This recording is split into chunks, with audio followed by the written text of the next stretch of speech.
What's happening, guys? I assume everybody can hear me okay.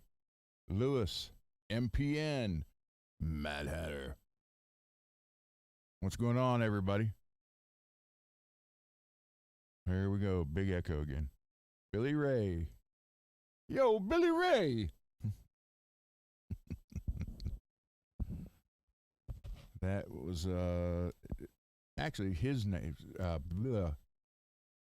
Eddie Murphy's name was Billy Ray in that movie. And I am thinking, of course, of Trading Places.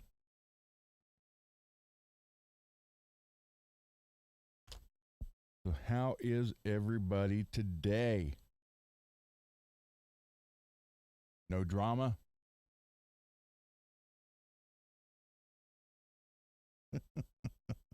Hi, Peggy.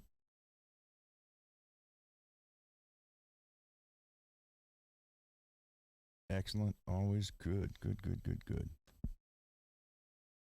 Multi.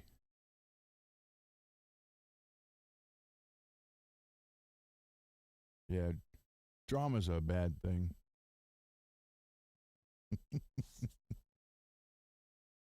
Oh, well.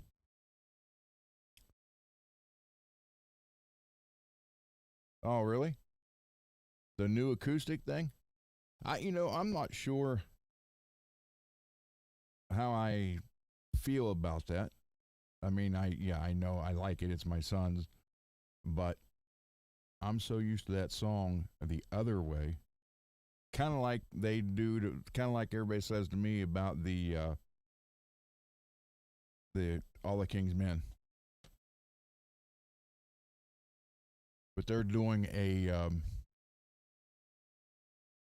I can show part of it here. Wait a minute. Maybe.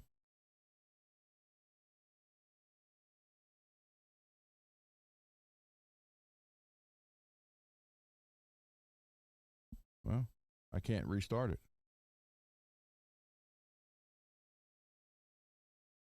Oh, here we go. So he sent me like a highlight.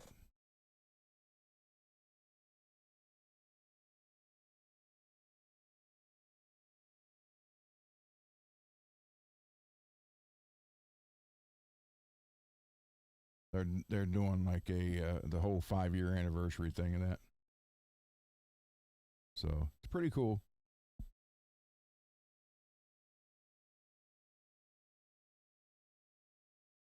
Hey, Mr. Mick. Let's see. So did I get everybody? Peggy, Mad Hatter, Multi, MPN, Billy Ray, Lewis, Mr. Mick, Multi. I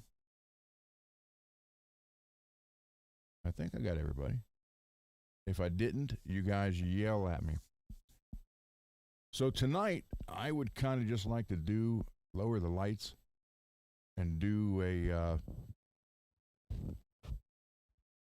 hangout type deal where we can talk about any and everything and anything, pretty much. Whether it be guitars, gears, let's just keep it to music related. Could be amps, pedals, guitars, strings, pick, you name it. No, you missed the intro. You missed it. I did the intro. Hey, Mark. But I'll tell you what, Mad, because it's you, I'll play it again. It's only 30 seconds long, so here you go.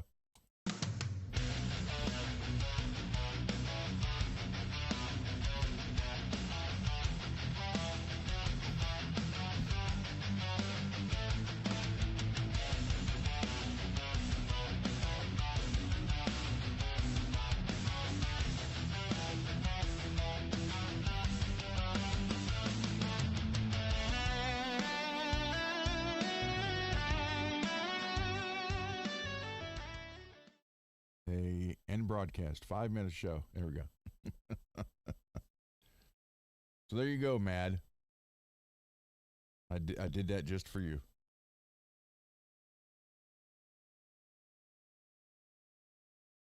Can I do what I did last time and increase my volume? Yes, I can.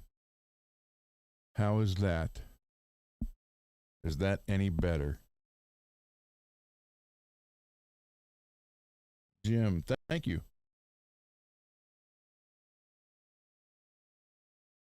Thank you very much. I'm taking you listen to the acoustic version of it.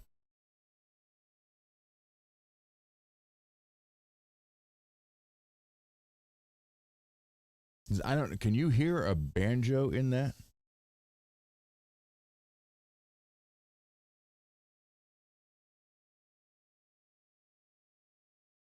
Well, you're welcome, man.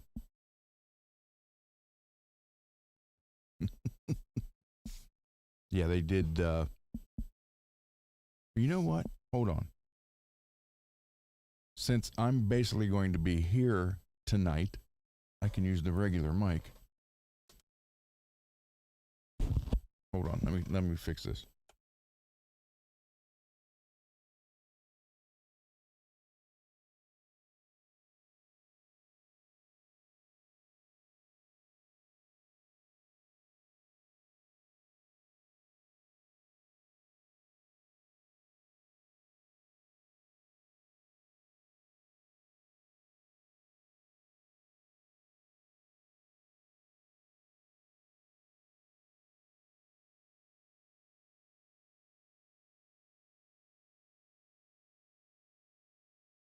There we go. How's that? Is that better? So, Archie gas station. Hello, Lewis. Resolution. Not much. Not much at all.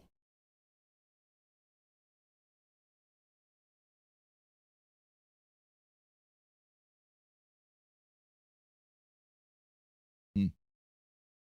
No, we're talking. Okay, you want to talk about faith and failure? We'll talk. They had that song 5 years ago. They released the original heavy version of it, and then for the 5th year anniversary, they went in and re-recorded it acoustically, and then they're also going to do a video, put a video out for it. Hey, Garguts, I did get your messages, but when you called, I was at a dinner. That's why I couldn't answer. So I'll get back with you after the show. Um, so they re-recorded it, and then they're I get kind of like a home video thing, I think, um, talking about the original version. So it's pretty good. They go sometime in May, next few weeks, 3 weeks. They're going to play in Brooklyn, New York. That's their first time in New York. I remember our first time in New York. It was a trip.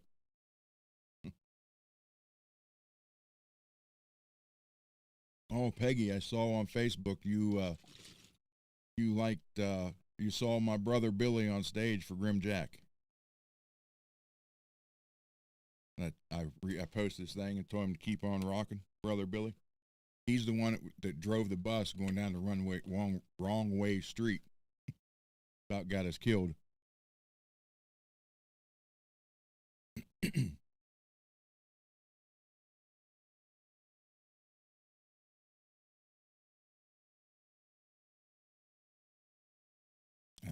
So how's that dinner? So I do not do any kind of raw fish at all.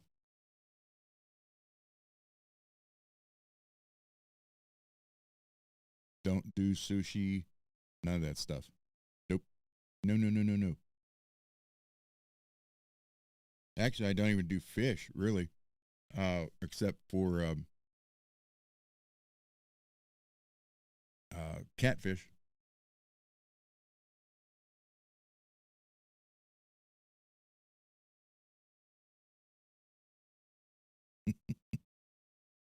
So am I on? What am I on over here?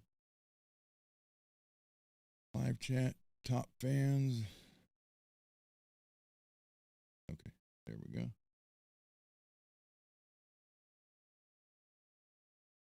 I don't do sushi. No, no, no. Peggy, I saw where you liked the post I did for my brother Billy from Grim Jack. They're getting ready to do another show up there on Facebook. I don't know if you heard me. He's the one I was telling the story about. We went in, we walked into one of the hotel rooms, and the road manager and our singer was whipping the girl because she wanted that. And then he's the one that drove the bus when he shouldn't have. And we were going out for breakfast, and he was going down the wrong way. That was all him.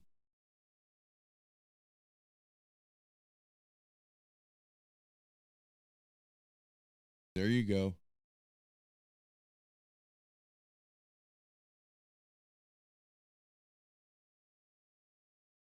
Have I ever installed a Sustainiac? No, I have not.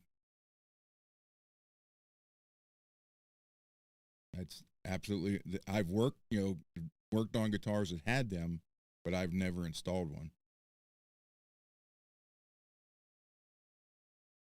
I want to get one for one of my guitars. I just don't know which one.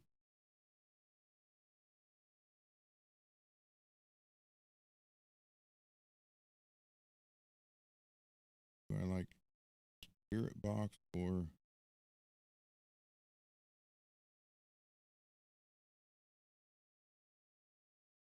we're probably thinking, what are you talking about? We're probably thinking the same different thing.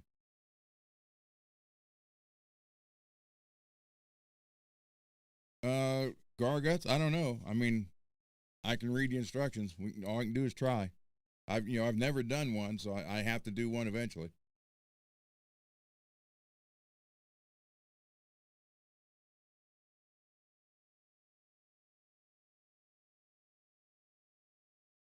But Rez, I don't know exactly what you're asking there.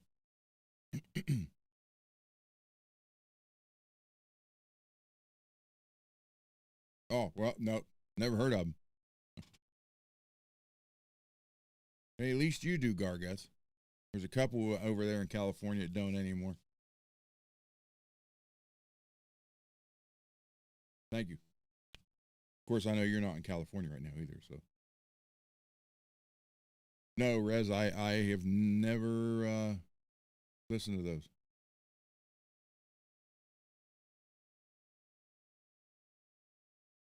See, when you said Spirit Box, I'm thinking of EVPs.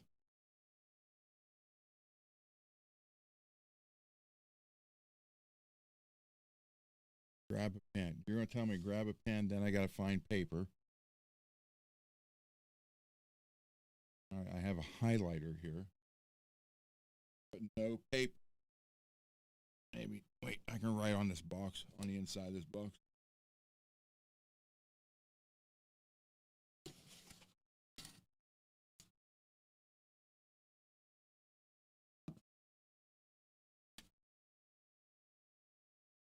All right, go ahead, Rez.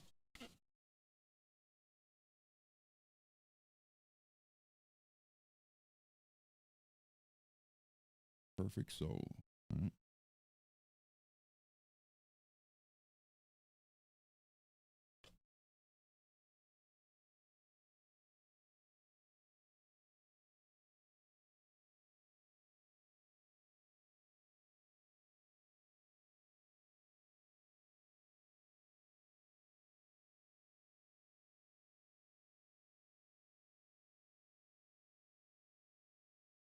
On the top. All right, got it. Right there on the box. So the next thing I do give away, when I ship it in this box, you're going to see that on there. I'll put it right there so I know where it's at. And I will pay attention to that after the show. I do have to ask, did anybody look at that video I posted in the chat the other day about the guy building the Frankenstrat or whatever it was he was trying to build. It's like 21 minutes long.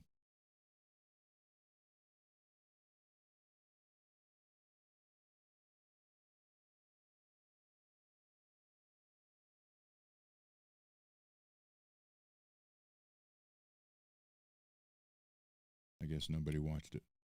Okay. It was just, I mean, how he did it. I put a link, Lewis. I put a link in here the other day, and I asked, I said, if you guys want to see this, it's like 20 minutes long. A guy building his first Frankenstrat, and he probably should have watched a bunch of videos before he did it. I was amazed that, but he says in it that it ended up working. I don't see how, but I can look. Hold on here. Not there, not there. Let's do this. Hold on, hold on. See if I can.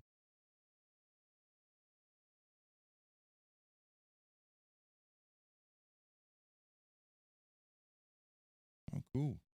Speed Racer live stream every episode.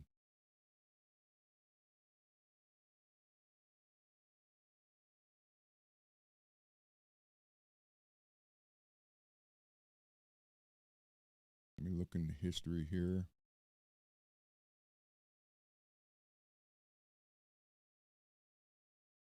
I don't know if it was on here or the other.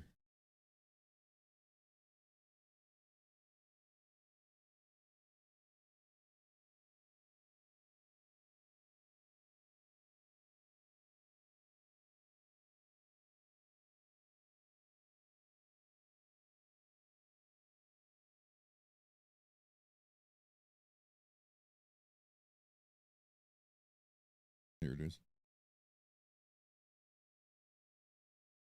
All right. Yeah, this is it. Let me share this again.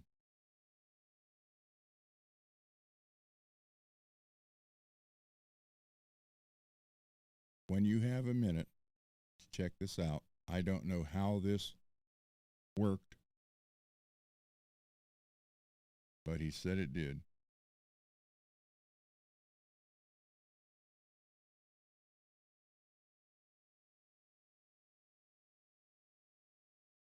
There it is.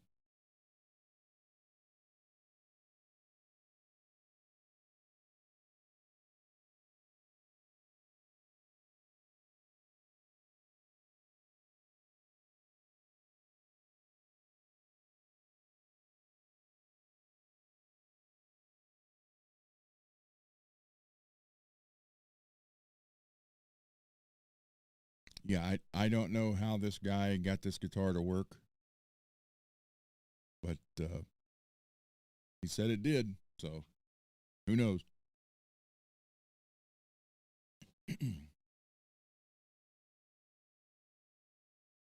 So what are we going to talk about tonight besides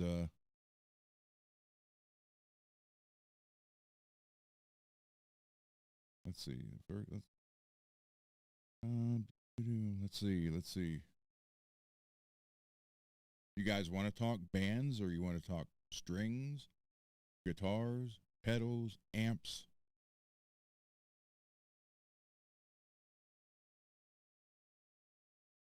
Helix, Roadcasters.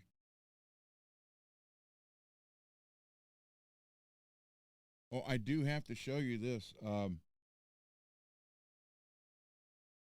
I put this together today and got it playing. I want to make sure Ava's not behind me. All right.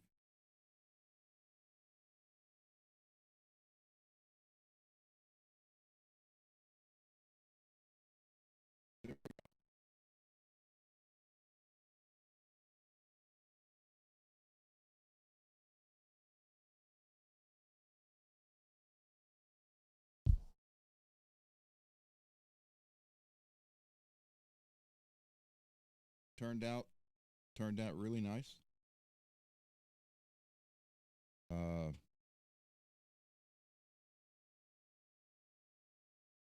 Very playable.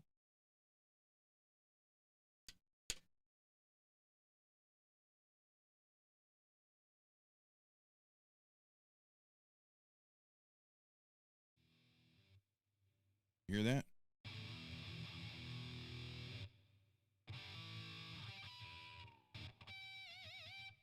So it works.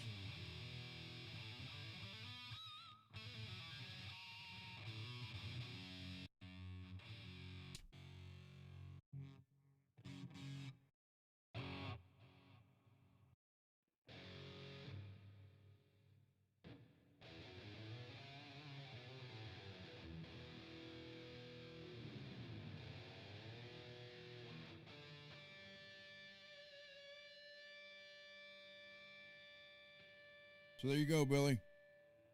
And the pickup is putting out 16 something.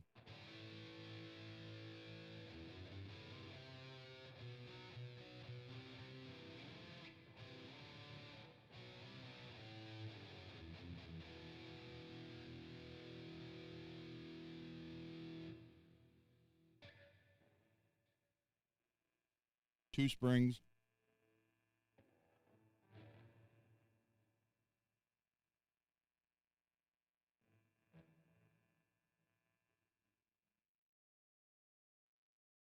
Not for long.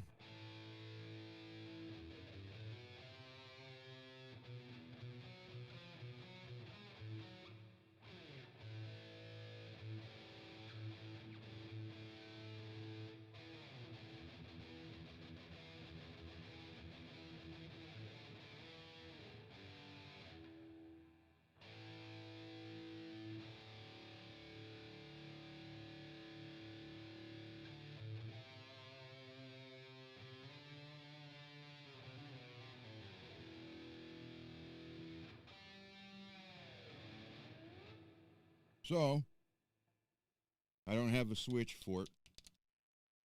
I'll have to get one. But yeah, got good action now. All wired up, ready to go. And you can pull back a little bit.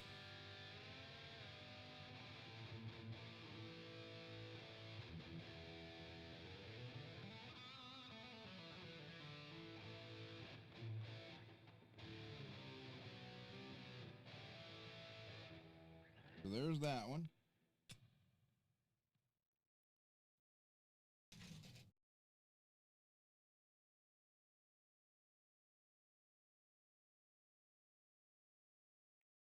And I did fix the spring problem on the Wolfgang.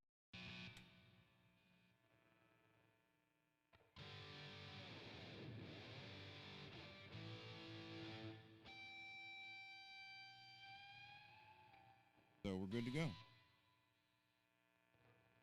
I am going to pop the pickups out though, because there's even an extra ground wire in here that was there. I don't know if that's from the factory or what, but so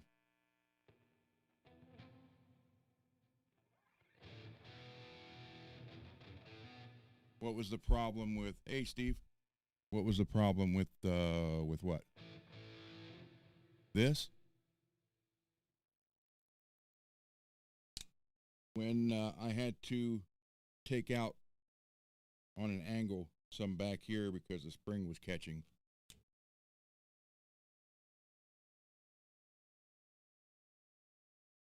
I am very quiet. What do you mean quiet?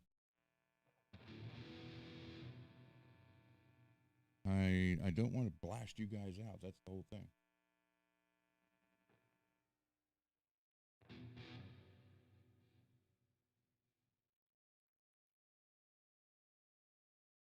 So there you go.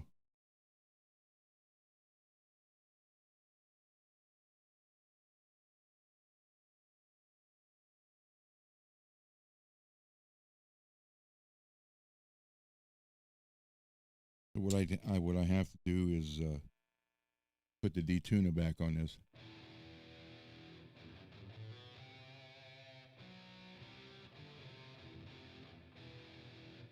You know what? Let me shut the auto. It's on auto.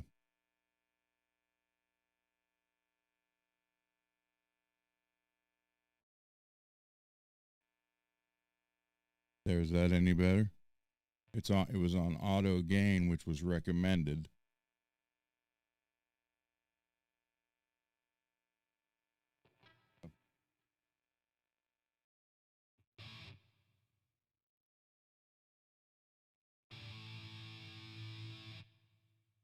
We have how much complications would I have if I got?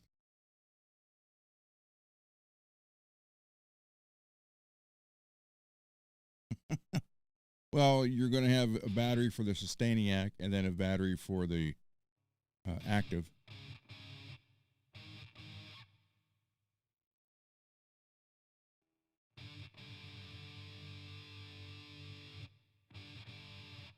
So we got.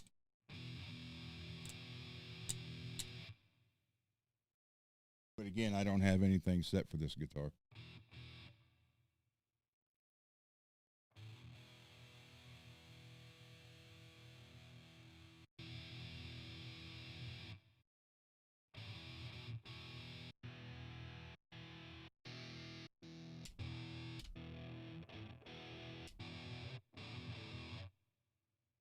What I do is I create a couple for each one of the guitars and I name them for that particular guitar.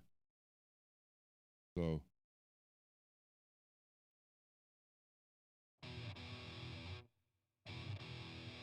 on this MPN?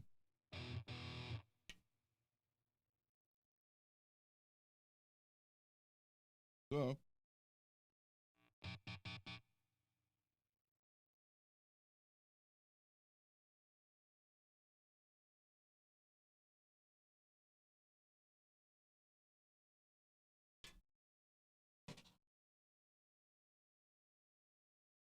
that would have been actually kind of cool.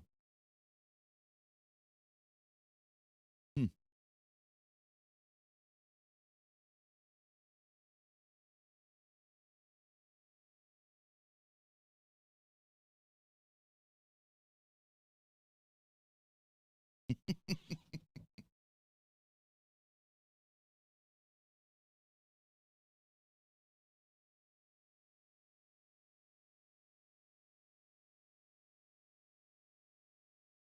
Go with this one because Derek likes this one, so we'll go with this one. Go with this one. Derek likes this one because the light's up.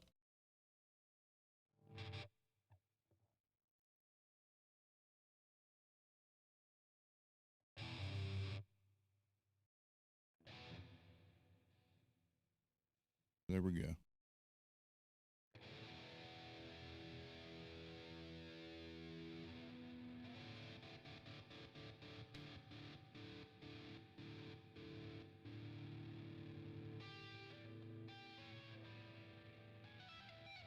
Hey, remember this?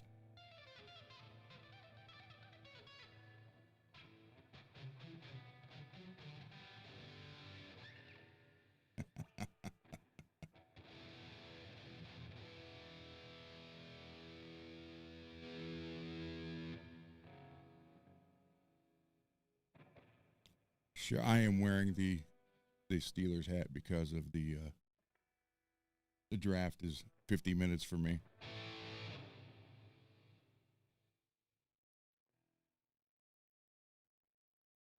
I still haven't listened to um, the Randy's version of Children of the Grave in like 30 years. So I'm just trying to make sure.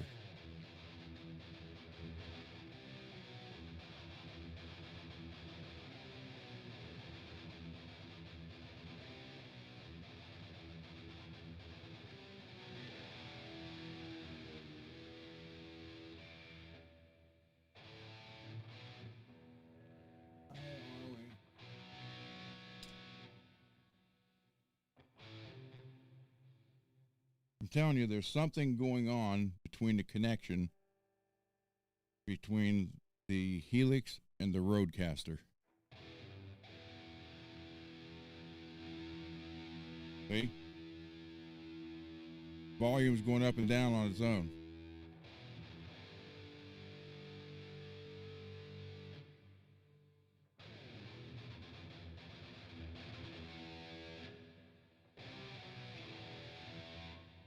I don't know why.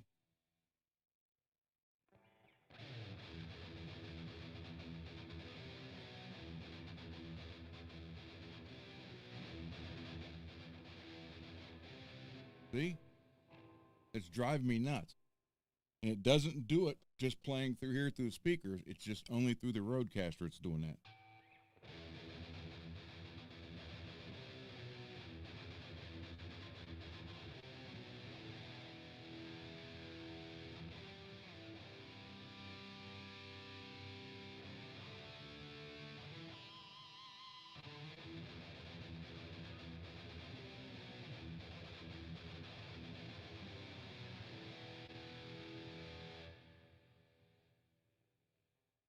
Yeah, I'm hearing it. It's like here, then it just like drops and comes back.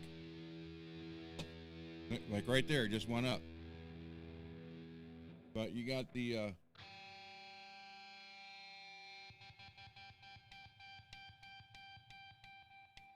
so this was initially when I got this switch.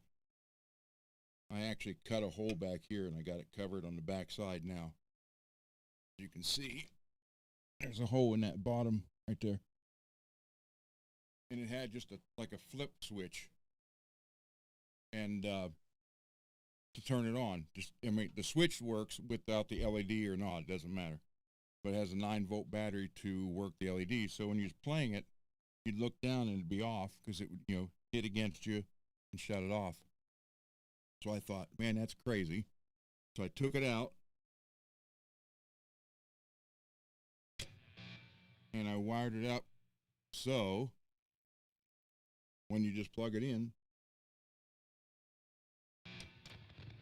watch, plug it in, comes on.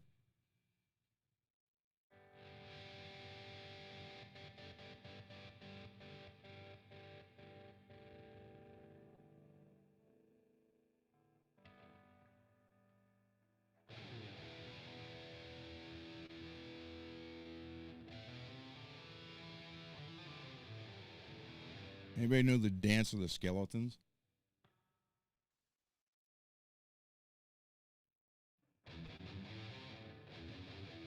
How'd that go?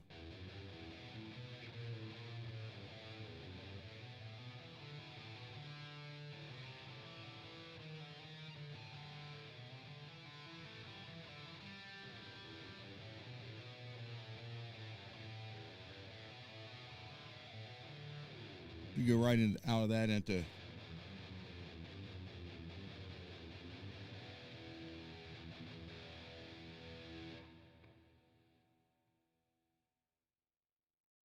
yeah. There's I like this guitar. This was actually a gift from Bay Area Rich.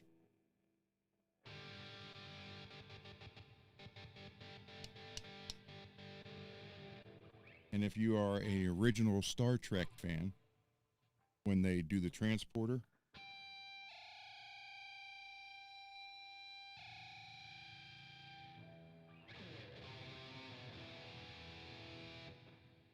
yeah, I have to put it back on, Billy.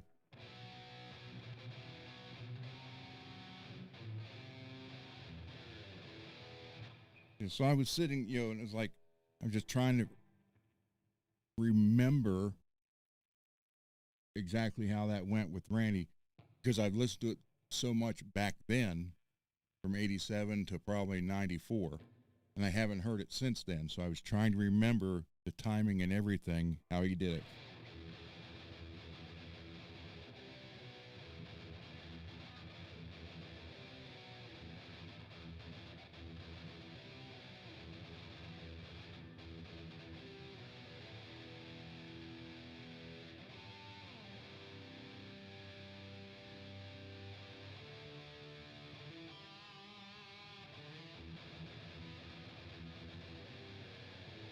something like that.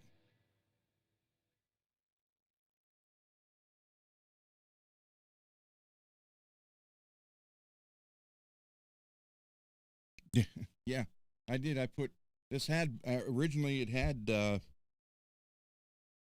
I think it was all black originally. Black.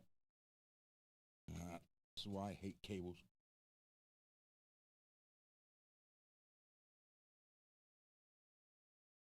I think it was all black hardware. Then I put the blue speed knobs on it, but I got the blue rubber bands glued to them, which works great.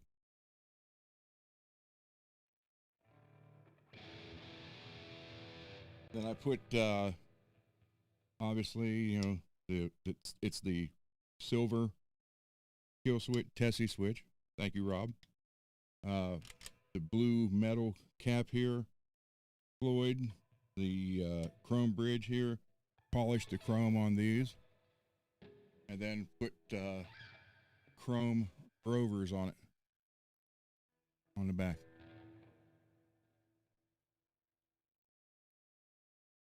Oh, you watched that? Did he use drywall screws to mount the Floyd? It sure as looked like it to me.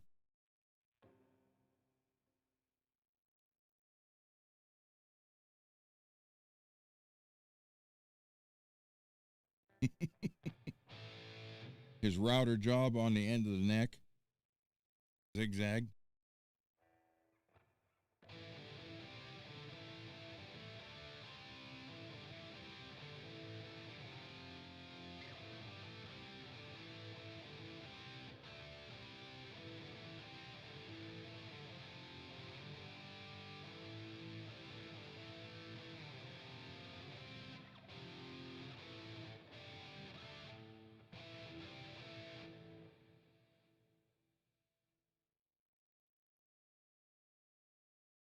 That's what I thought he used for that. I think someone needs to tell him that they actually had special screws that had the groove cut in them.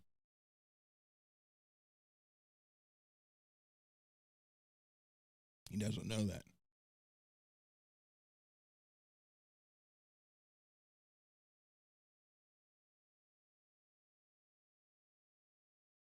But yeah, I'm sitting here like I have a hard gate I could put on here. Nope, don't want to do that.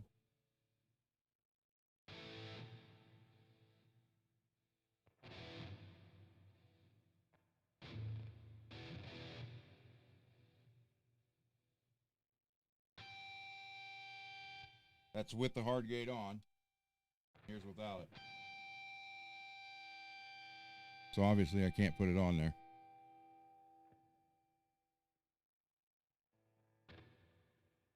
And I'm using for the amp, I am using a what am I? A Rev Generator Red, and I have a 412 cabinet with greenback, 25-watt greenback. I am using a 4038 ribbon mic. So here's the difference. The ribbon, I don't know how well you guys can hear it, but listen, I want to change mics on it.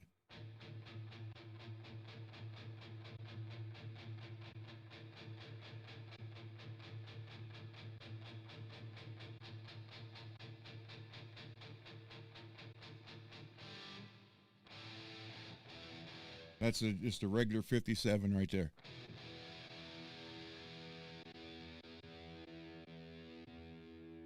There's the 4028 or 4038 ribbon.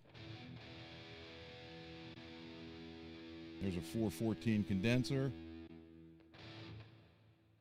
84, 67, 47 condenser, 112 dynamic, a 12 dynamic, 7.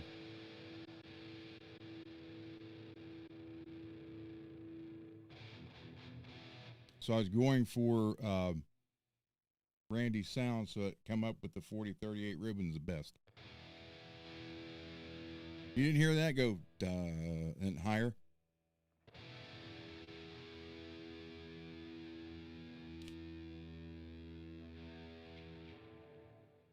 So yeah, I mean, then I got see, I got a plate delay or a plate reverb, simple delay, low and high cut. I'm using the Scream pedal, the Rev Gen, the 412 with 30, and then the hard gate, but I'm not turning the hard gate on.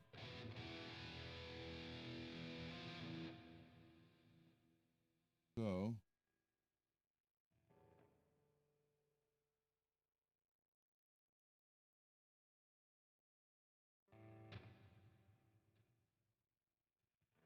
there we go.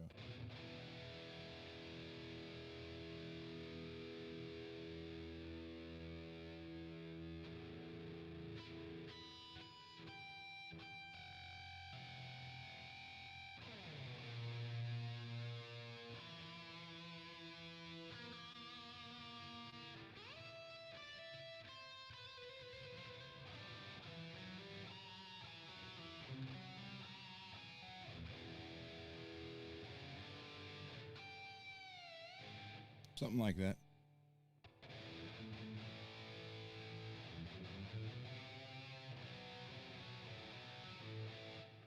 I use a mess. There you go. Cool.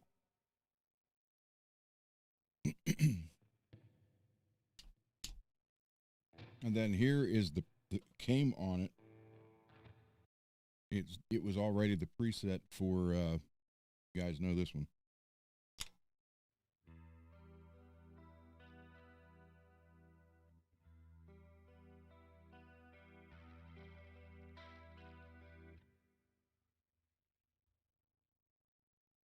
.333 XL Infinium. I had the XL and I had the Infinium.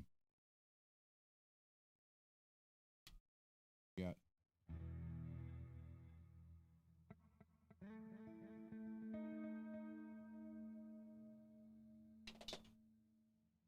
now what? I hate cables.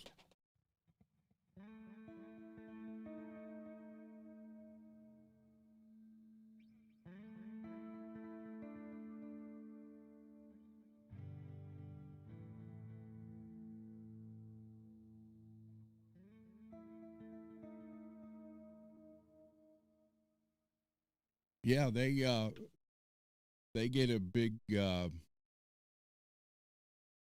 black mark on them because they copied other amps.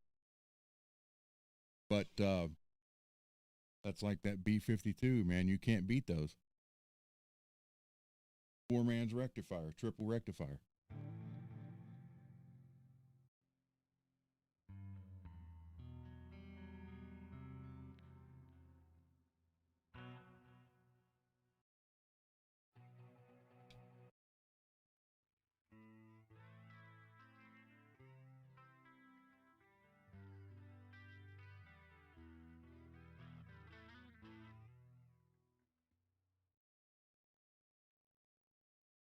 I do. Well, I have the old Nady 201 from 1988 that, believe it or not, still works.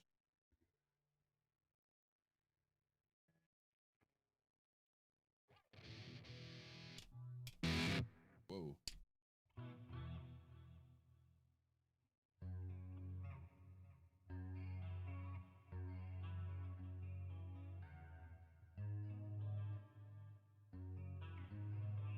See how that goes. There's Purple Rain.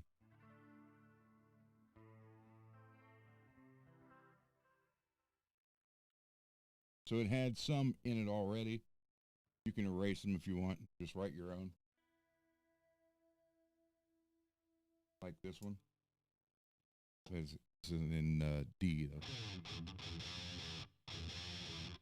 Supposed to be walk.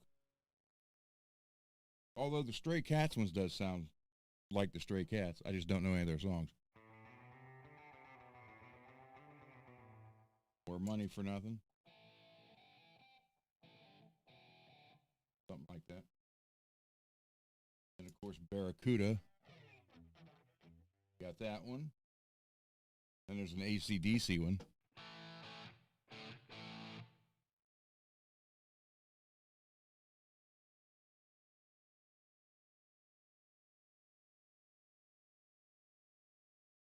Dono. Yeah, it was. But I don't hate me, Rez. I never cared for Marshall sound.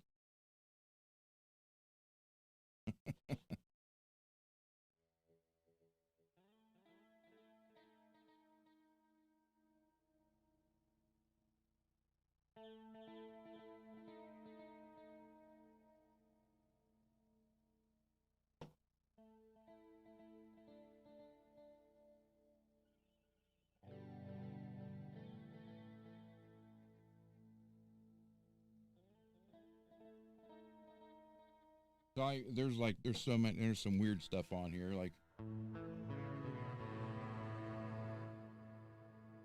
I never really took it off because I don't know if I'm ever going to use it. That one's called X-Ray. Then here's Sky Explosions.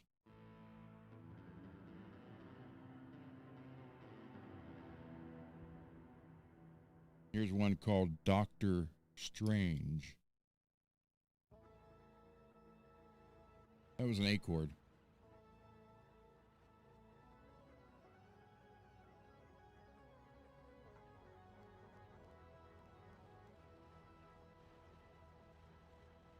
So there's some weird stuff on here. Oh, hey, here's one everybody knows.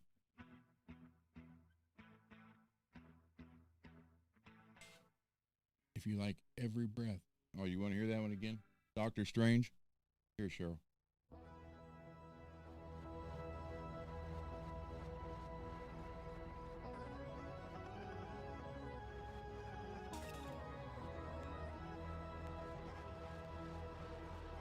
No harmonics. Weird. And here's Space Cadet.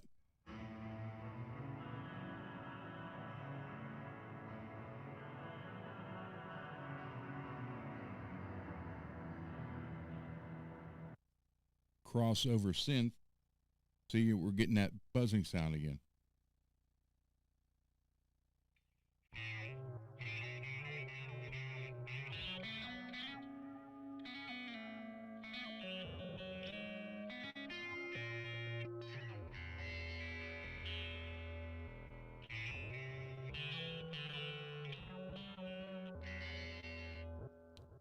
Dr. Dawkins.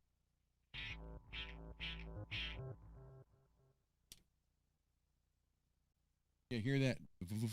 Listen. I do not know what's causing that now. That's what's screwing everything up. Sounds like a 72 Honda or Fiat idling in the cold.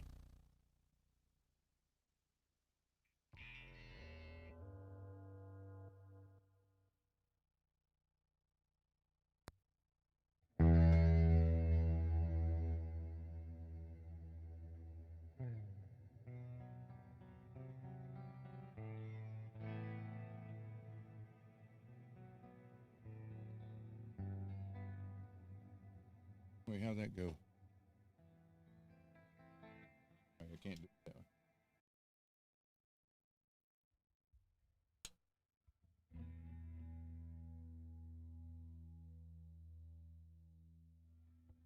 Trying to remember my Pink Floyd.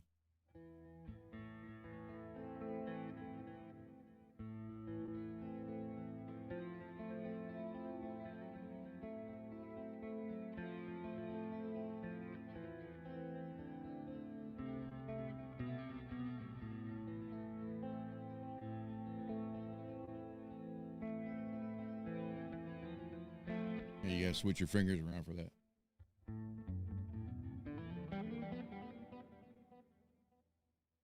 Or you got the funky.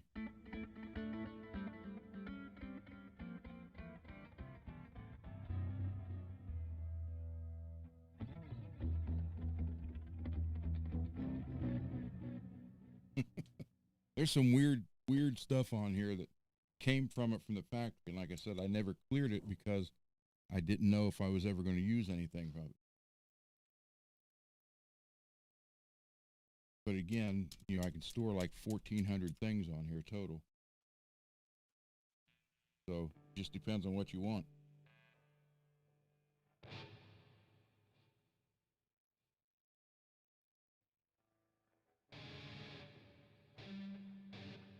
Found that, oh, 3 songs in the three same area.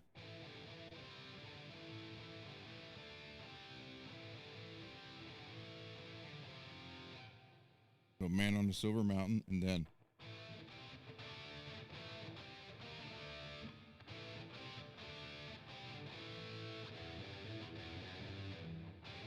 Smoke on the Water, and then oh man, I knew I was going to forget what the third one was. Oh,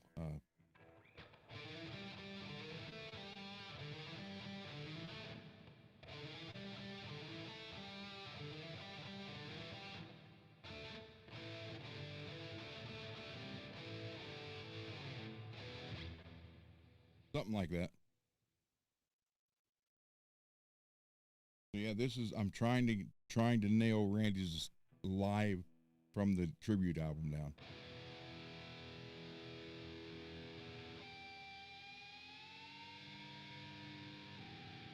You Eddie guys don't know about that pulling back.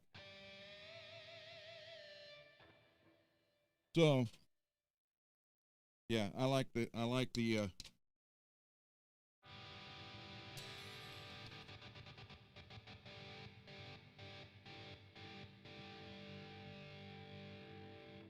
again. Just unplug it and out off it goes. That way you never mess up. The battery stays on and dies on you. Hold on, let me hang this back up.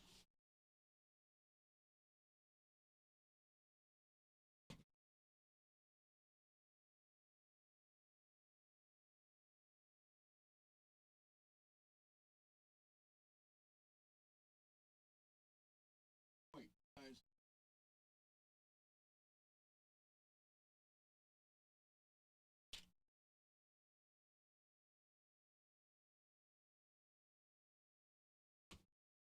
This one, and I don't know where the light went.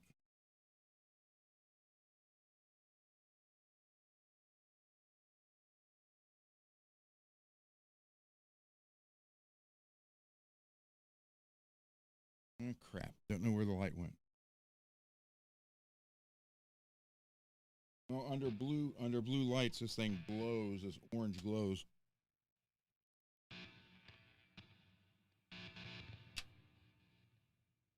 This one is another one I got from Dane, and it has the Seymour Duncan Nazgul and Sentient in the neck.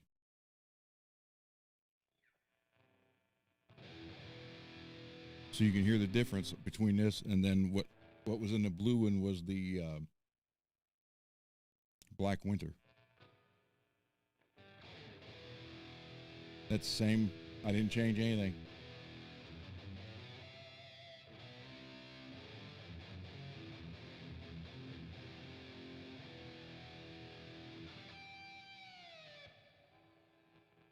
He did you okay. And his routing job on the end of the neck, the fretboard.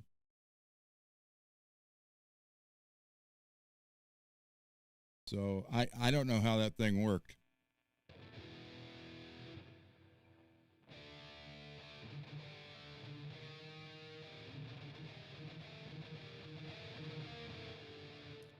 Why is this jumping in volume? You guys can't hear it. I can.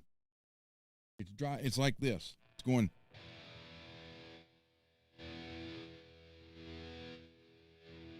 That's what I'm hearing in my headphones. Drive me nuts.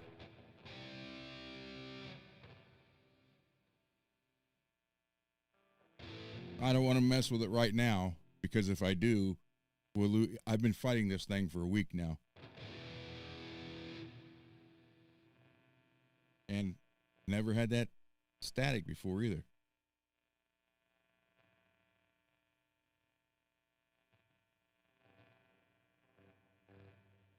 don't know what the heck.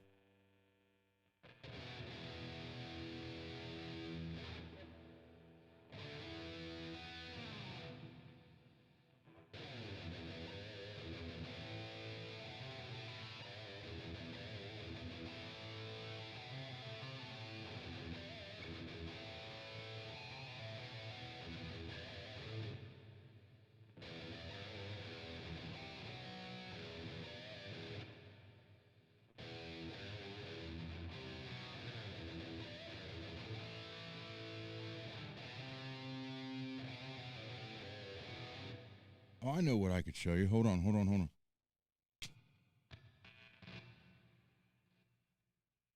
I can. Oh, I don't know how well you'll hear it on here.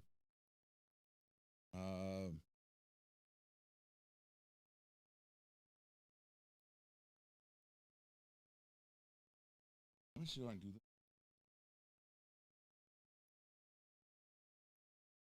Come on, dang it.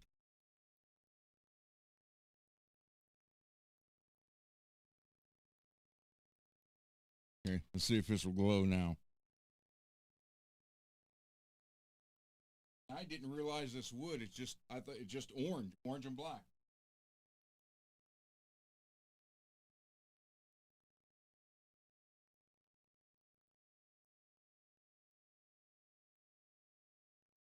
You can't really see it.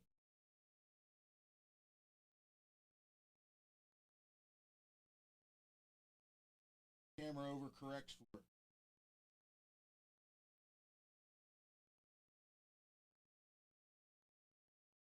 Camera compensates for it. In person, like freaking just like the orange is on fire.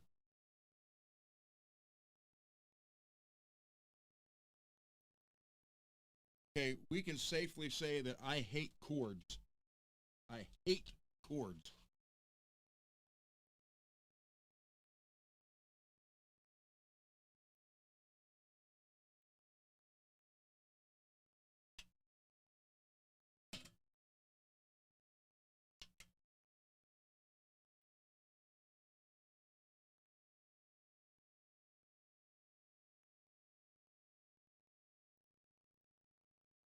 Okay, this is the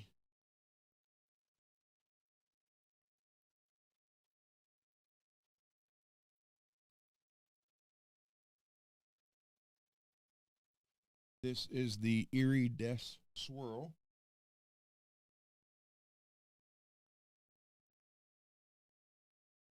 Came from Billy Ray and Dane. Zim's guitars. But let me. Okay. So can you guys hear that pretty good?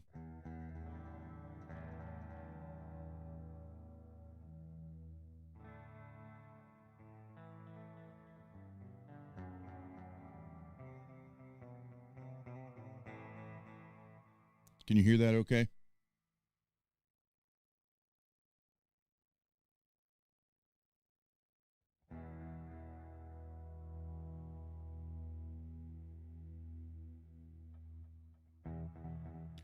Okay, here's what I'm doing. This is the tone pot that I cut the line in and put the two different capacitors on it. So listen to the difference. This should be the middle, be the pickup itself. Okay, now here's one capacitor.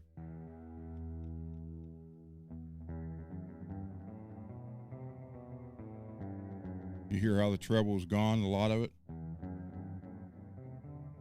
Now we'll go back to the other capacitor.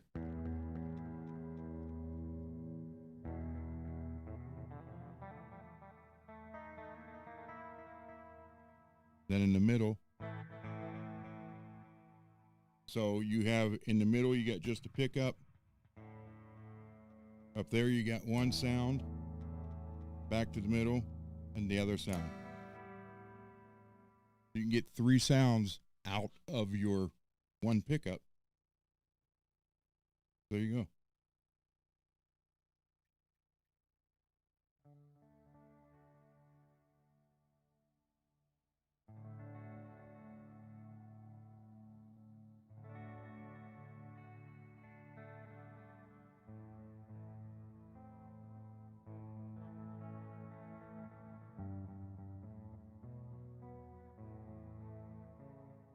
Shoot, how'd that go?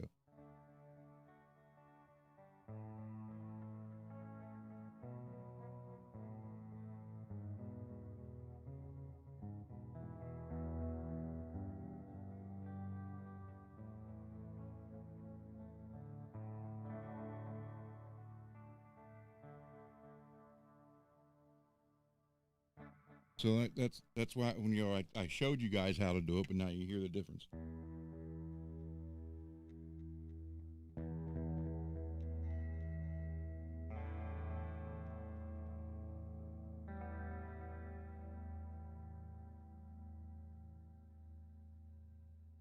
Well, I was trying to remember it.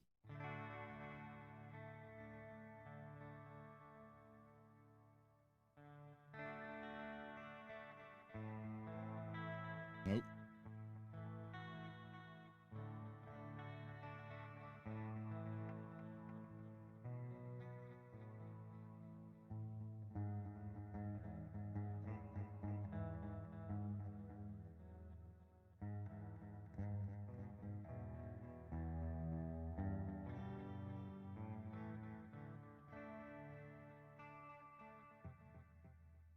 Yeah, it's been a long time. We did that song.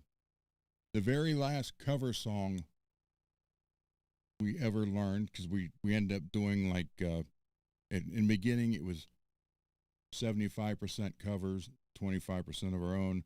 Then we went 50-50, and then we went 75% of our own, 25% covers. But one of the last covers we learned, and I don't even remember if I remember it now, but wait.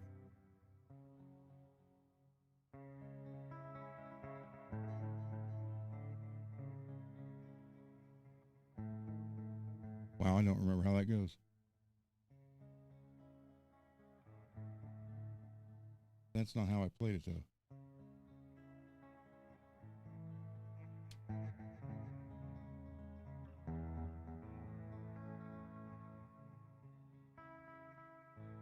My God, I haven't played that in 35 years. Um, Saigon Kick. Love will save the day, or something like that.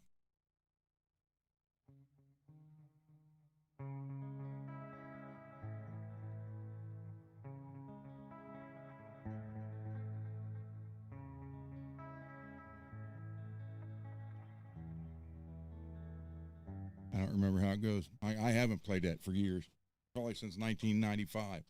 Love is on the way. Yeah, that was the very last cover song we ever learned.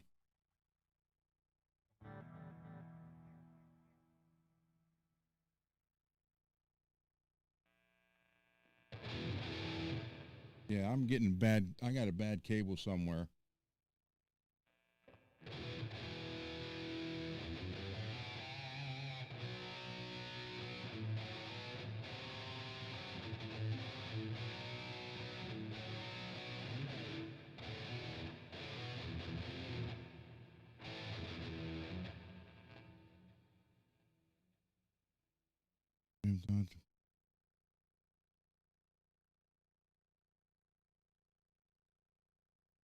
Oh, you're okay.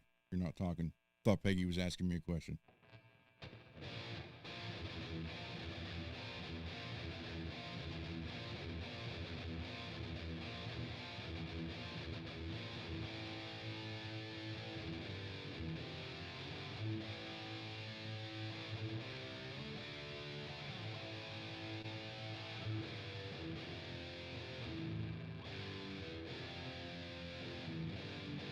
How's the rest of that go?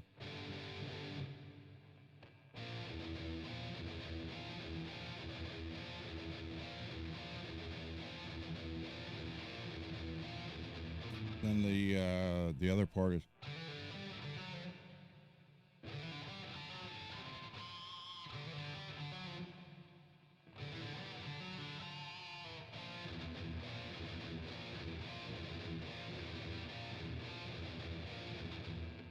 it's 1,000 Points of Light.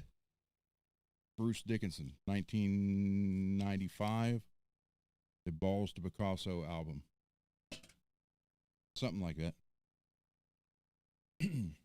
So yeah, that's what the tone, that's what you can do. And depending, like we went over the capacitors, if the farther extreme you go from one to the other, the more dramatic sound you'll have. So you actually, in the middle, you have just the pickup, then you turn it that way, you get one, turn it the other way, you get the other one, back to the middle, and you got just the standard pickup. This is a Screaming Demon. So, love this guitar too. Purple, blue into a teal. And there is purple on it, just can't.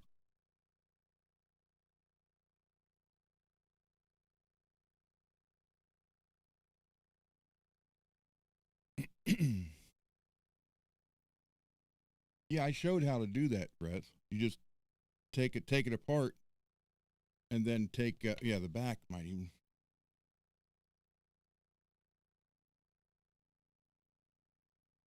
Let me turn the light up. Hold on. This is called the Erie Des Swirl. Although, yeah, purple up there, blue into the green.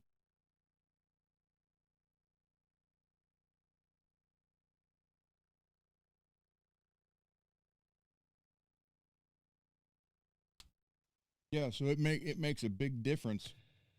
I mean, you can really do if you're recording with less, obviously less distortion.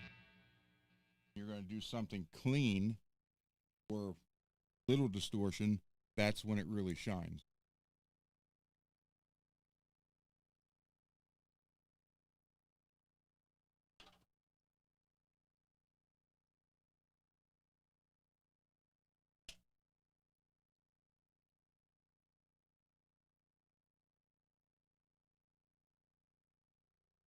Here's the other one that I sanded and buffed out. It was also the matte finish, which I can't have.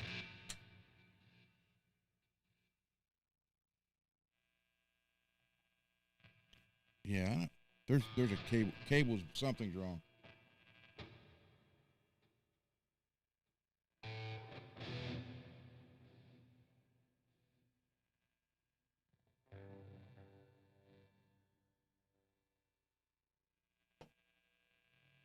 Yeah, so when I turn towards the Roadcaster.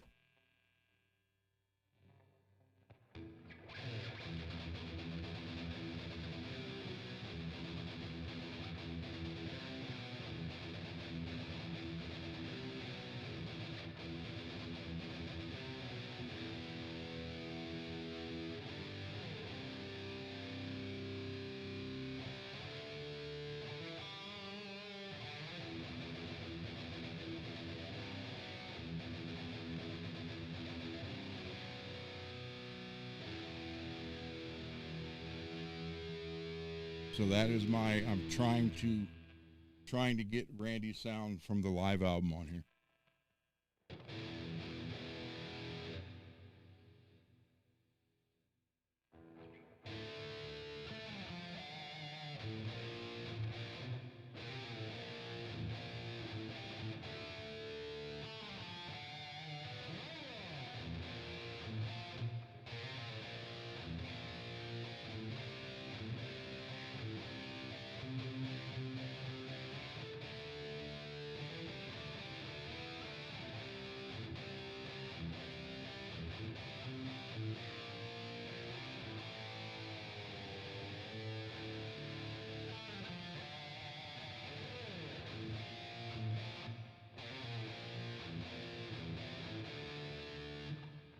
I don't want to have to pay Sharon.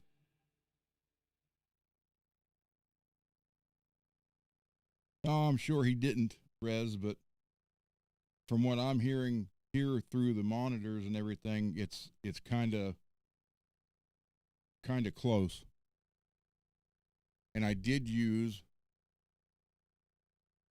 the white the polka dot pedal and put it in here to try to create that.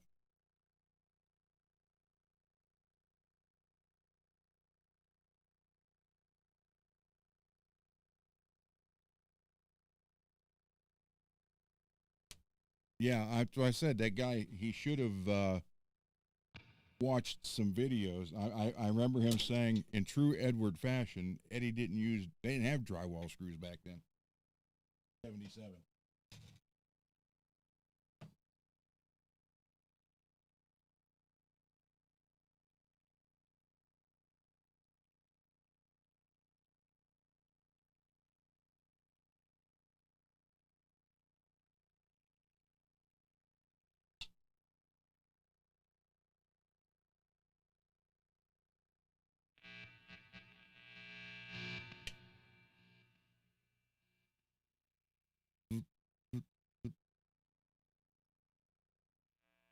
Yeah, there's now this one's reversed.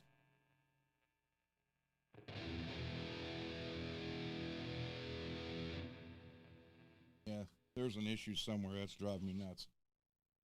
But I love this one too.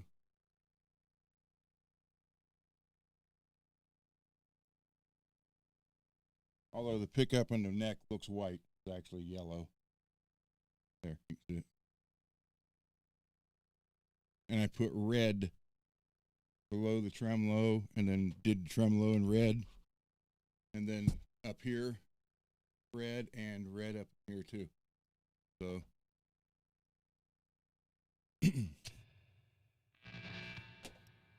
yeah, that's dry. I'm hearing it. It's driving me freaking crazy.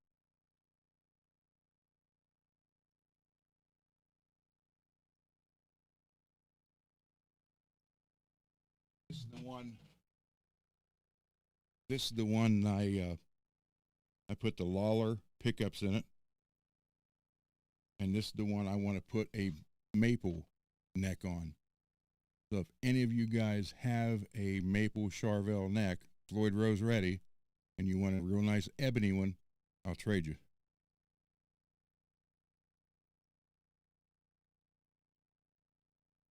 I love this one.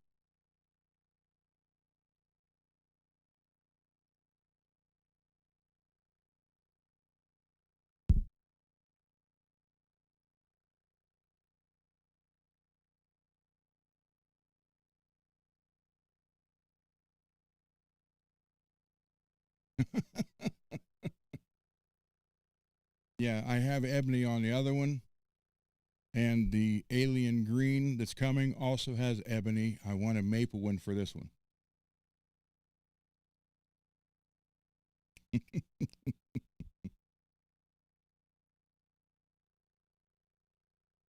Mm-hmm.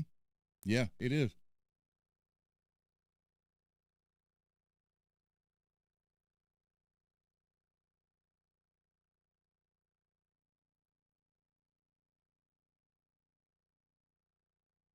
Yeah, it's all ready to go.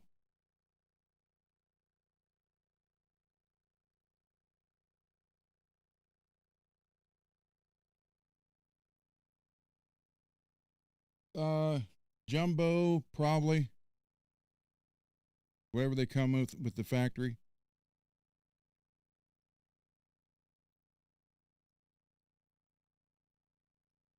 But there's no dings on it, no scratches, no nothing. I just want to put a maple neck on this guitar, and I don't have a Charvel maple neck.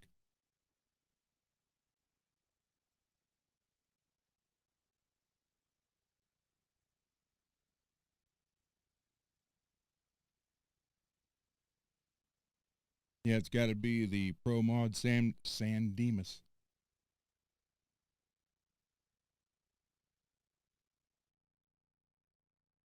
And I like ebony fretboards.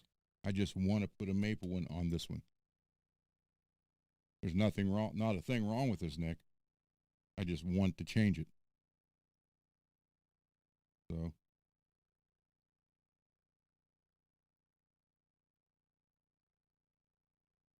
they are leveled, polished, crowned, polished, glazed like butter.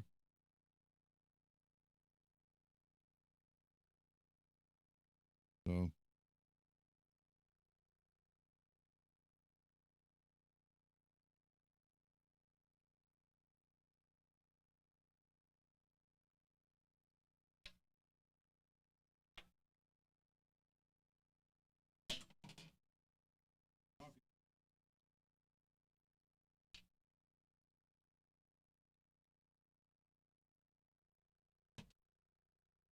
So yeah, I want to change that neck big time. Always did.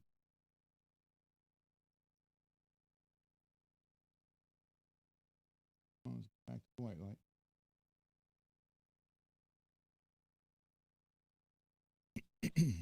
Oh, it's too bright.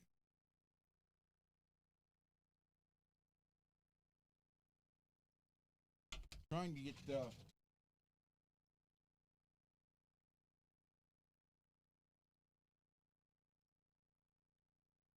all I can say is I got to build the other desk, and so I can have everything mounted properly so it doesn't move. I want the cables locked down so they don't move. Because what will happen is y'all go like this, and it'll bump a cable, then it disconnects, and they're new cables. I mean,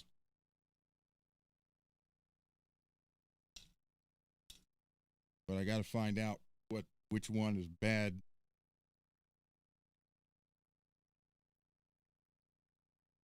I mean, you said you guys can't hear it, but I hear it like crazy. You don't hear that? Sounds like a helicopter. Did you hear that?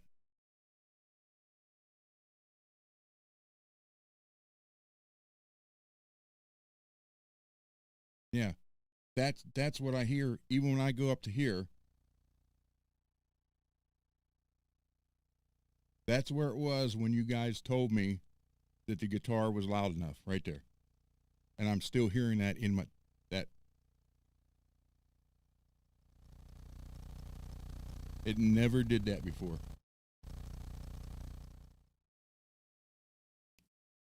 So drive me freaking nuts. Turn it on here. So what?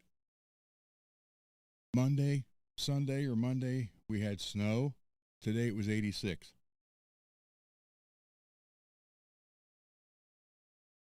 Gotta turn the fan on. It's hot.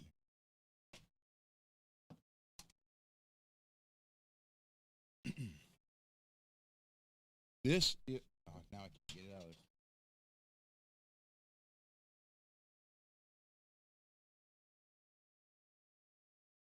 there. This is the powered hub that I bought. It's right here, in here. It is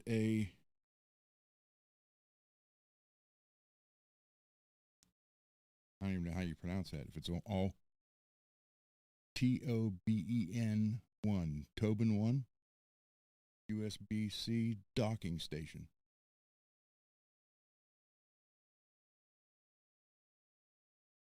It's powered. It's right there. The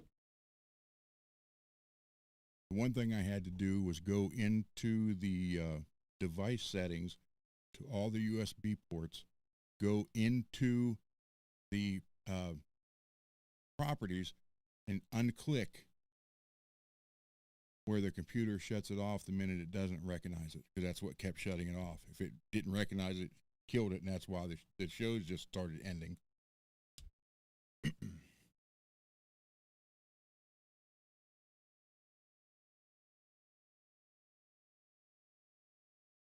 So next weekend, I heard from Dave today. Next weekend, he will be here. And we're going to do some recording. So probably Wednesday and Thursday and Friday, I'm not going to be doing anything on guitars or working on them, because I'm finding out when I do all this work, by hand and everything, then I go to play, it's when it really hurts. So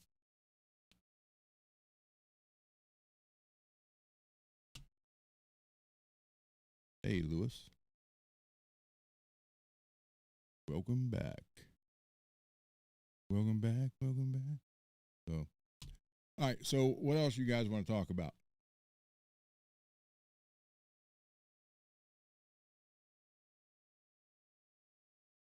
Come on, everybody. And Is it in the description of this? It should be.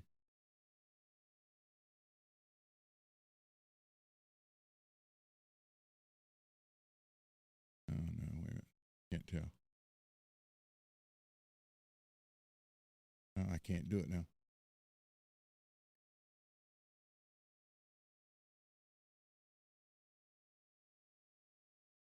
Hmm.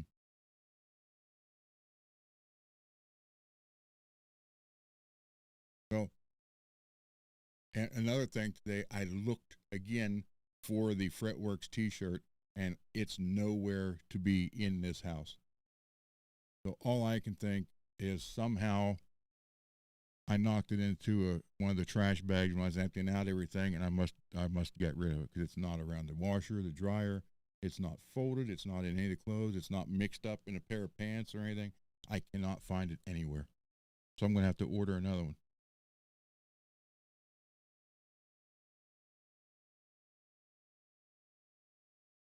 But if you guys want to get one, the link is on the front page, and it should be in the description of this, I think.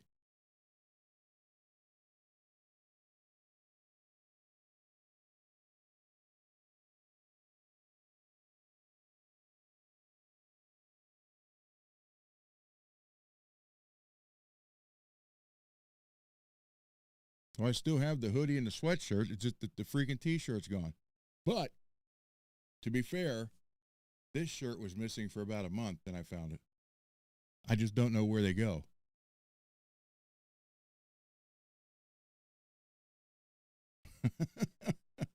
Well, thank you, MPN. But you're not buying it for me. You're buying it for Mrs. Mick. So, Derek, I think yours got mailed out today, if I'm not mistaken. So there you go.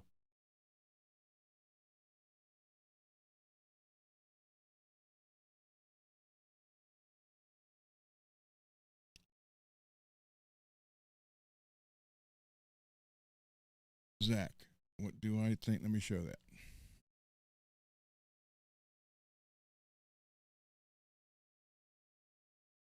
Well, for me, it's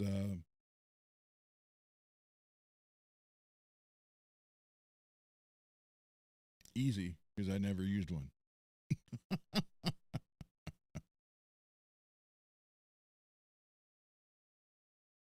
I was never, in the 80s, I bought a lot of pedals and just never used them, and then sold them then, even, back then, which I wish to God I would have kept because a lot of them now are really worth money for the original ones from the 80s. And even today, the only pedals I have is a was it Disseminator 2 and the Ibanez Overdrive, and then I do have the two Rhodes pedals, not Rose pedals, Rhodes pedals that were gifted to me. One was for my birthday, and one was just to do it. But so yeah, I'm not. There are some new pedals out now that I would like to try,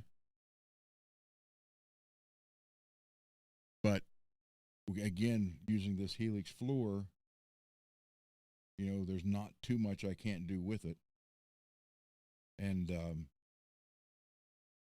I'm still learning it. So I did, Lewis, twice. I have no idea where it went.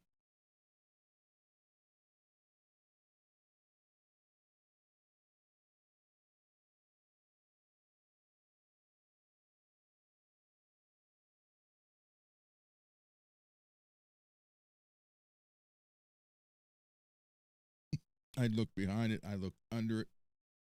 I have no idea. I wore it that one day, and now I can't find it.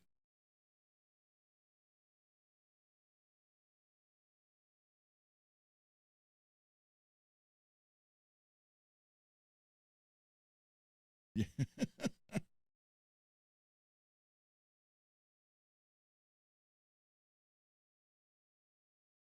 Well, like I said, if I'll keep looking. I don't know, but yeah, and she did a like the front page of the web store and stuff. She did a beautiful job on that, and I guess she's trying working on a hat, so we're gonna have hat options. Yep, I looked, Peggy. I looked. She's never done that.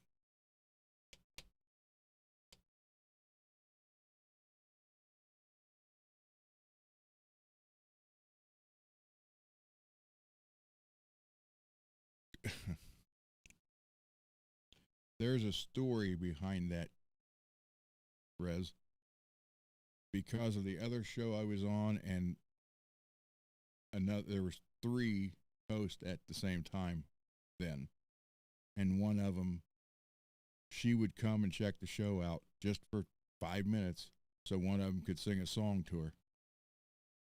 And yeah, I just kind of like want nothing to do with any of that.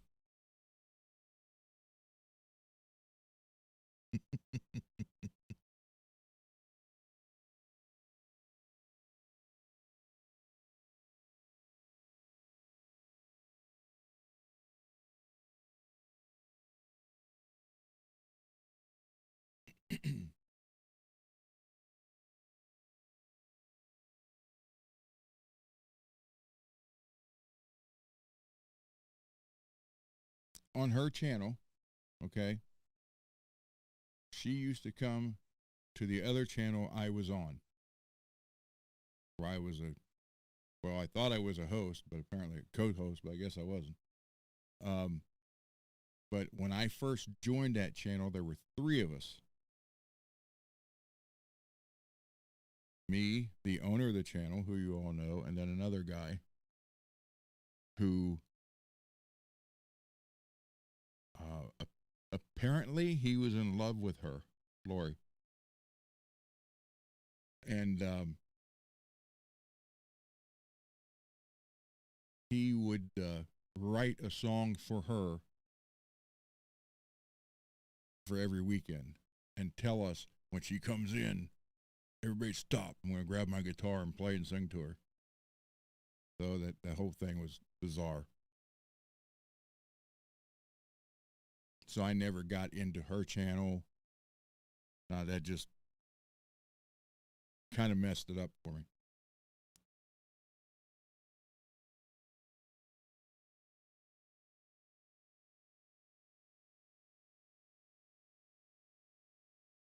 No, yeah, Matt, I didn't lose a cord.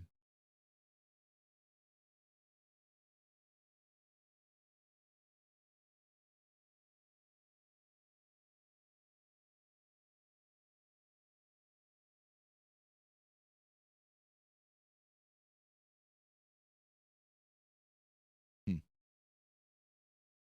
Yeah, because he would want to write a song and about her to her. And it's like, and he knew what she and her husband and kids were going to do for the weekend. It's like that's the whole thing's a little weird.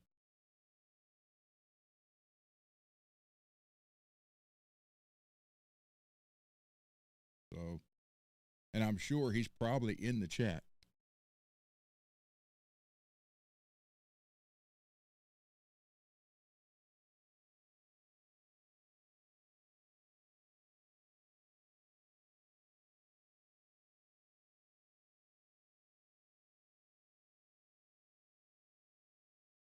She used to be 3 years ago.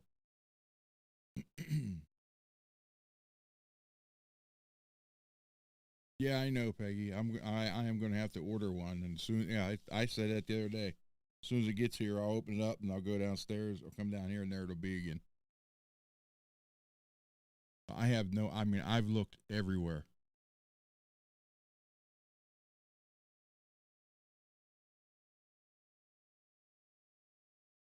So I don't know. Makes me mad too because I loved it. It's now it's too hot to wear the hoodie or the sweatshirt. No, wasn't. No, I didn't take it off in the car.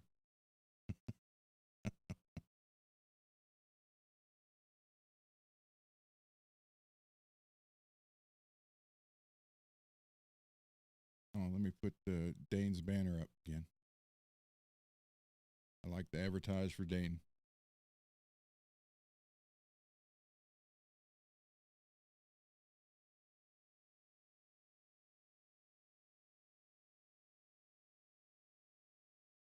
Well, yeah, Jim, it's always the last place you look because once you find it, you're not going to look anywhere else, right? So it always would be the last place you look.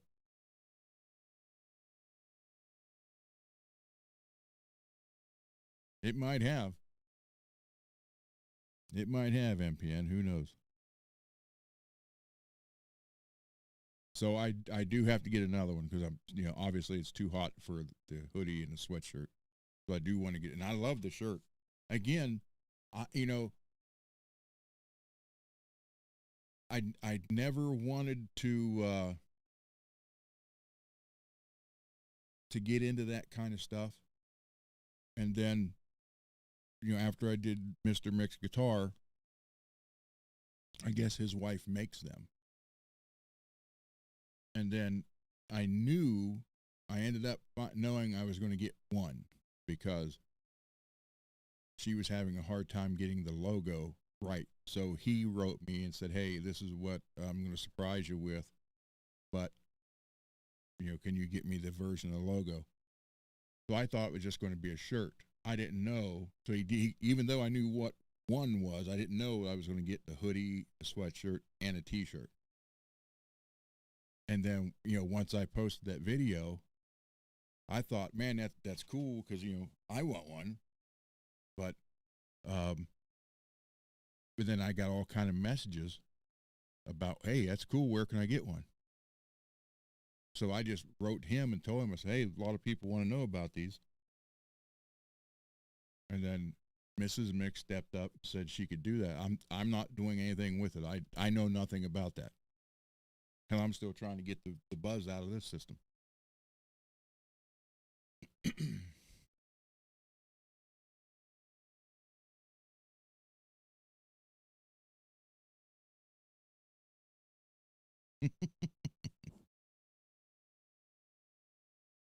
So if you guys do want to get one, click on the link. Or at least look at this page. I mean, she's got it nice, real nice and fancy.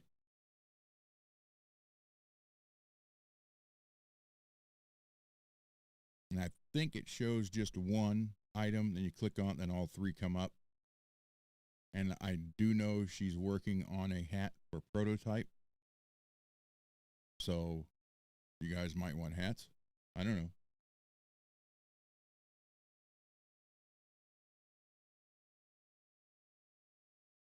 I think they're pretty cool. But then again, I'm biased because it's my logo. So. Oh, okay, Russell. I had to read that. I thought you said I'm no lesbian. I say, well.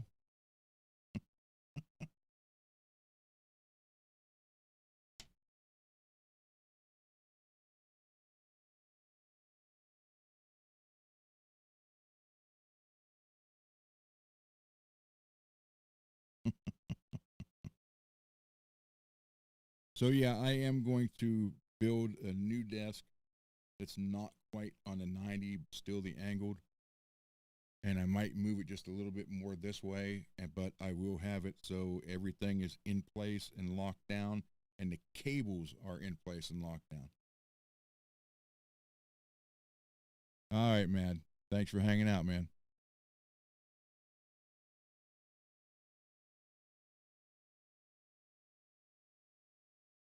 Sweet Santa Cruz dreams.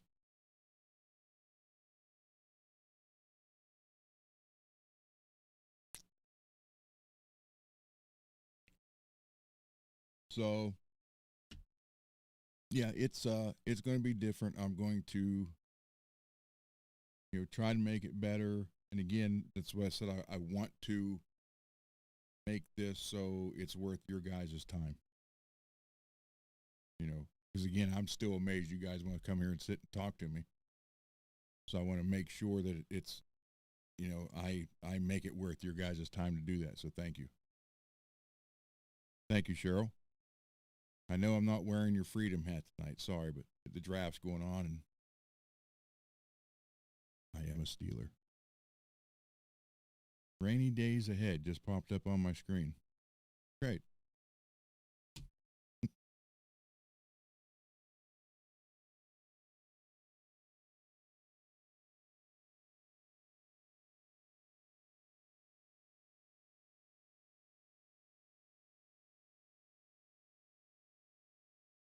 There is a Kroger gas station here, um, Russell, and there's the air machine to fill up your tires, obviously.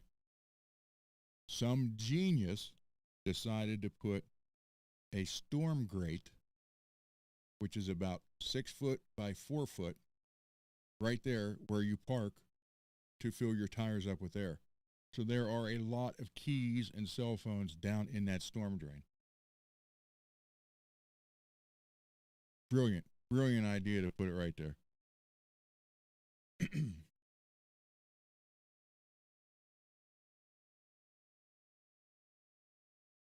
So, Dane, there we go. We're advertising for you.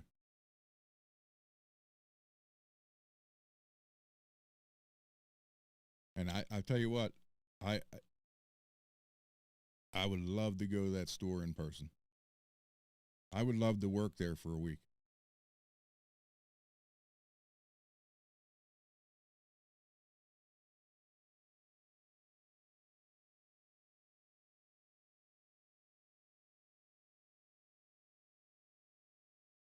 Thank you, Jim.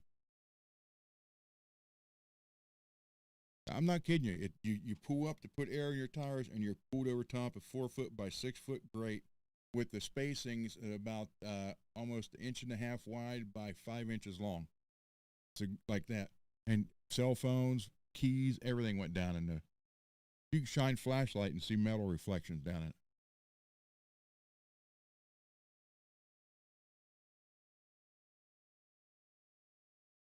I was like, you got to be kidding me.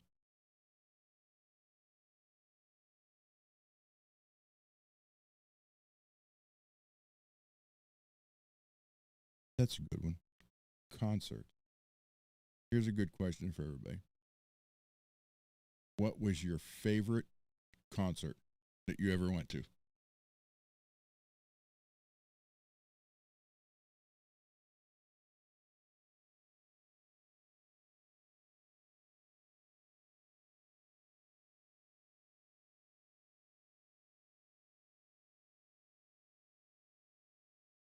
No, my Hummer keys are not down there. God, Alice Cooper, cool.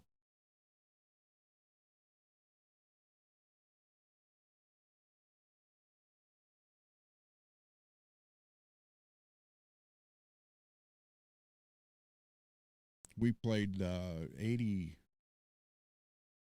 wow, 88, 89. I don't think it was 90, but we did a one off show with Alice Cooper. That's when Kane Roberts was his lead guitar player. And we played 40, not quite, not quite 50 minutes, like 48 minutes. And the last thing we did, and we knew he was going to do it, so we did a heavier version of it. We played I'm 18 as a thank you. You know, our singers even like, hey, we want to thank Alice for having us do this one off tonight. Um, so we did I'm 18, but heavier because you know we didn't want to mess with what his set list. But the cool part was we were probably 30 seconds, 40 seconds into it, and Alice came out on stage and sang it with Kevin, which was really cool.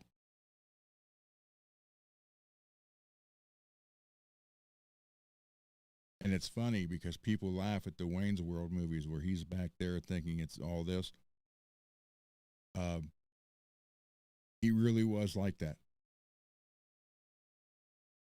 There weren't half naked girls running around, a bunch of beer and drugs. It was newspapers and talking about stuff.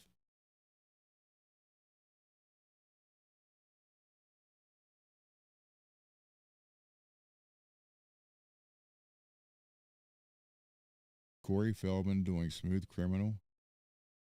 No, I did not see that.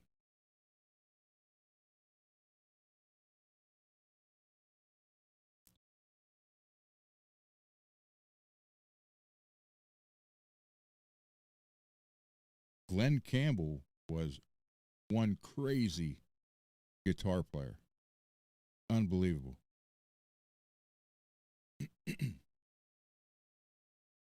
Yeah, Derek, that's what he was like back there.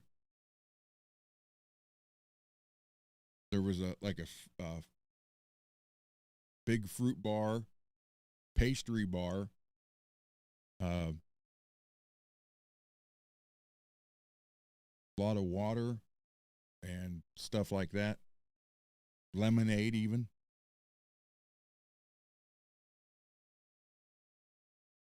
Russell, you'd be surprised. I like Glenn Campbell. I like Jerry Reed. I like Roy Clark.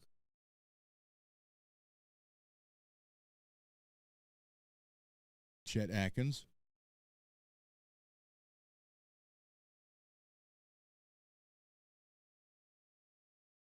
There's a lot. I'm telling you, you'd be surprised what I actually listen to. Lot of you know. There we go, Cheryl. I I do listen to country. Uh, Probably my favorite.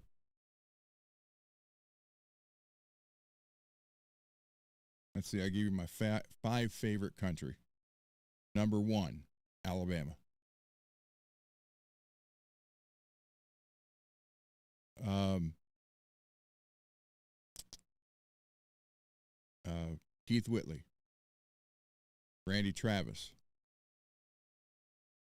Hank Jr., Gloria Morgan. And I do think Gloria Morgan at at her prime was probably the best female singer ever.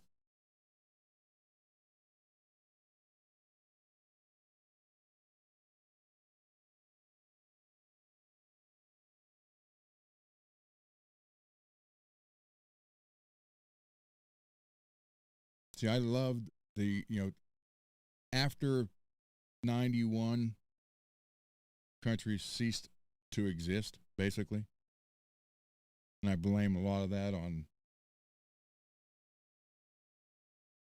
Swift. Scott, I'm friends with Brad Paisley.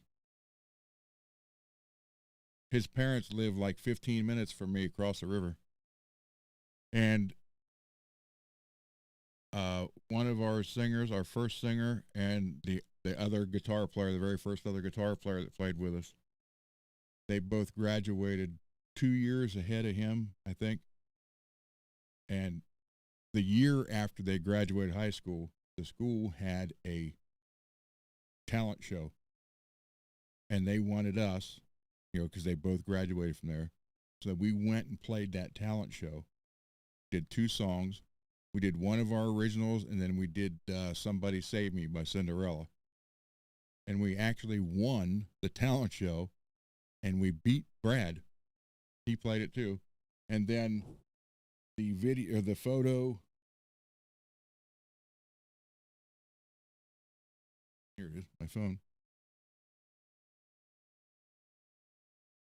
Hold on.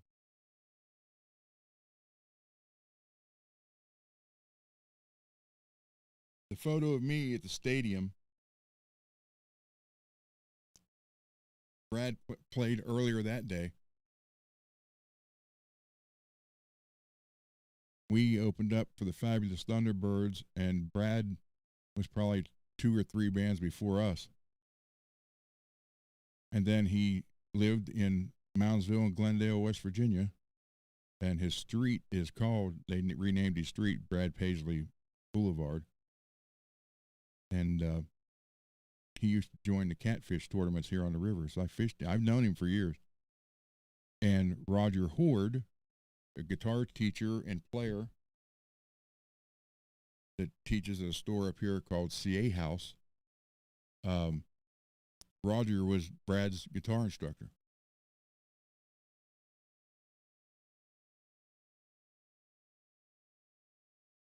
Matter of fact, did I delete that? Wait, let me check. I may have deleted it because I basically had it for the other channel.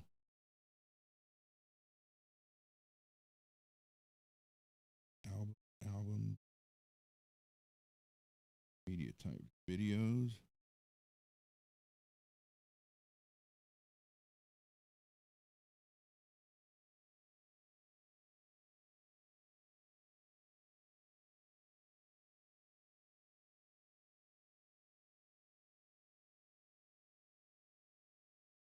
Crap. I did delete it. Because I was walking through CA House one day and Roger was in there playing in his office. And I had the camera on and I walked in. I said, "Hey Roger," I said, how long did you give Brad lessons for? And he's like, 2 years. And when Brad has him on stage when he comes around here, like, anywhere, Columbus, Pittsburgh, that kind of stuff. And Brad used to use Crook guitars, which are made in Moundsville, West Virginia, another 10 minutes from me. All his Telecasters were. Yeah, god dang it. I deleted it because I used it on the other channel.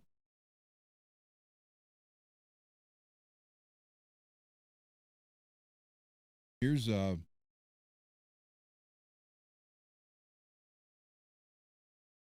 Here's a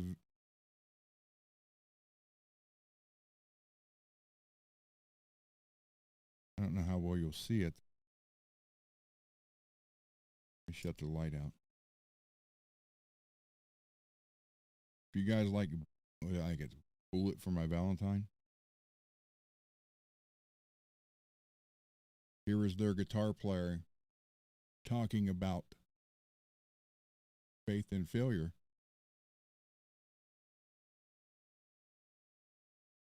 Hey Chad, what's up? Jinx from Blackville Brides here. I just want to say thanks so much for turning me on to the band Faith and Failure.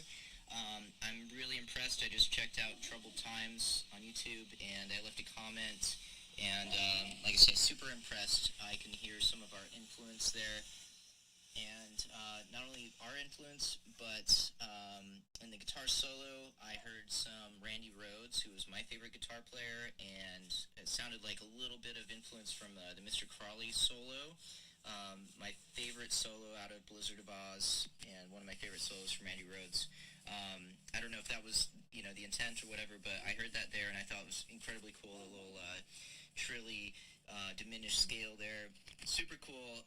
Cole is an awesome guitarist, and all my respect. So glad to hear when we've influenced other musicians to not only start a band, but to hear even our influence in their music.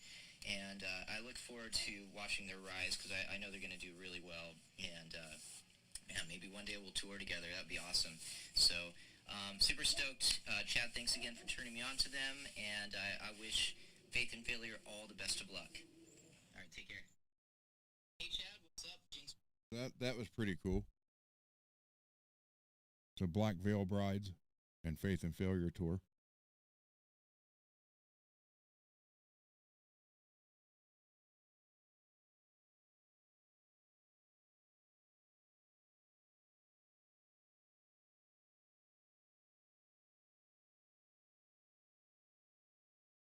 And then this was before Ozzy died. But here's what Jack had to say about Faith and Failure. Hey, what's going on, Chad? So your dad reached out to me and asked me to give your band a listen, and I did. Went on YouTube, I checked it out, and I gotta say, it's always I always get stoked when I hear new metal and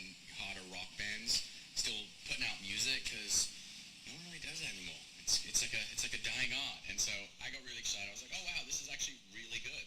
I thought your production quality was awesome, and yeah, I thought it was great. And I loved the throwing in the kind of melodic singing and with the kind of the growls. So yeah, very good job. And man, I appreciate that your dad told me that you grew up listening to my dad's music. So did I. I just can't play music. My life depended on it.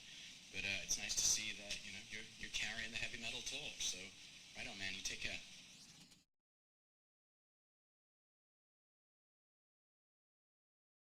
So I thought that was pretty cool.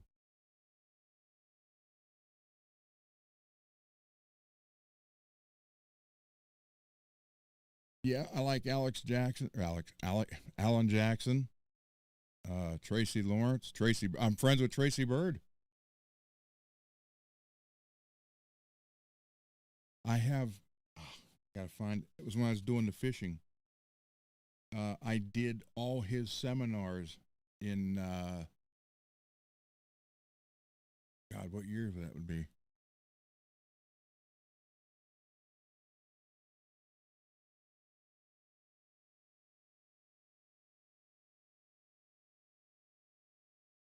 It was in the early 2000s.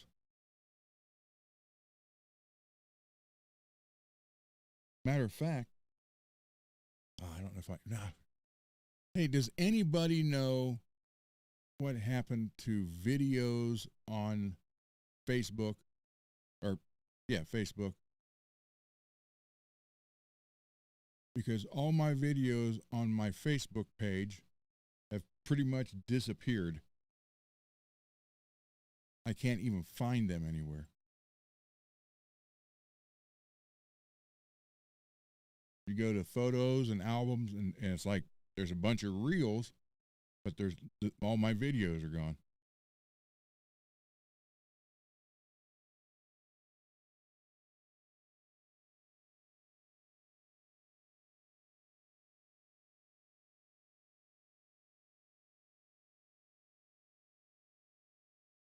And the reason I'm saying that, there's photos,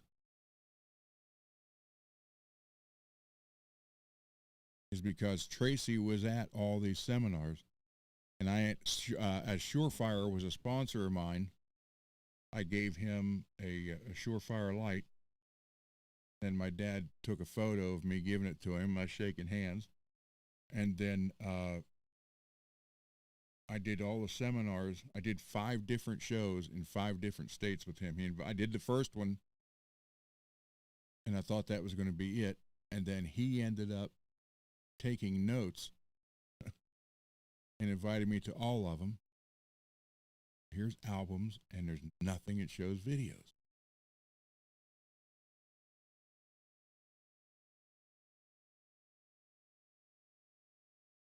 Because he performed at every show, every outdoor show. And him and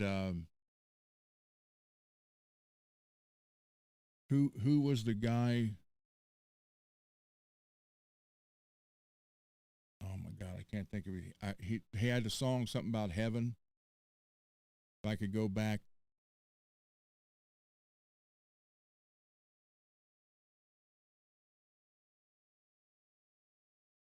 If heaven was a pie, it'd be cherry or something like that.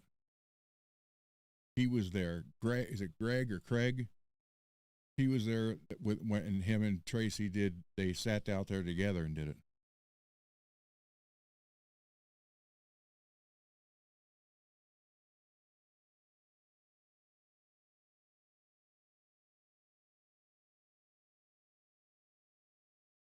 Yeah, I cannot find freaking videos. Reels. Group.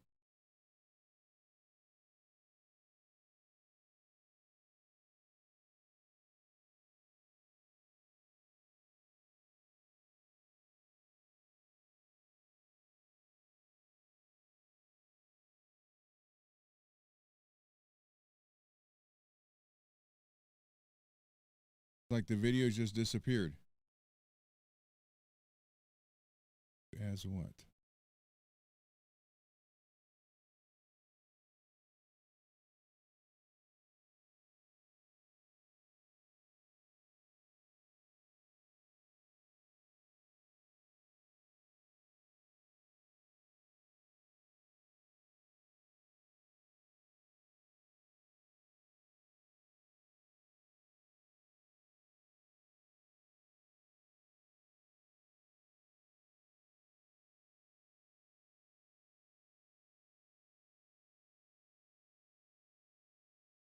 Drives me crazy. Not under like managed sections. It's like the videos just disappeared.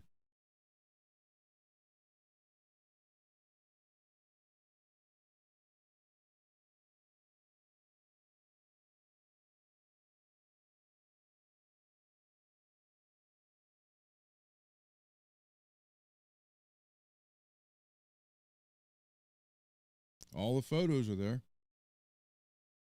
Anyhow, I had a video of Tracy. They did right before his wife got hurt. That's why he basically quit music, because she got seriously hurt in an accident, and he basically quit to take care of her.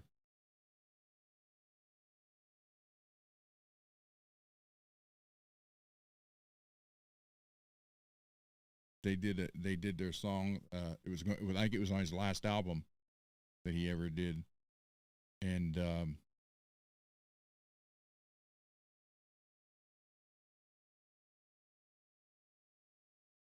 let me see if I can add this. It says add photos or video. If I can add a video, maybe it'll take me to the video.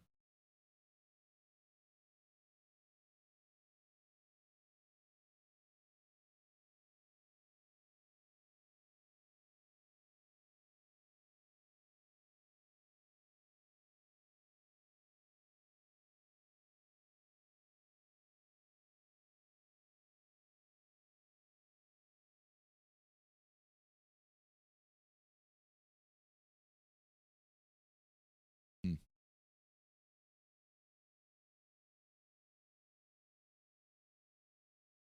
Post is being, but it's not. Photos of you, your photos, albums,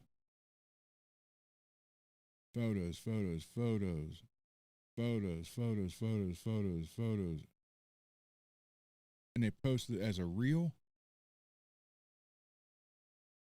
That's right, only 30 seconds.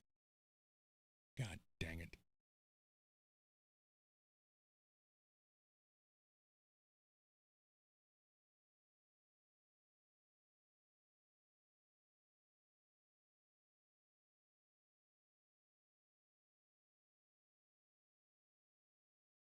Hmm.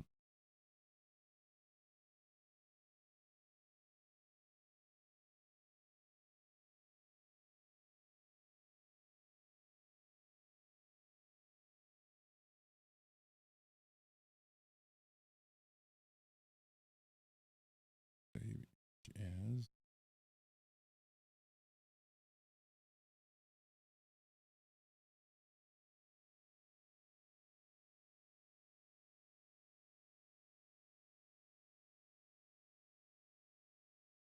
I can't. It's like they're gone.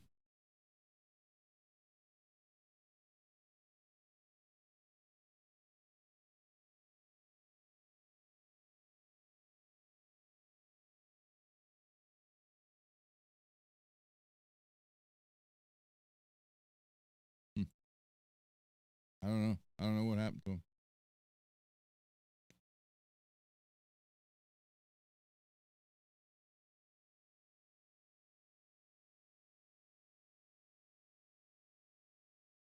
Anyhow, I had that video of Tracy, and they did. I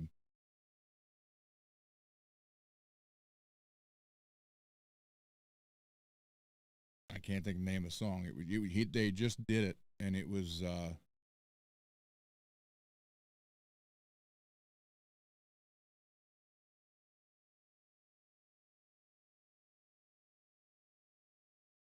Um, oh my God! It was like about a guy cheating on his wife, and something about they used the Bible for a coaster instead of reading it.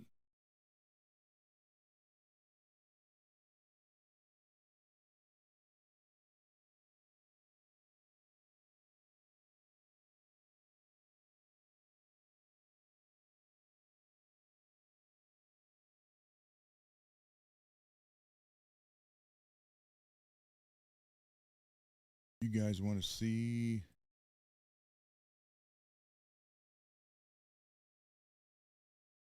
do this?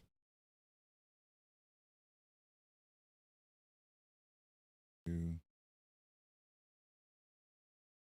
add.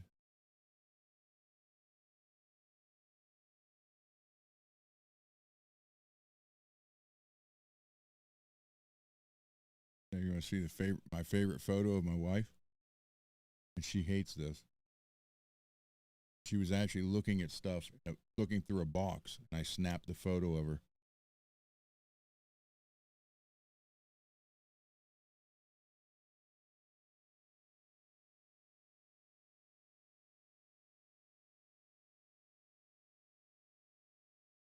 Good night, Cheryl.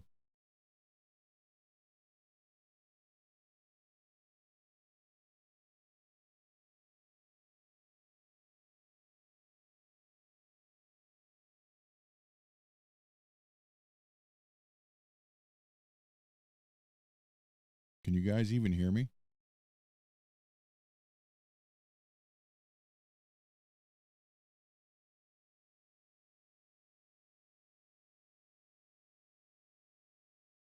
Okay.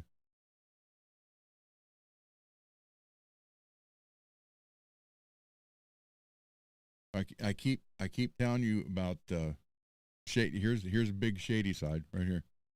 We encountered an error. Oh, it's already been added to the list. I got to add it to the list. Okay. Here's big shady side right here. Right there.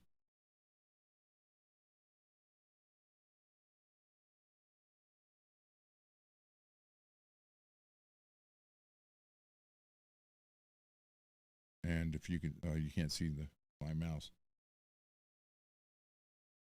but I am. We are in the mountains. We are in the Appalachia.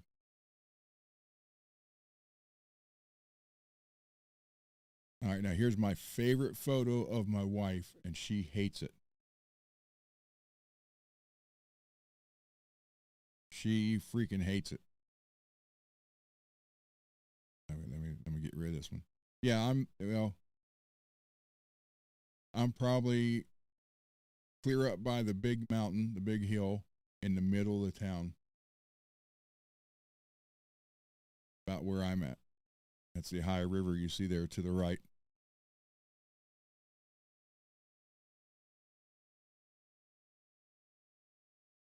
So let me get rid of this.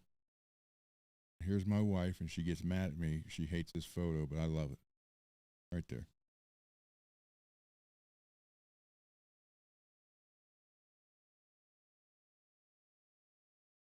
We will have, we've been 40, just a little over 40 years together. And this is our 39th year of marriage. She had just turned 19 and was only 19 for 10 days when Cole was born.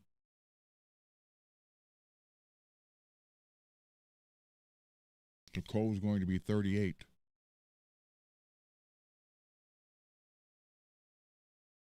on the 30th. You know, she hates that photo. We were actually in the garage, and she was looking through a box, and I happened to look over, and I was like, that looks like a good photo. So I took it.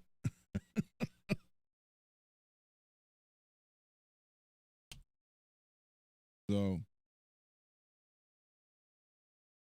and of course, my daughter gets her look from her mother, but she's got my eyebrows.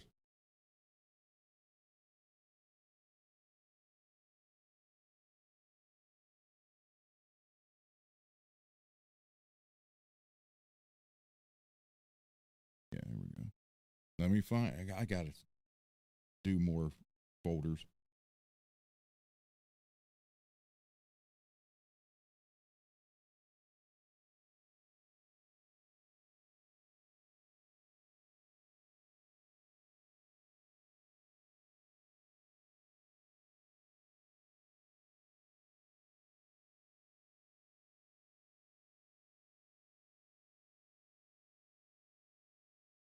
So yeah, Carrie got her looks from her mother, but she's got my eyebrows, which I guess at one point in time women wanted the full eyebrows because we'd be out and they're like, "Oh my God, I wish I pay to get eyebrows to look like that."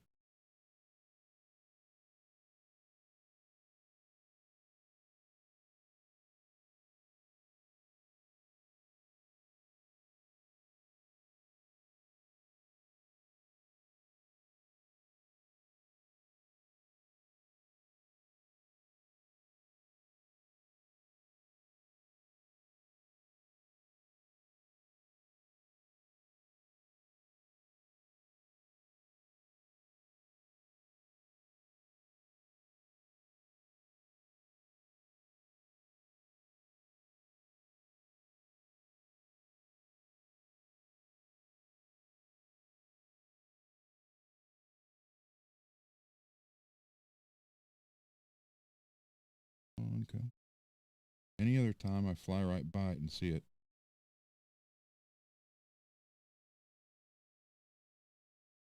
Now that I'm not looking for it, Peggy, I just found the picture of the little girl with the clarinet. Had I been looking for it, I'd never found it.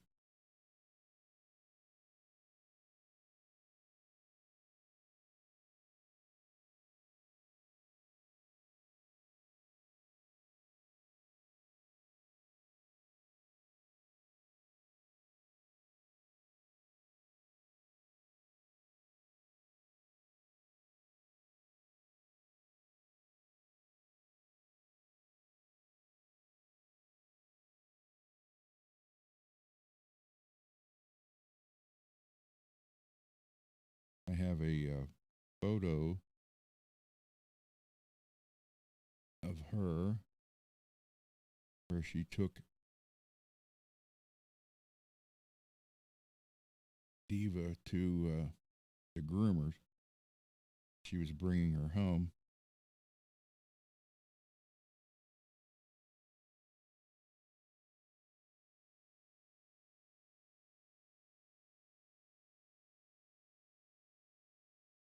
My God, I can't find it. Stupid. I hate this. Oh, here it is.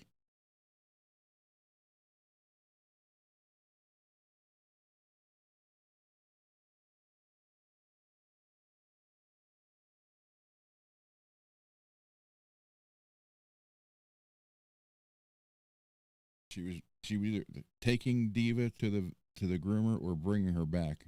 I don't remember. And this is her when she was little. And I told her husband, when I look at my daughter, this is what I see. I said, so remember that.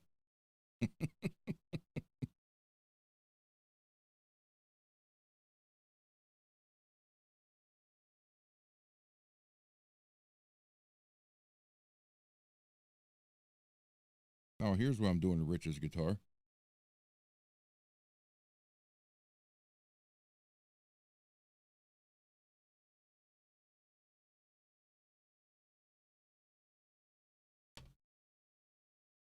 So,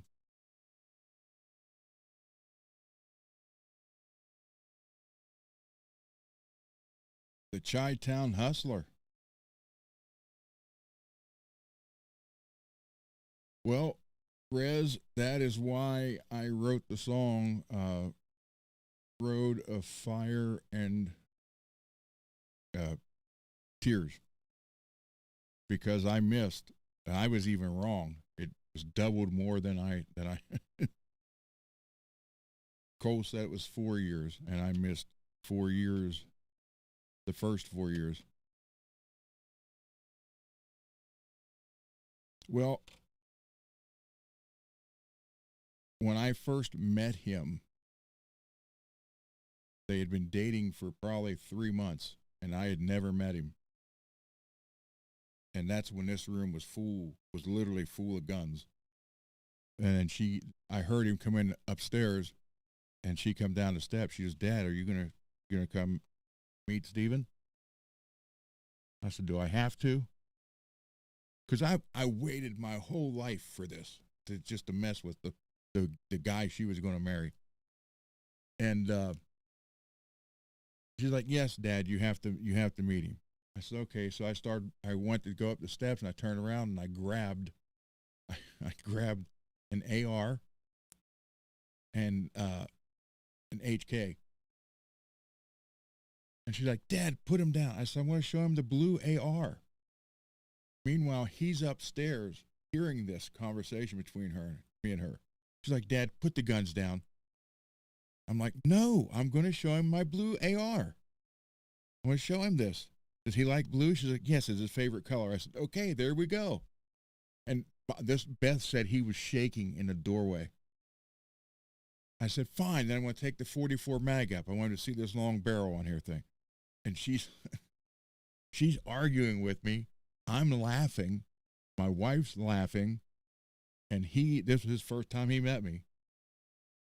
And he was at the doorway. Beth said he was literally shaking because I had him so scared coming up the steps with guns.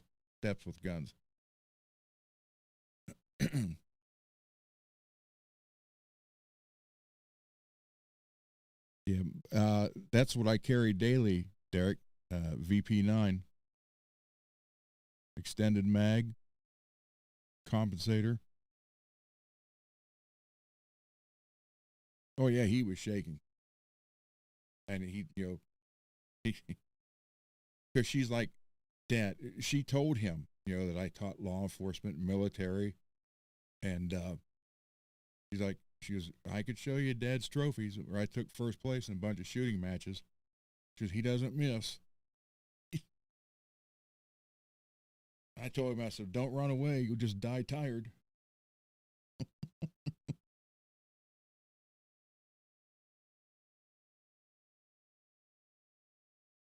Yeah, this whole room was full. There was over 200 guns in here total. I sold a lot of them to a couple of gun stores.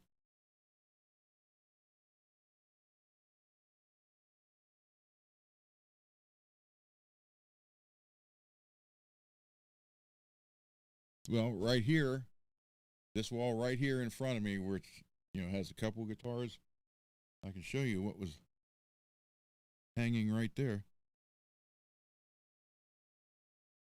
I think that's still on here.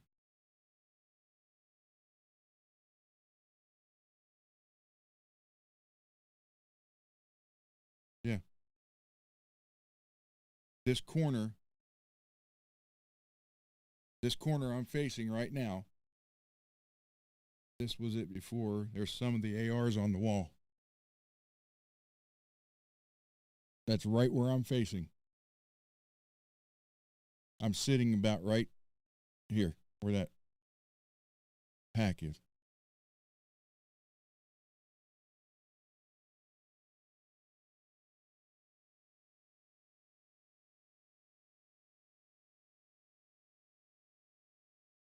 Oh, that's when I built the Wilson Combat AR right there on the table. Beige one. So, and this right here where the amps and stuff is, that's that back wall.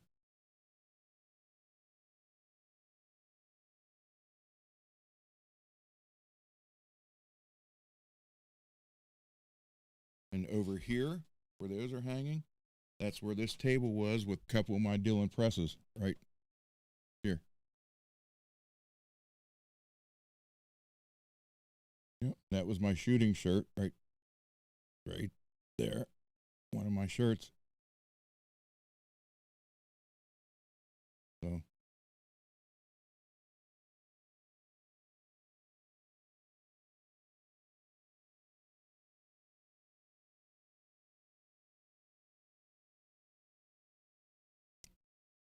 and where my drill press is right here now.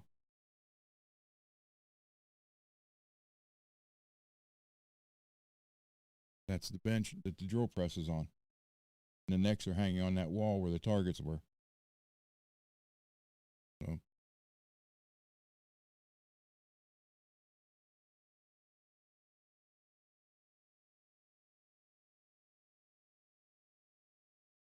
So yeah, apparently she had brought him down here one time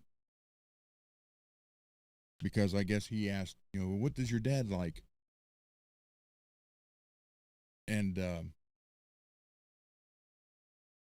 he's like, oh, he likes to build guns and shoot them. She's like, he's got a whole gun room downstairs. So I guess Beth and I were out, and he came down. She brought him down here to show him the room. I guess he was just like impressed and scared to death.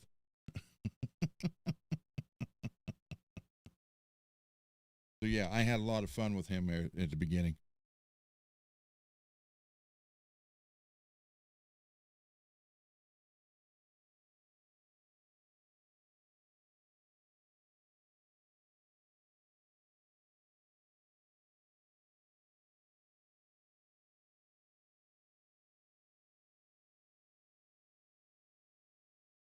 I've done a lot, man.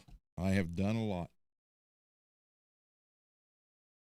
Almost died in a movie, signed in a band, toured, pro fishing, pro shooting, back to the band, luthier through the whole thing.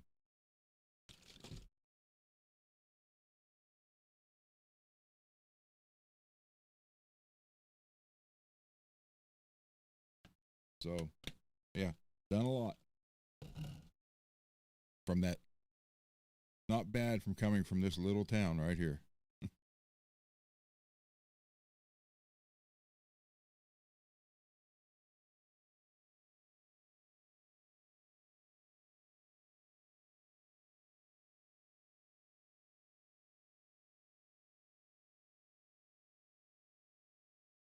Plus, if anybody is a Cleveland Browns fan that is older than me, Fleming, he was from Shady Side. He was on the Cleveland Browns.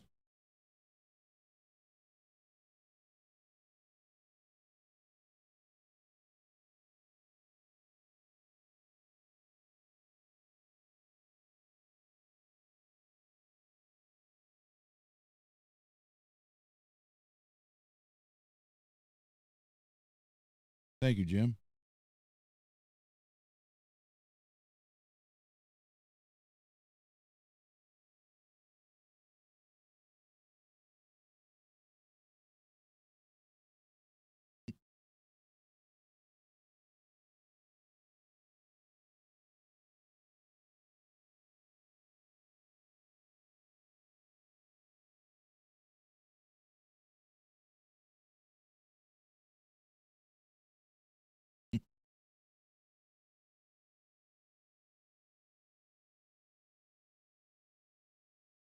No, actually, I grew up in this house.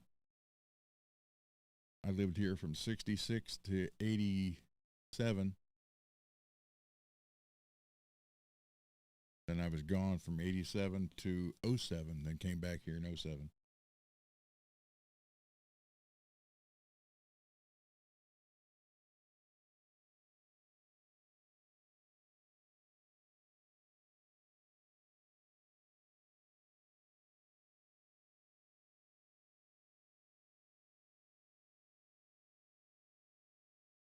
There's not that much a difference there.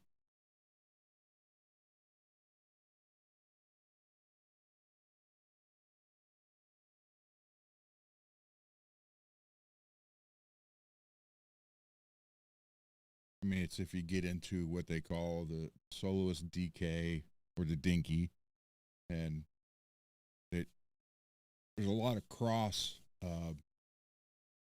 confusion there for a while. When Fender first took over, it was like they tried to rename some stuff, and you'll look at some of the older stuff that has a name of something today, and they're trying, and someone's like, "That's what it is." No, it's not. Yes, it is. I just liked it when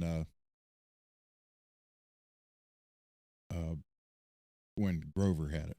You know.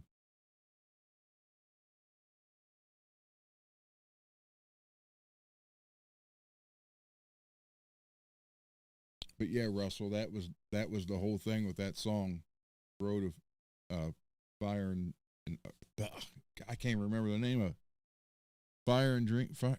No. Fire. Do I even have it on here?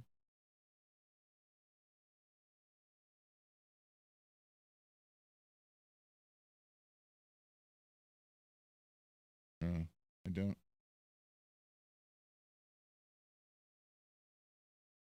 But that's what that whole thing was. About being on the road because you want to do it, you love it, and then everything you miss and you pay with to do it.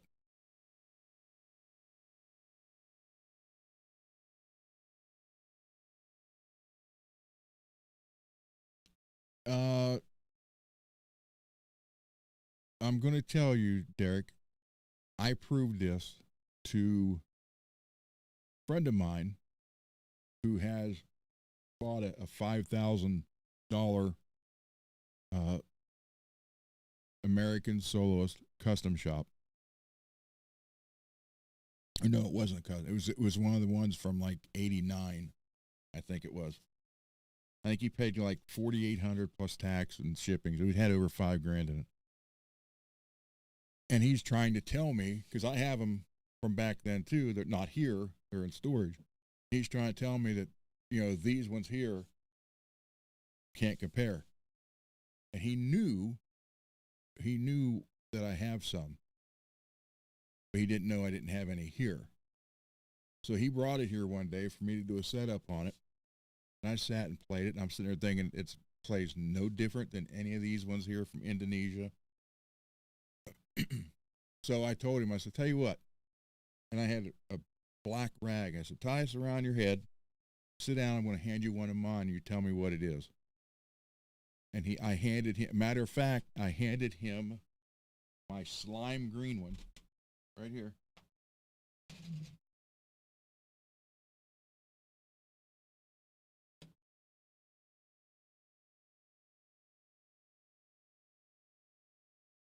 This is a made in Indonesia X series Soloist.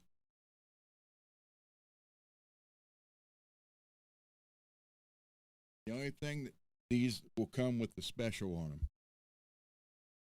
So I upgraded the hardware. I always put brand new CTS pots and pure tone jacks. And this one, did I upgrade the tuner? No. So anyhow, I handed him his guitar, and he's playing it. He's playing it. And I handed him this one. He's playing. He's like, "Oh, this is one of your American soloists from the '80s." And I said, "Just play it." He's playing it. He's like, "Yep, that's what it is." I said, "Now take your blindfold off." He's like, "No way." There you go. There goes your theory. Scott, you're right. You're right.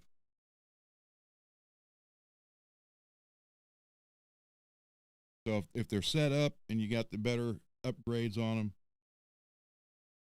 save yourself $2 or $3 grand and buy one of these. They play the same.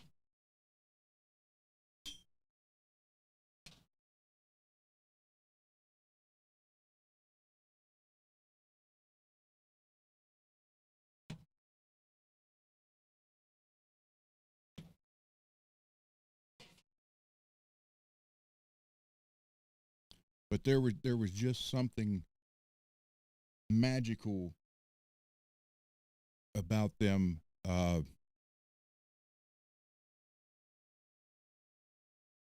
When Wayne and Grover was working together, and Carl was there at that same time, there was just something magical about that shop. And that's what I said. I've been hooked on Jackson since probably, well, the Concord I had, I think, was in '84. So I've been hooked on them since then.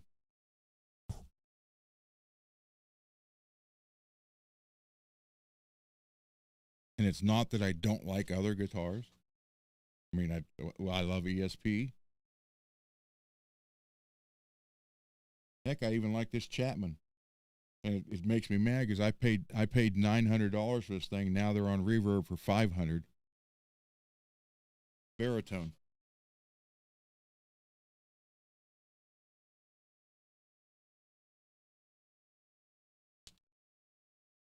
So, yeah.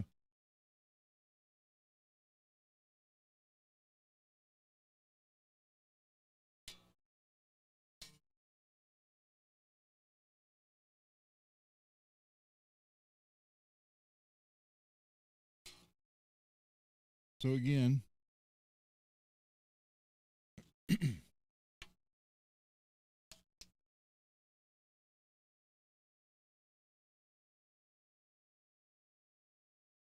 well,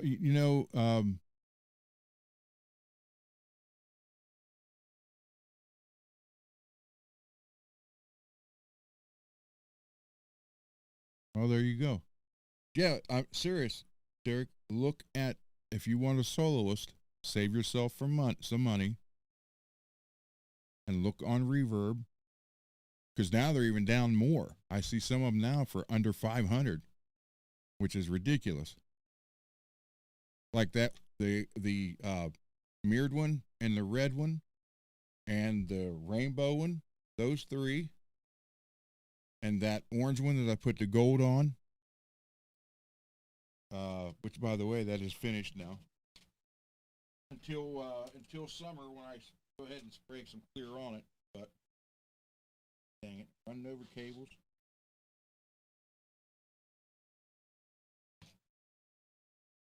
So these three, this one, and the other one I showed you that was matte that I polished out. Those three, these five are all $1,400-$1,500. But I did do all the golds on it now.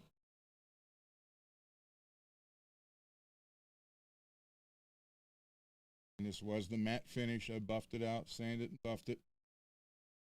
Looks chrome, but it's gold.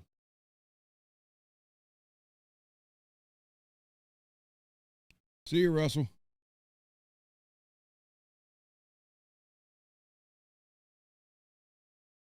Gold tuners. The only thing I got to get now to finish it off is the gold nut, and I'm in no hurry for that. Got the post.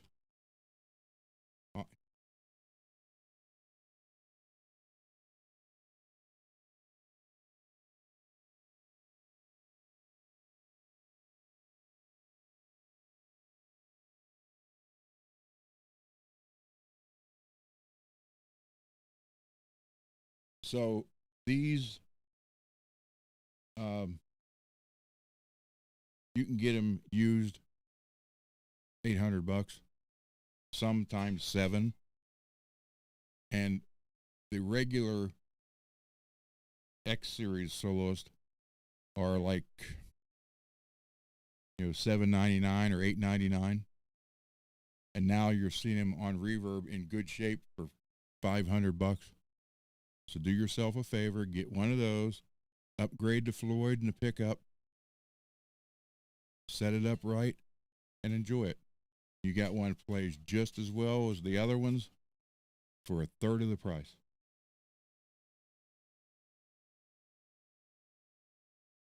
Yeah, Rez, they are.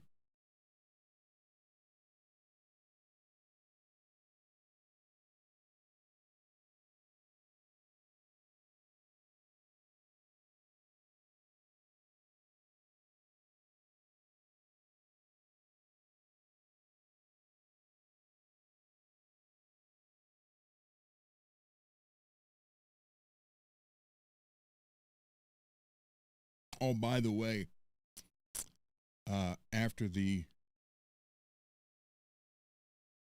character assault on my setup on the Kramer from you know who, it was taken to a shop there in California for a biased opinion, and everything was fine. He did say the action was low for him. He wouldn't want it that low. So I guess a little quarter turn with the truss rod fixed it. Imagine that. And that was deemed unplayable and needed a pro setup, when someone who has no idea who I am said it was done perfect.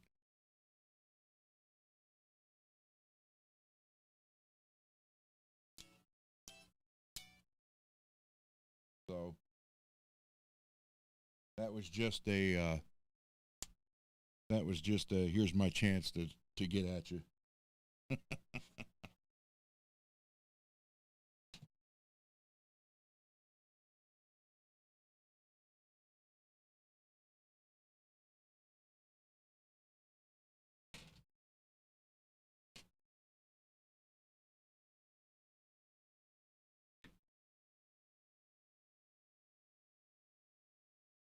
Rocky. Oh, I agree, MPN. He knew exactly what he was going to do.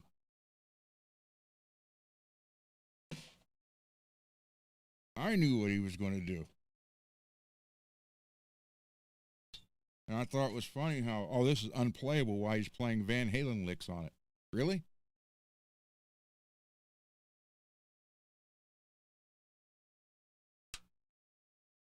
So who knows?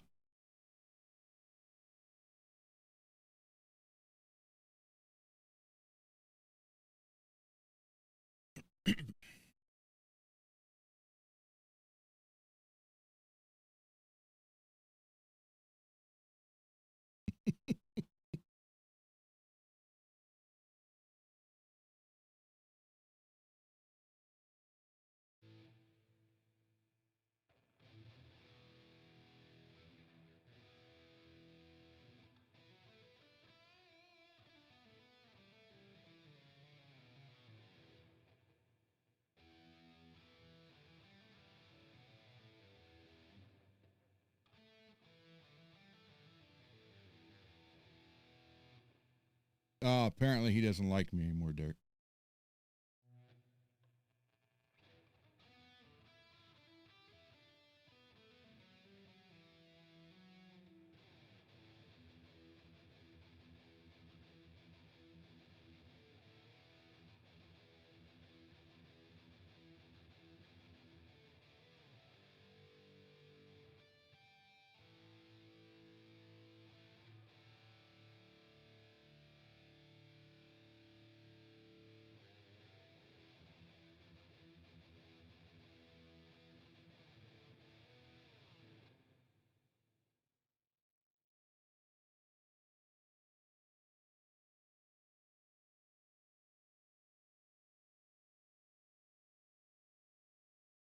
Well, like I said, the only reason, I finally figured it out, and honest to God, I'm not knocking him.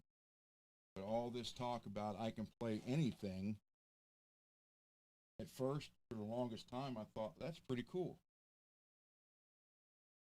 Because, yeah, technically I can play anything, but if you can play it good's one thing. But I'm thinking, if you could play it good, no matter how it's set up, that's pretty cool. Then it occurred to me, you got 55 guitars behind you that are all set up like garbage, and you hit strings like you're trying to drive a nail through a cross. You don't know how to set them up. That's why they're like that.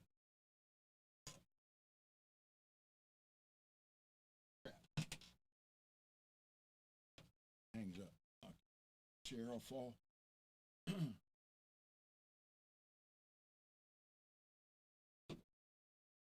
And you notice there's no at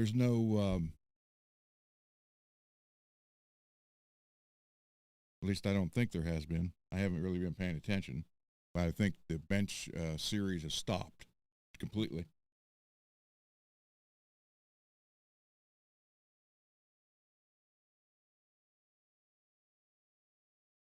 Hey, David. Yeah, it looks really cool under black light because it glows, but the camera corrects it so it doesn't look, which I was surprised, because what I'm seeing here, it literally looks like it's on fire. Let me try it again. But the camera auto corrects it. That's what makes it bad.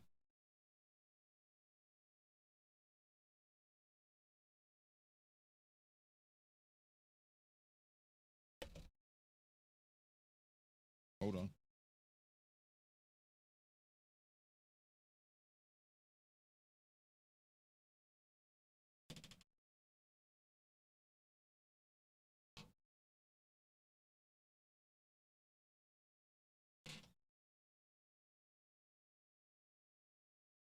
Really can't. Literally looks like fire is glowing. The camera compensates. Sucks.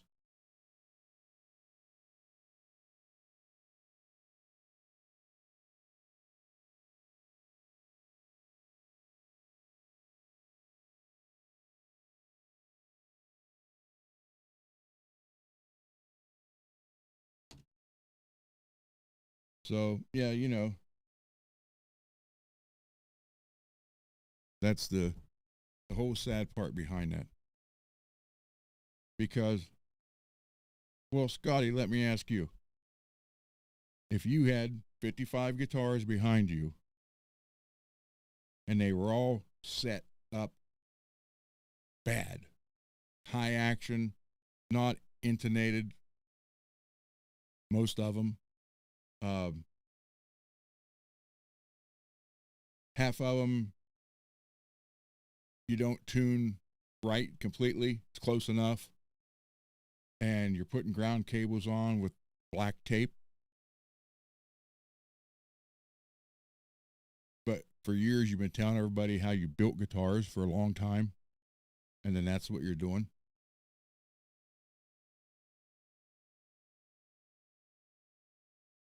So if you knew how to set them up, what I'm saying is if you knew how to do it, why would you still have them back there in that condition? To me, it's a pretty simple answer. No. Make them playable. Set them up.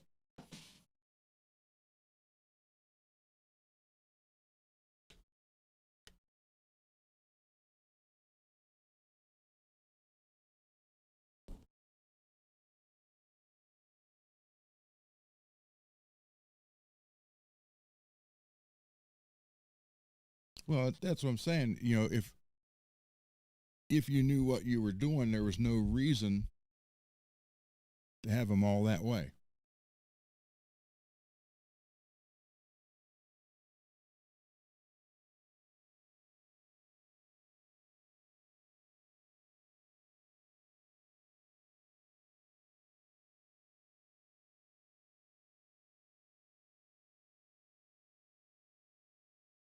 And again, it may sound like I'm picking on him. I'm just stating facts.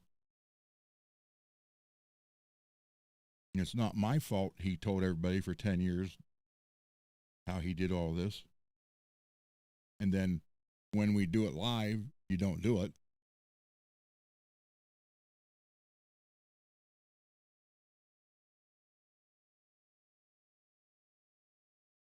So it just didn't make sense to me at all. And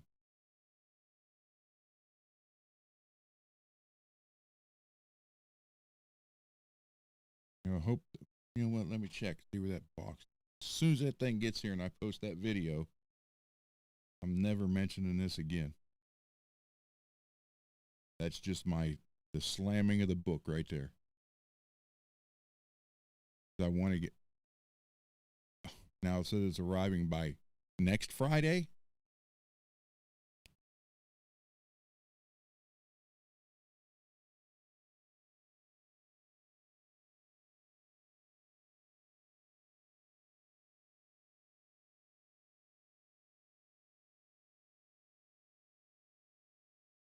Package arrived at carrier facility in Null, Null, U.S., United States, yesterday. Says it'll be here by Friday. Well, I didn't get it today. So they must mean next Friday. That can't get here soon enough.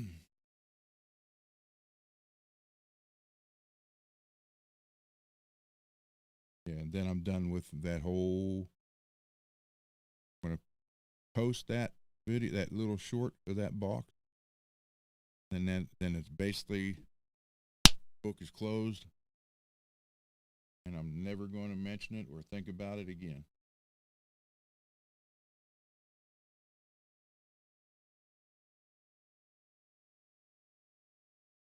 Yeah, I guess it is, Peggy.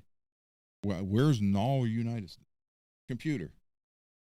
Where is Null US?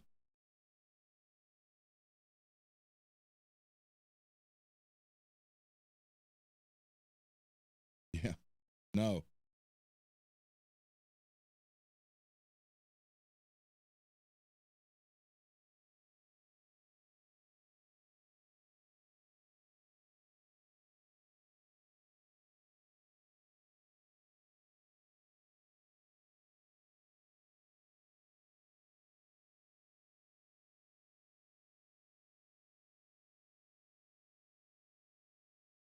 Okay.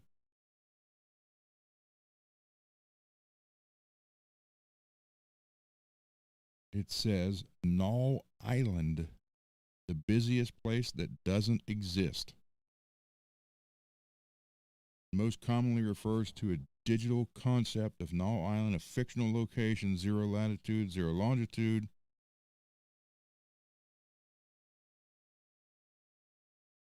God knows when I'll get that box.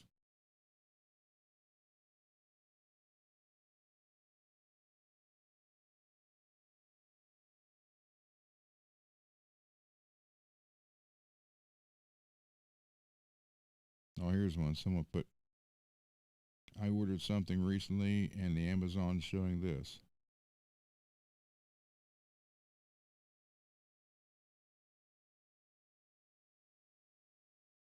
Null US. Okay. So it must be a fictional place Amazon created.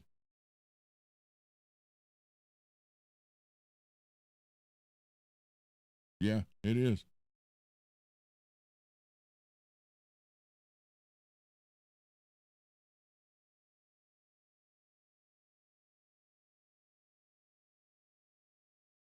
So, you know, I just can't wait till it's over with.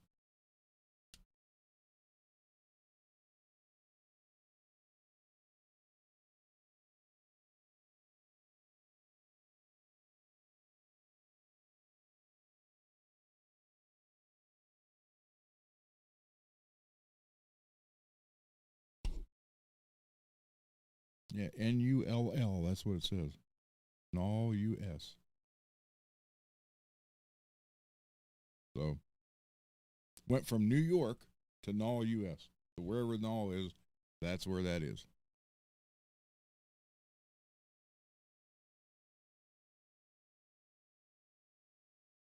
Honolulu, it's 5 hours behind me. And I know that because so it's 12:45. Computer, what time is it right now in Hawaii?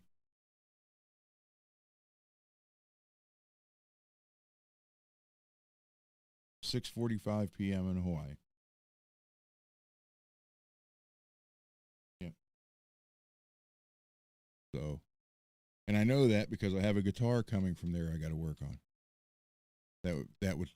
That will be the furthest distance guitar I've ever had to work on. And I believe it or not, I take it as an honor because surely the God between Hawaii and me, there's lots of options.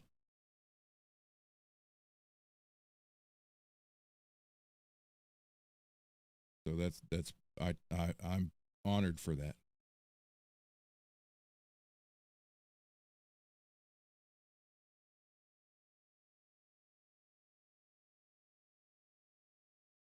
That's pretty cool, actually. No, I am not. No, I'm not, Rez.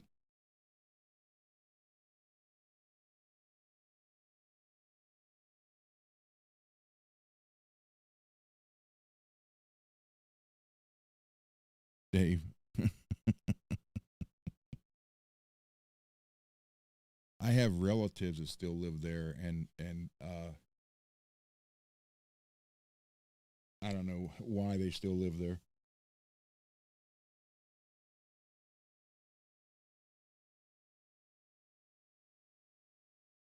So, do not know. But yeah, I think it's pretty cool. I don't know. He said he'll pay shipping to me and from me. So then buy all the parts and pay me for the work. Which is interesting. You know, he wants stainless frets. He gave me a list of stuff pretty much. And I guess the company went out of business, this guitar is. And someone who's got 3,000 playing hours live on a guitar, you know that baby's wore in.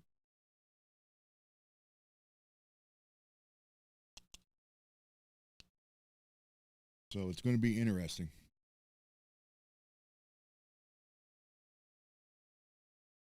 So, yeah,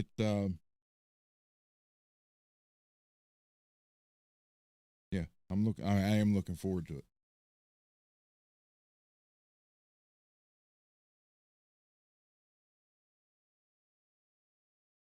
But, you know, thank you guys for the comments, but I'm not, hey, Dwight, you know, I'm not looking for those comments. I know what I can do and I know what I can't do. And to have somebody who we all know can't do anything try to tear it apart, that rubbed me the wrong way. But I was supposed to be okay with that.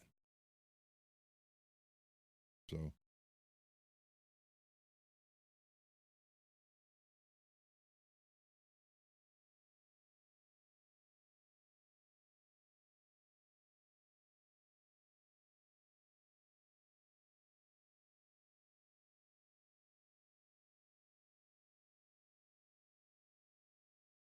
yeah, he said that guitar's got 30 or 3,000 live shows on it.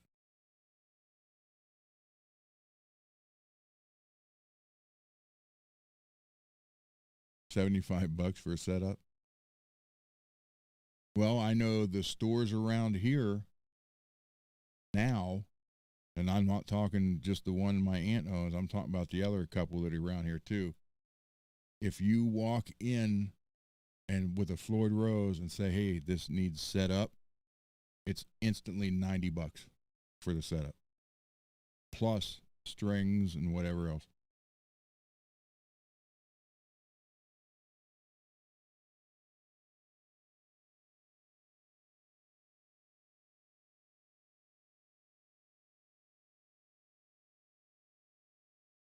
So, yeah, it's kind of, you know, I'm shocked at what some of these places are charging. You know, you can't get usually. I think there's only two people besides me from Columbus to Pittsburgh that do Floyd Rose routings for full floating, and they charge 450 bucks to do it.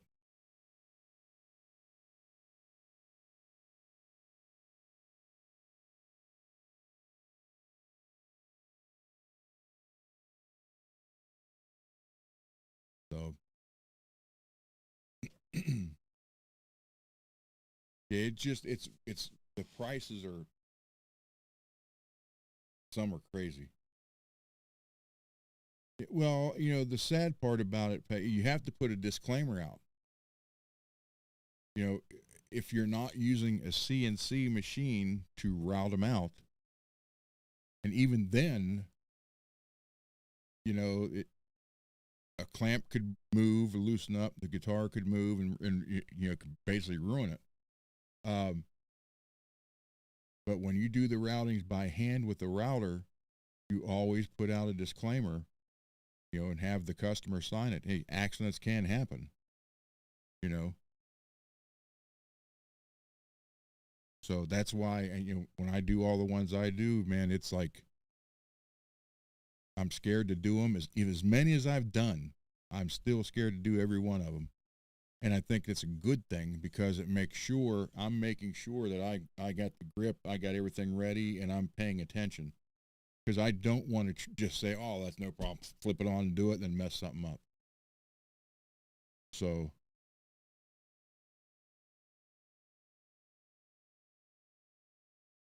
you got to look at it that way. And a lot of people throw disclaimer, sometimes an accident will happen.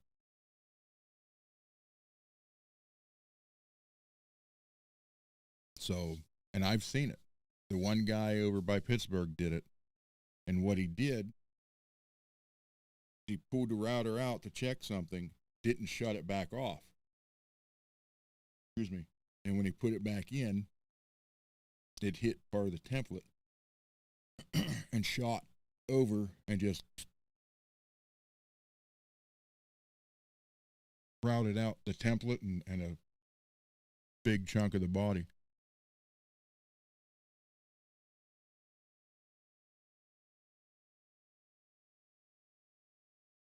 It's like you got to have the grip on it. You got to, understand which way it's going to pull. Everything.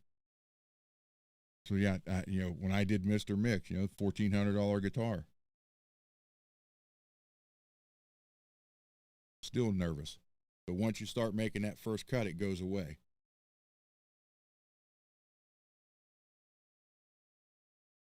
David, no, I do not. I have a template, and I go over top blue tape. That way, the paint doesn't get affected. By the end of the paint doesn't chip off. But you also, like if you got your section. I can't show one of those. They're not routed out. Hold on.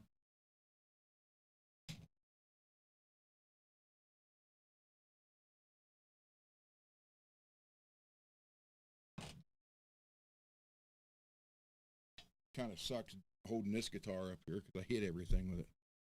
Okay, so I have this all covered with tape, laid out, center lines for the spacing here is 74.3. For that, you're at 25 inches from the nut to here. Center line, everything, you work off that.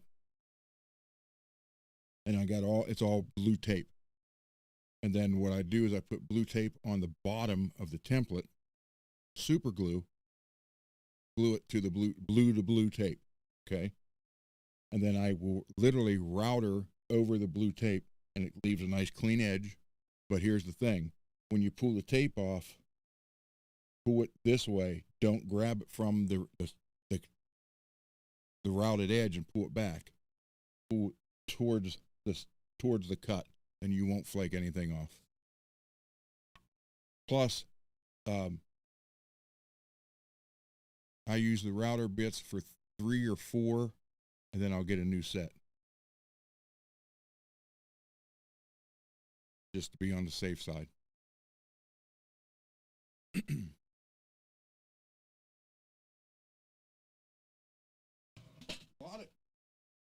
lot of it's common sense.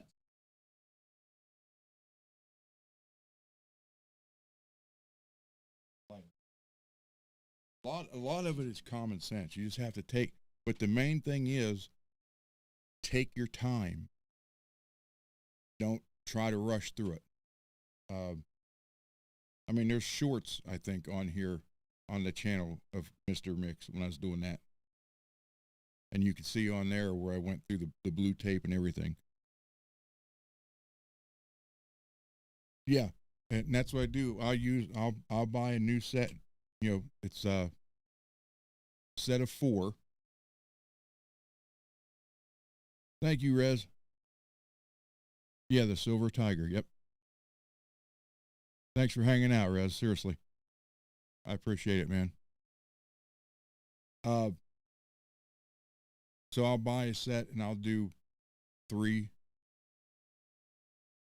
And then I'll just get another set. And I don't want to take a chance, the router bits being bad. So.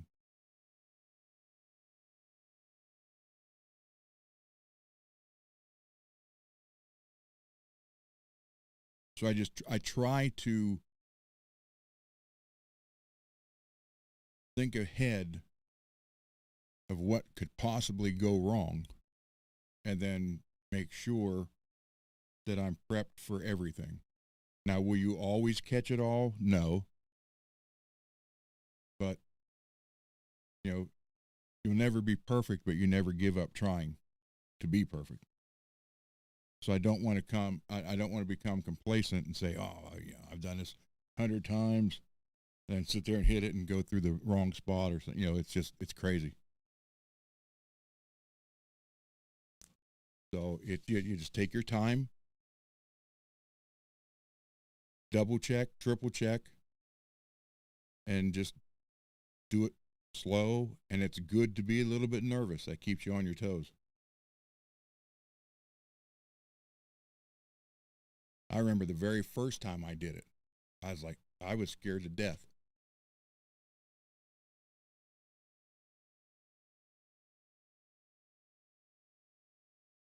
But I don't have a CNC, so I do everything by hand.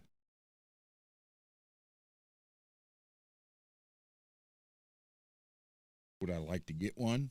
I would like to get one of those ones that fits on a table, big enough to do a guitar body.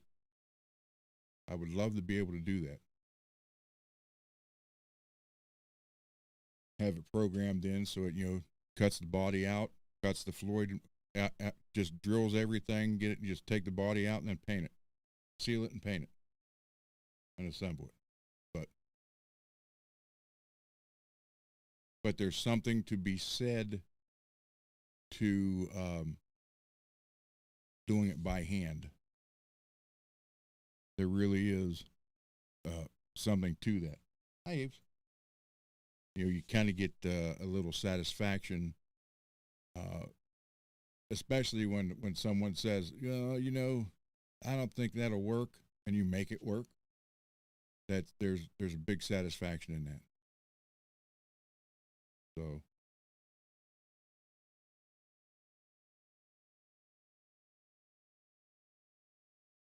yeah.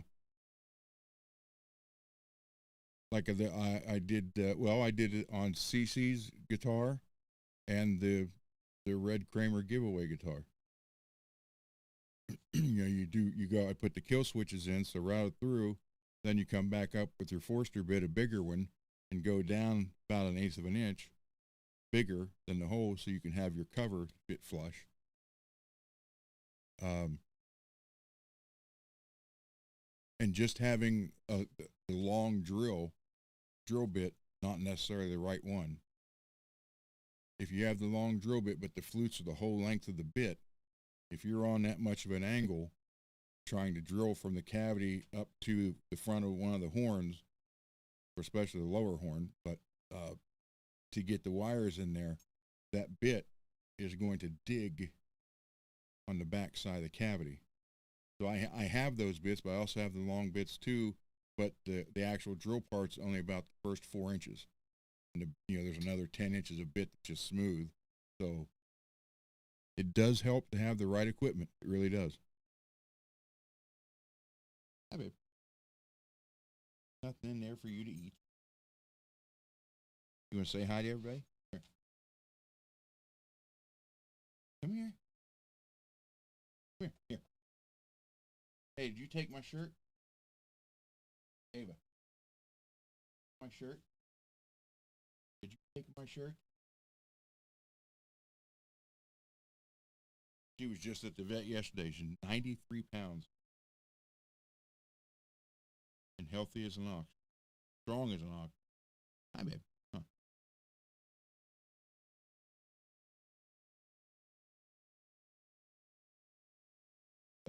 She's a big girl.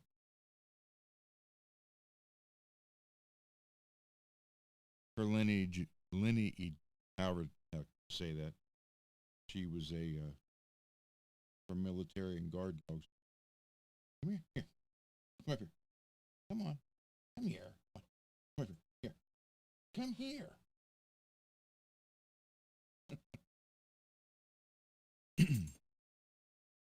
What are you doing?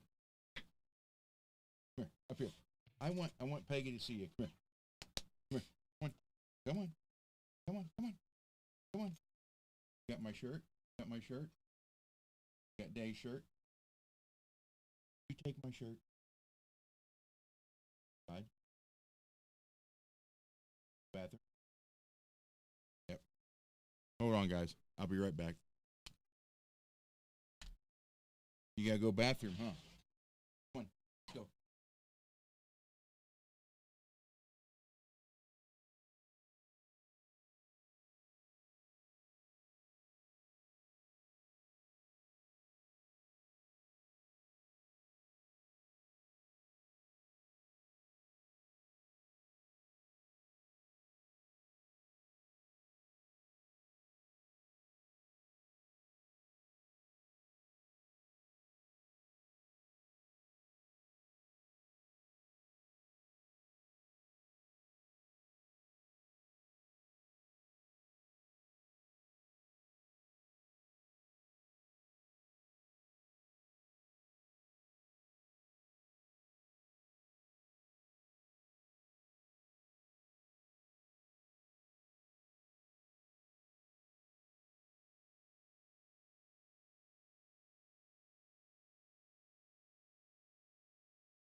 Sorry about that, everybody. She decided to check out the entire yard.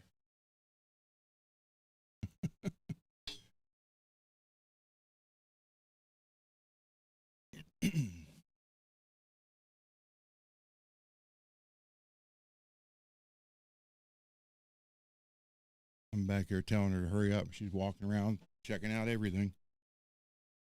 That's still running. So,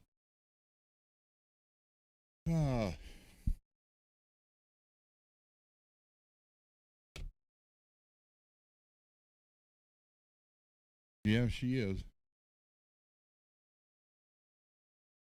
Had her since she was 7 weeks old.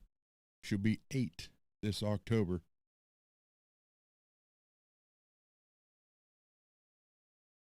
She is my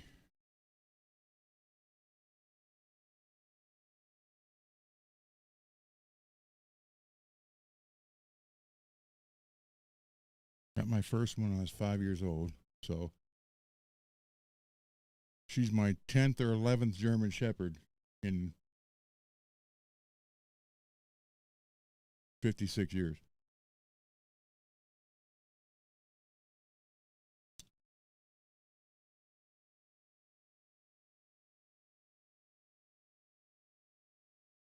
So there you go. Oh, I have this banner too. Forget about that. Look.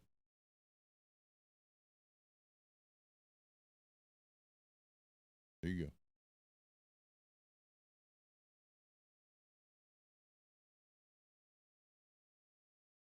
I'm slowly learning how to do this stuff.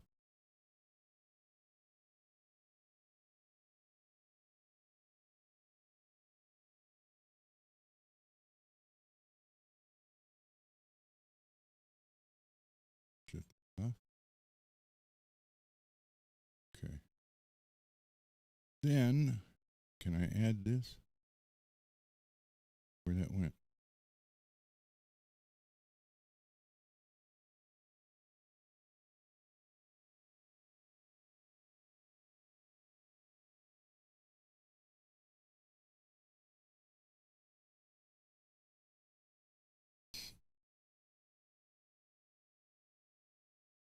That's weird. That one.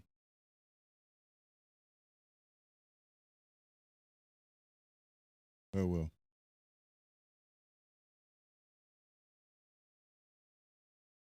Yeah, Lewis, I agree.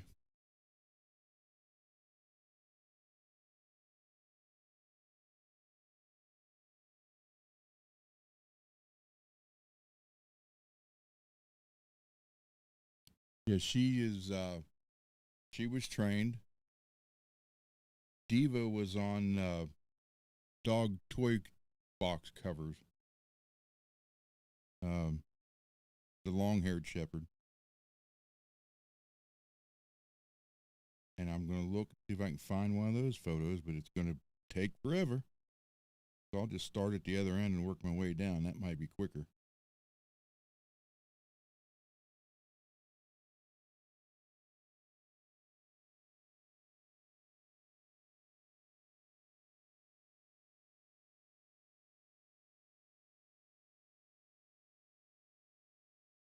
Oh, here's when Ava was a pup. She was probably 10 weeks old here.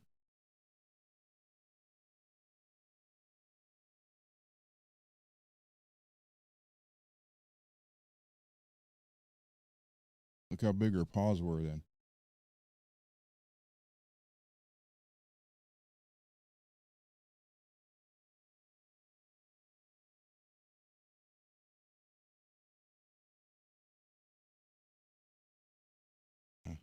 This was Diva. This is the one.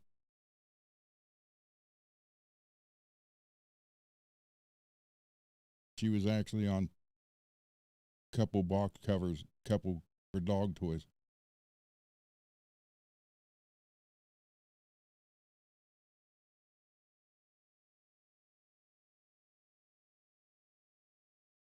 That's her too.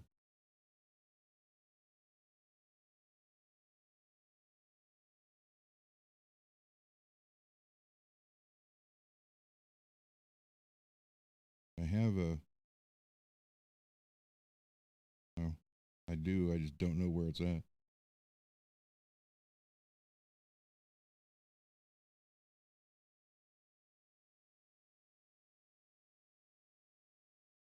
Yeah, I'm not gonna. I'll find it some other time. I need to put some more of these in the folders.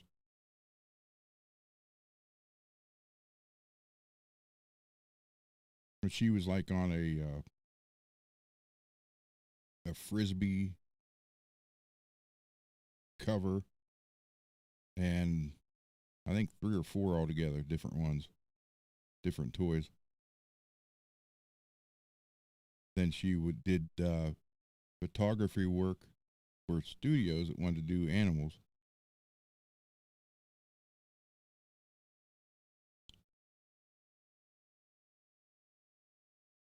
But they all have been trained, and Diva, especially Diva. Yeah, I don't know where. I'm not going to look through 5,000 photos. So, so anything else you guys want to talk about?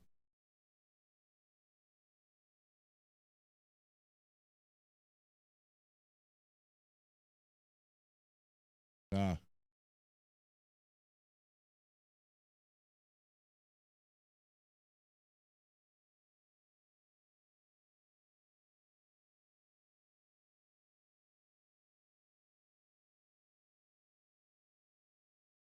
what are we building to give away? I don't know. You tell me.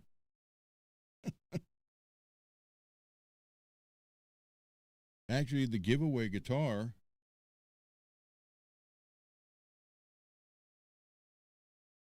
Um,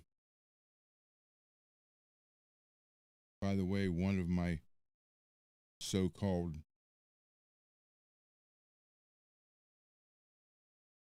friends let me know that they unsubscribed to this channel.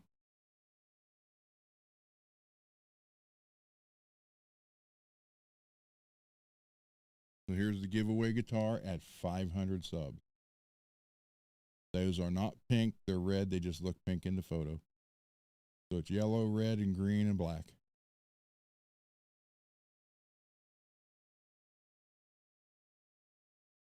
Billy Ray was gracious enough to donate that guitar.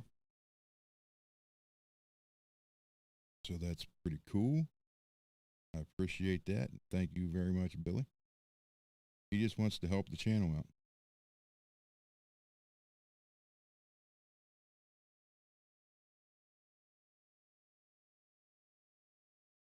And I am grateful for that. Well, wait, here's a. Oh no, that's the red one. Let's see, there's this one.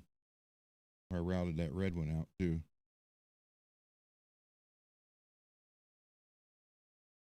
Hmm.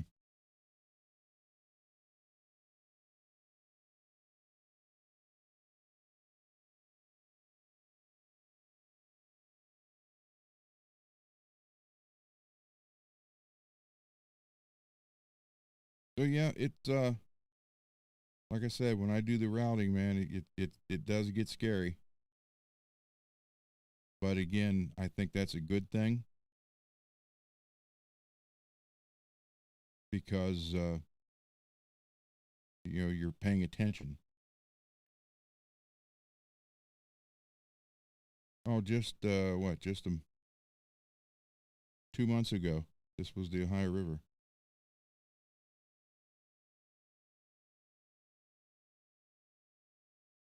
Frozen over. You see footsteps where people were out walking on it.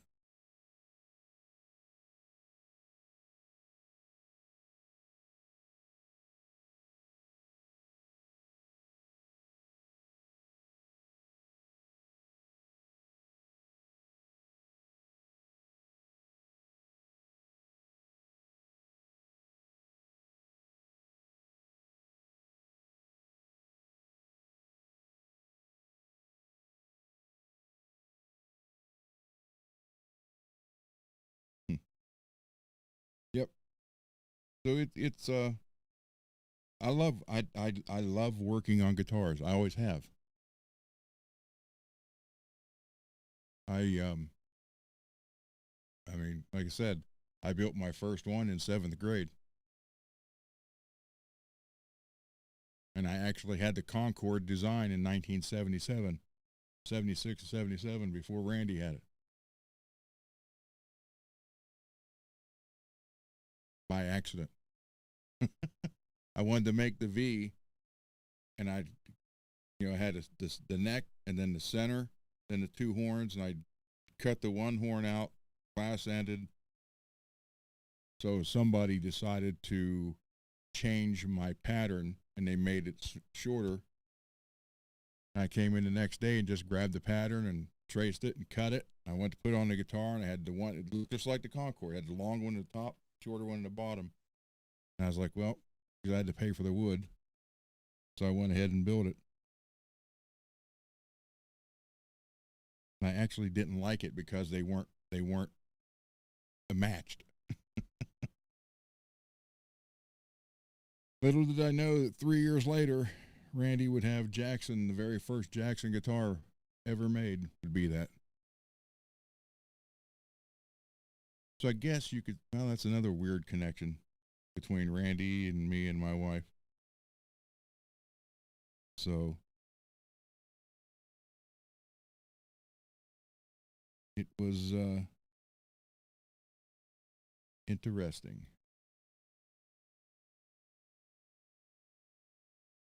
No idea, Lewis. I don't know.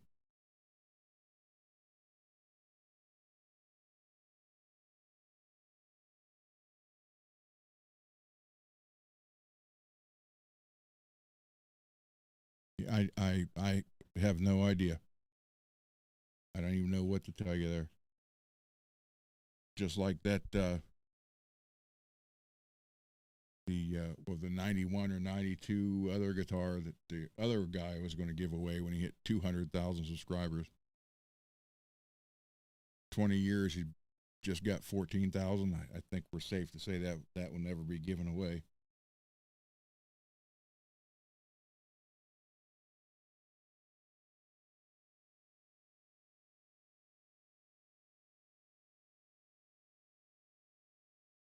But it's like you use like clickbait. You're using a guitar giveaway as clickbait to get people in and sub. I mean, I know at 500, we hit 500 that night or the next night. We're going to do a show, and whoever is in the chat has a chance to win it. Billy will ship it out to you.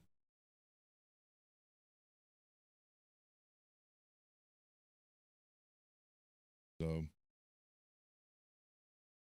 yeah, you know that one, Lewis. A lot of people do.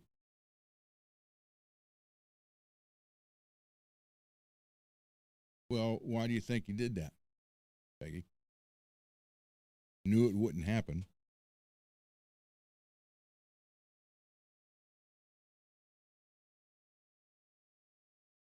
You know you're not going to get 200,000. So you're going to dangle a $5,000 guitar out there. That's like me saying, "When I get 1 million subscribers, I'll give my Sandoval away." What's the odds of that?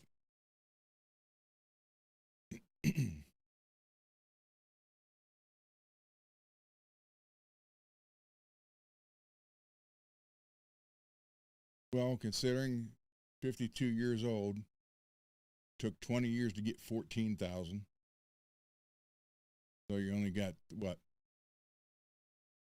180, 84 or 86 more thousand to go.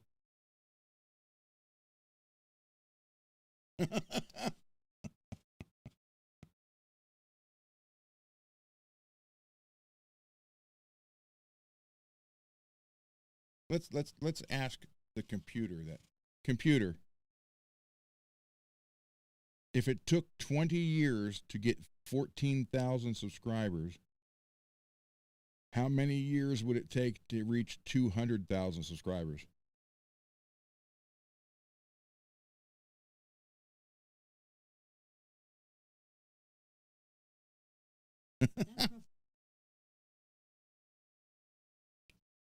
$200 some years to reach 200,000 subscribers at based on 14,000 over a 20-year period.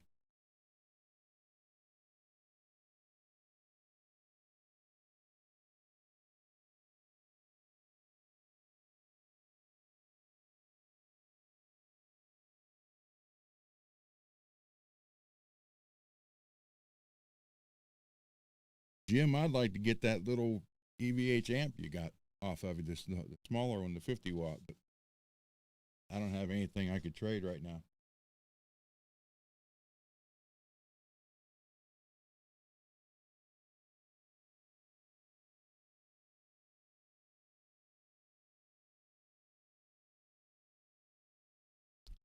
But yeah, I mean, I love guitars. I love them to look a certain way.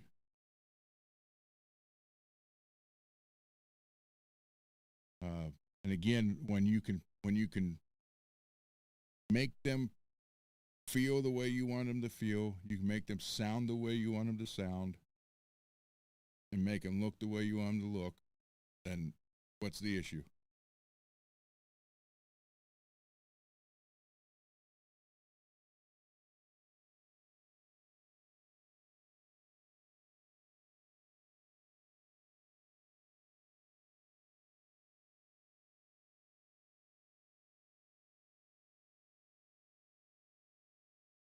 So, you know, instead of hearing, oh, it's all about the feel and the sound. Well, it is, but you can make it. You can always swap pickups. You can always change the frets if you don't want jumbos or super jumbos or extra wide. You want narrow. You can change everything about the guitar. You can even reshape the back of the neck. It's wood with some metal wires and paint. There you go. That's what it is. Bar. That's like I have a habit. I put the push-in bar in all of them now. And I went through this stage where I didn't like the speed knobs. I always liked the metal ones, the knurled ones. So most of these have the knurled on them, except for the couple over there. And then, for whatever reason, I woke up one day and I didn't like the knurled knobs with the dome top. I like flat tops. So now I'm changing them all to flat tops. Does it help the performance of the guitar? Does it make it sound better? No. But it's something I want to do.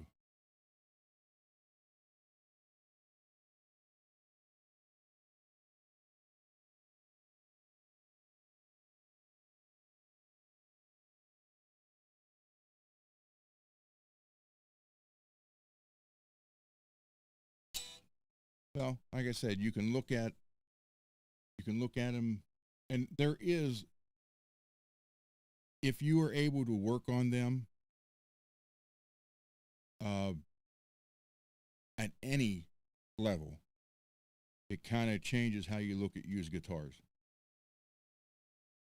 If you can do anything to them, then it really changes how you look at a guitar, because you look at it and think, oh, I can make this out of it. But if you can just get one that you like and make it play better and not worry about the look, that's great. But there are a lot of people out there, unfortunately, that don't know the littlest thing about a guitar. And that's one of the reasons why I'm here, is to help people learn. You know, and again, you're never going to hear me say I'm the best, blah, blah, blah, blah, blah. And, you know, normally I try to, you know, tell people when they start that, ask them to please stop, because I don't consider myself like that at all. I just want to help you guys learn. I want to, get the donations and get the guitars in the hand of people who can't afford it, or can't afford a guitar, or can't afford to get one fixed. And it's just, I don't know. That's weird. And the funny part is like a lot of people don't believe me. They're like, nah, that's crazy. Nobody's like that. And I still think anybody can show you something. But that's one reason why I am here showing, to help you guys save money. Like I said, Billy's making money from learning from this channel. So you can't beat that either. Let alone, fix your own guitar and save money, but to be able to take it and make extra money just by hollow flashing, that's killer. I never even dreamed anybody would do that. I just figured I'd show you guys how to do it, and you can do your own guitars. Didn't even occur to me to do it for other people, or do one and then sell it and make money off of it.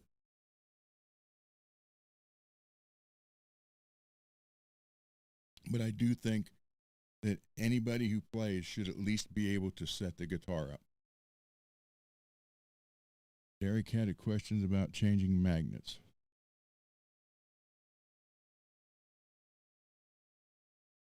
Let's see.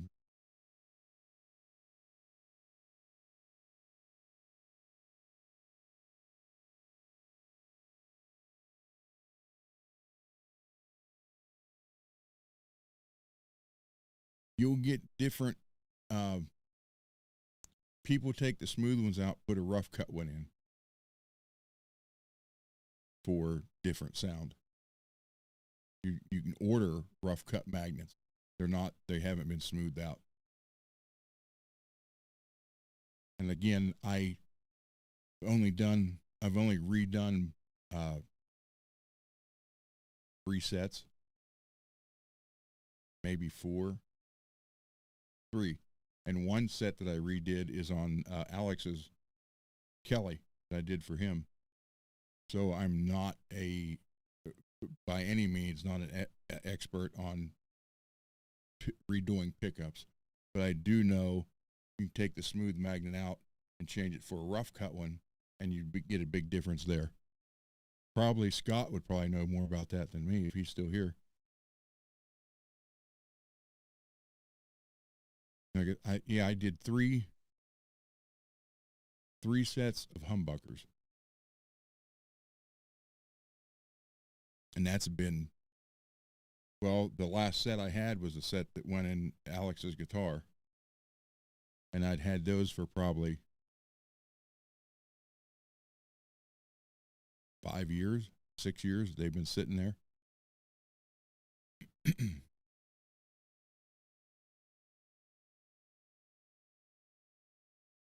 Because I even sold the winder and everything, because I wanted to do it, or I thought I did, and I got the stuff to do it and did the 3, so it was 6 pickups total.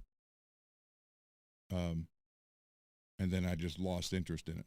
I'd rather work on the guitar itself, because my thought was I could always buy the pickup I want or have MJ build it. So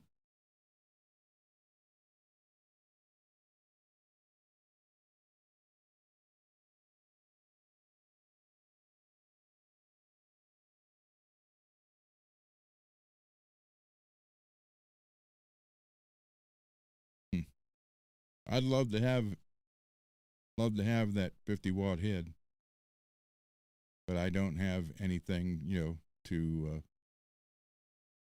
trade. I definitely don't have any left-handed guitars. I've only worked on a couple. Honest to God, I've only worked on a couple left-handed guitars, and the very first one I did threw me off. So, like, putting the strings on, everything was backwards. I was like, man, this is crazy.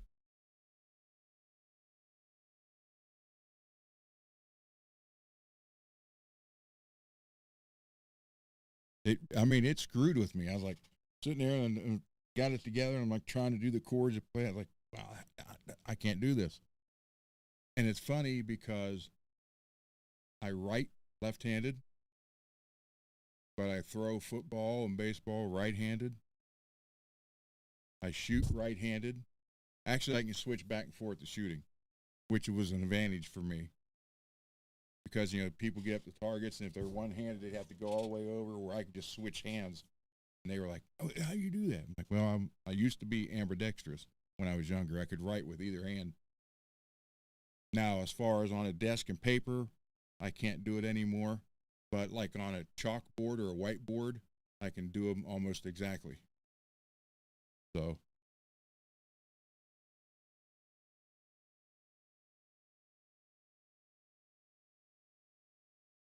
Oh, really?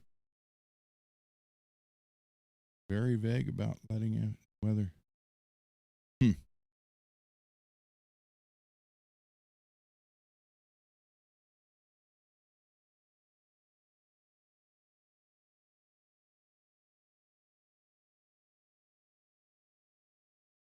Wow.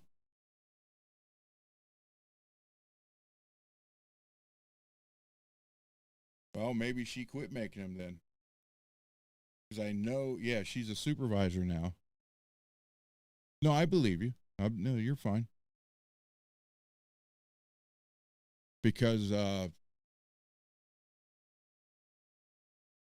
couple weeks ago, maybe 3 weeks ago, she posted I'm friends with her on Facebook, and she posted a video or a photo of two.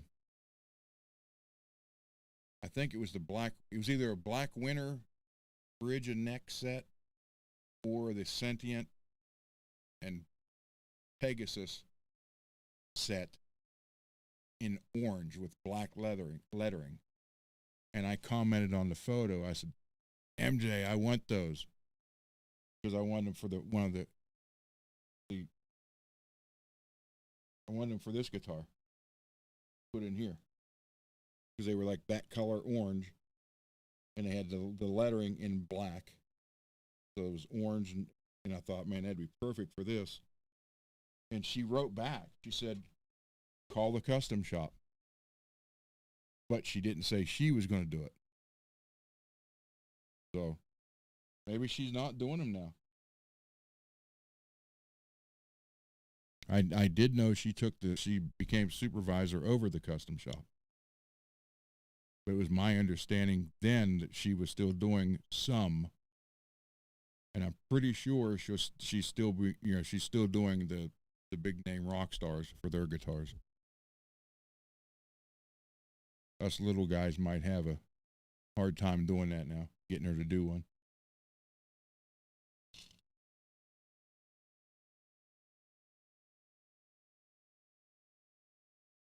Ocean Spray. If you ever see this and want to sponsor me, send me these bottles. I can't get any guitar companies to sponsor me or guitar tool companies. I would love for StewMac because StewMac's literally like 2 hours from me, their factory, and where they do all their videos. It's in Athens, Ohio.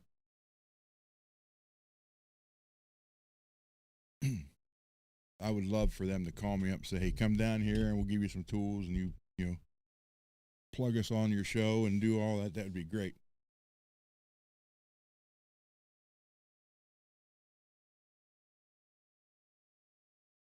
Well, David, there's a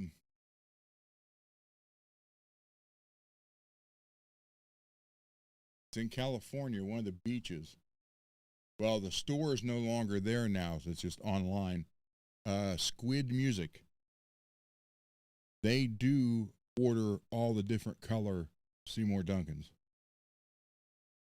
They custom order them and they sell them. Go on Reverb and type in Squid Music. And they have all the different colors there.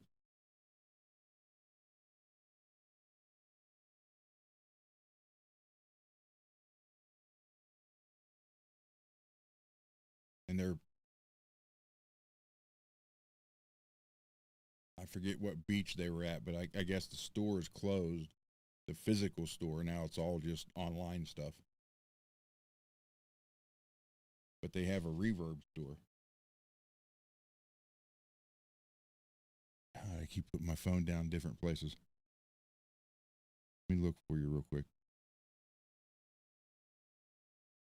Here's my favorites shops. Squid Music, Huntington Beach, California.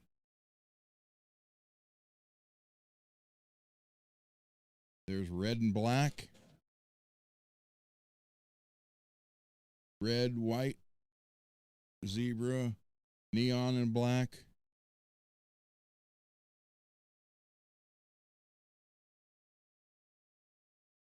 Yellows, red, blues.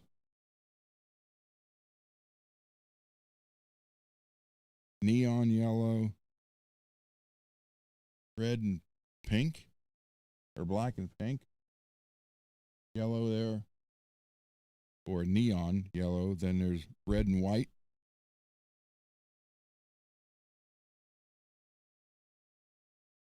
But they don't have, there's yellow and black, neon and black, pink, yellow and red, blue and pink.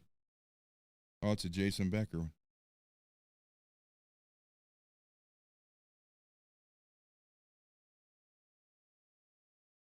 And there's a red and yellow.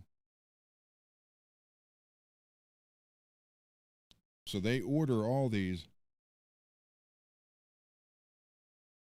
Black and red, black and neon. Got like 1,200 thing, almost 1,200 listings. Yellow.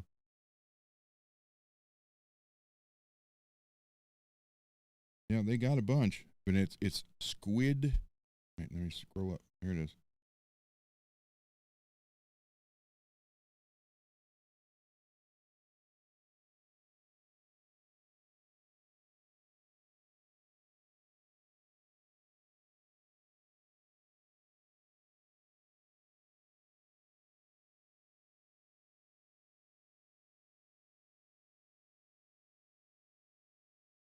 Wow, that's a nice looking. It's an Ibanez. MPN used to, oh, he's probably asleep. MPN and I is on the same time frame. This Ibanez. No, it's not a Steve Vai version.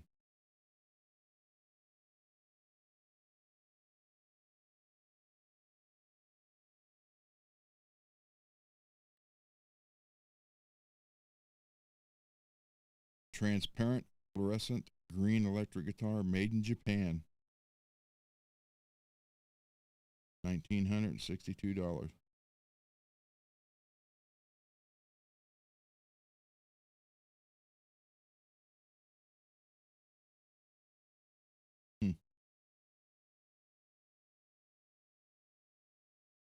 $360. Wow, we picked up two. Yeah, we went from $359 to $358. Cool. Thank you, everybody.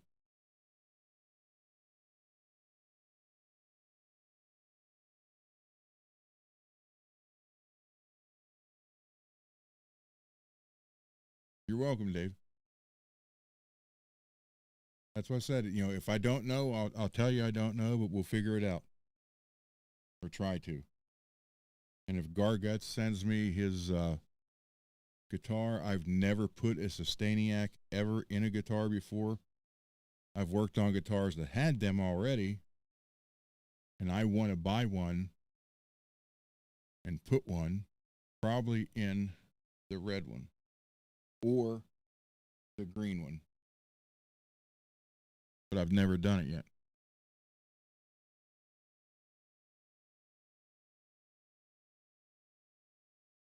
But I look at it this way. I have the internet, Google, and I can read.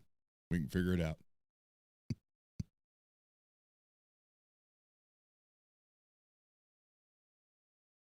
Yeah, the one from Hawaii. Come on.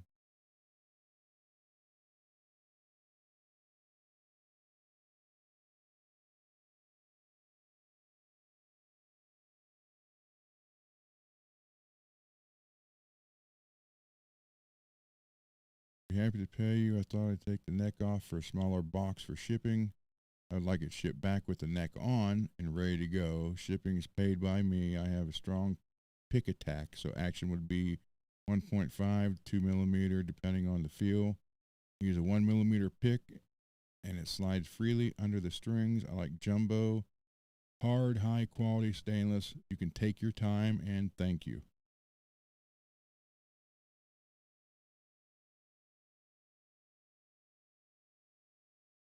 So, yeah, that's pretty cool.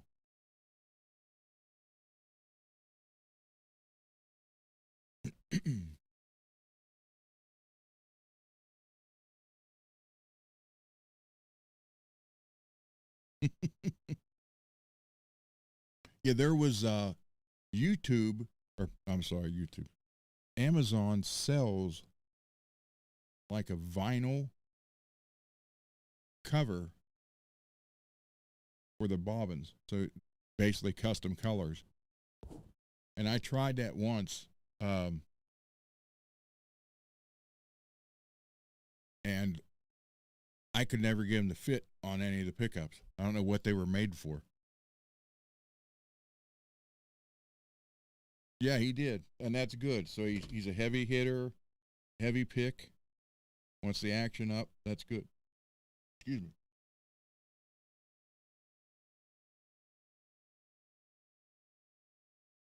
You know, stainless frets are harder, obviously. And when you do stainless frets, I don't know if I don't know. StuMac tools, they are expensive. I'm not going to lie to you, but they will handle stainless frets. And if they don't, they're like Snap-on and Mac. You got a lifetime guarantee. Send it back, they send you a new one. But I'm thinking,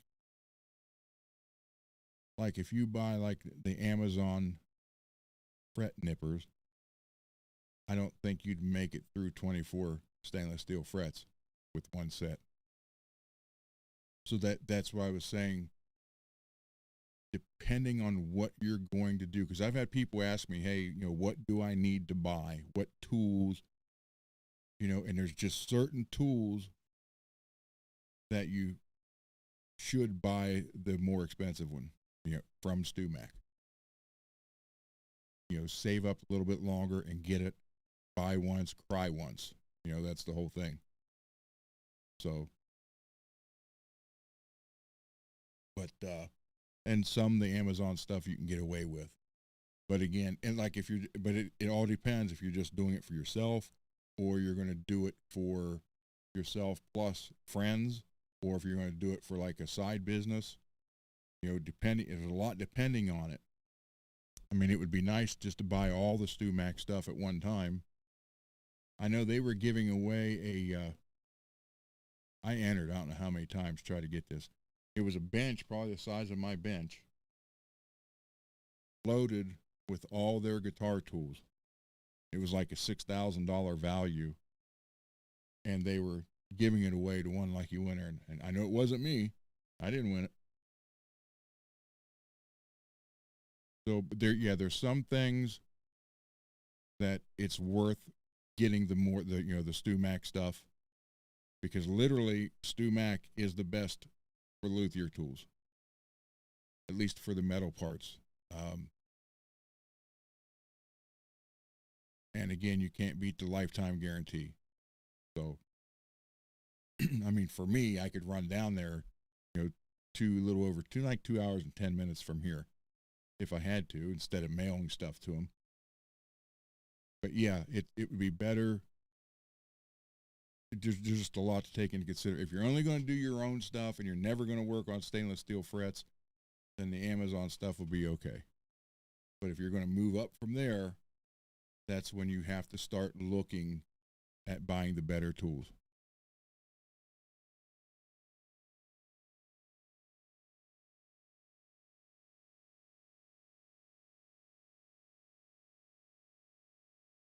David, I'm glad they got them. Good. So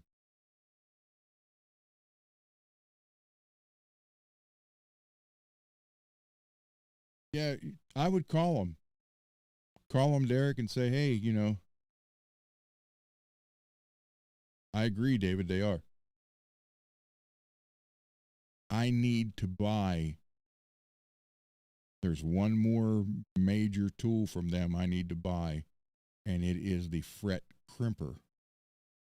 Like when you got a little wider slot to fill, and there's the crimper they make that you just put on the tang and crimp it, and it makes it more of a, so it works in a wider slot.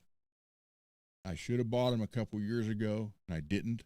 Now it's just set of pliers, crimpers, $160. I would love to have them. Show you. Let's see. Stumac fret crimpers.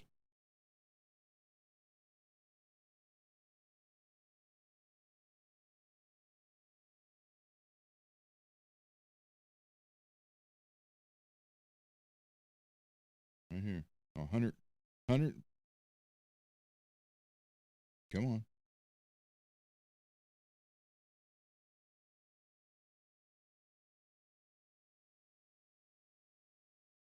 $150.49.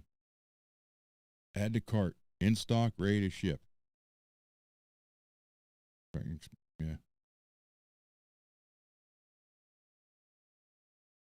I need those bad. I just don't have the $150 to get them.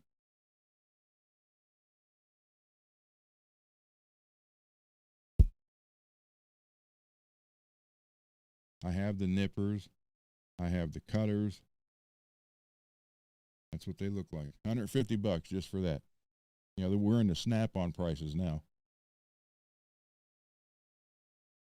When we had the shops, Snap-on was cool.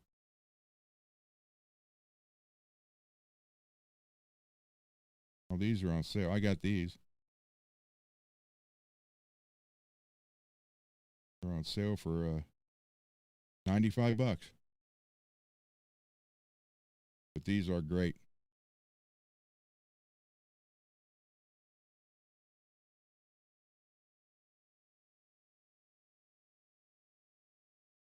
Yeah. Yes, David. So if you have your tang and it's, the slot is actually too big, you can use that crimper and it will make it wider so it'll work.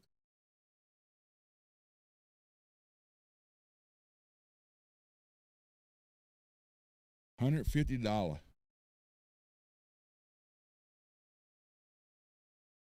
Yeah, Peggy, it is, because it's an investment. It really is. That was one thing that was always brought up about the other shows. I got all this stuff, and the other guy didn't, and it's like I didn't buy it all in one day. That's years worth of stuff in that box. That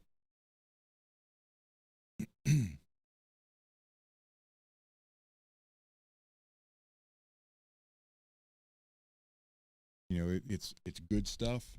It lasts, and if it doesn't, you can send it back. Or in my case, I could spend a day and drive over there to the store and get it. But it's like I told him, I said, hey, I didn't buy all this stuff yesterday. Some of this stuff I've had for 30 years, 40 years. You get, when you need it, you get it.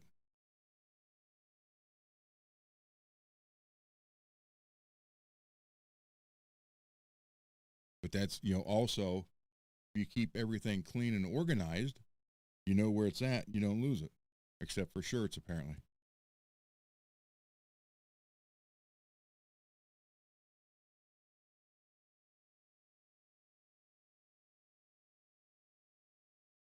I cannot find that shirt anywhere. So any other questions?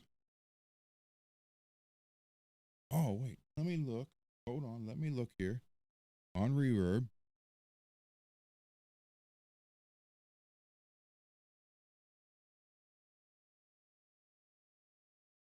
Every time I save something on here,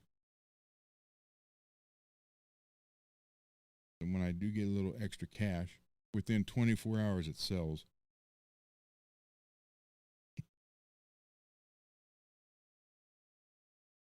Oh, here's one. Who was it likes the lava crackle? Besides me. This has the crackle almost, I mean, not the exact, obviously the crackle's different, but the coloring on this is just like my Predator, 3DR Predator that was stolen.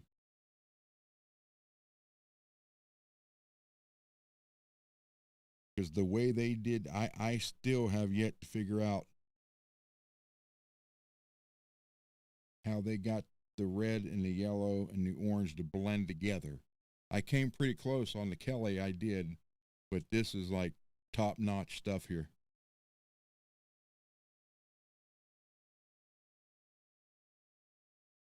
This is on Reverb. It's a Charvel bass for sale. Check this out.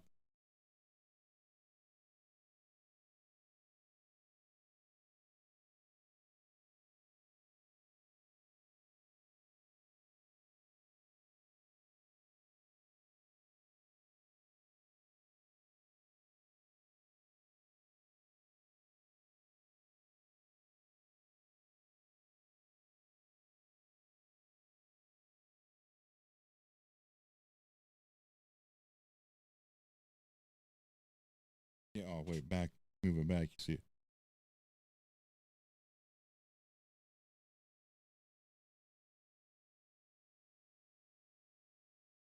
There we go. And that is what my Predator looked like. That someone decided they wanted and I didn't need it anymore.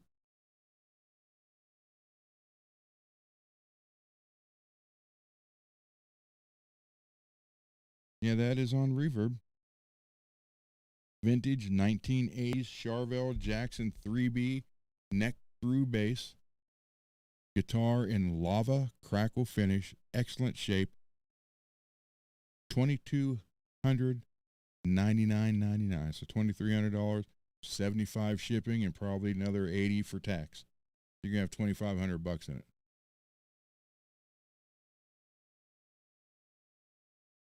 But tell you what, let's do this. Look at it here real quick. Oh, wait a minute. Open up, open up, open up. New tab.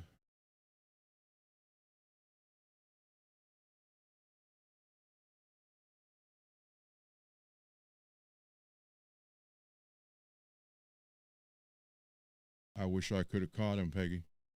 Believe me, I wish to God I could have caught him.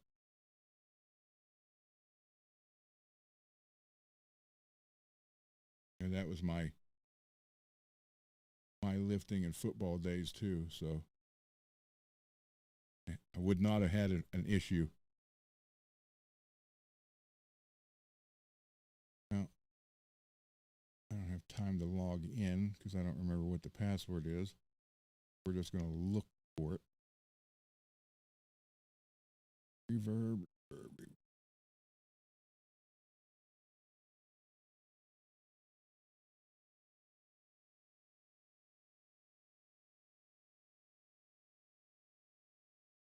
Yeah, I would have loved to have caught them. Trust me. God dang it. Hold on.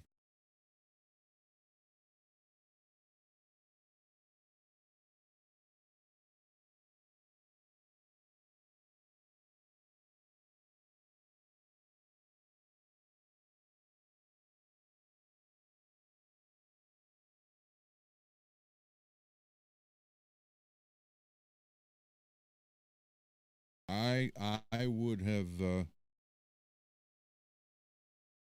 have broken his fingers. No joke.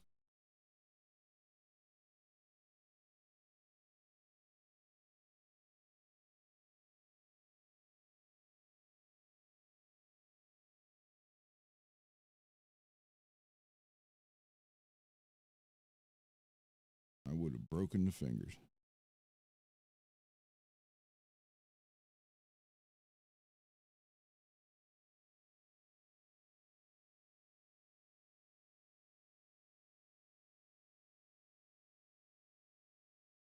That finds it. Yep, did. And hold on. So let me share this screen with you guys.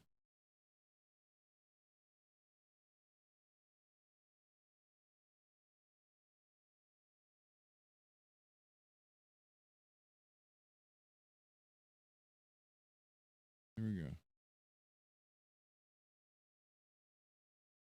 There it is.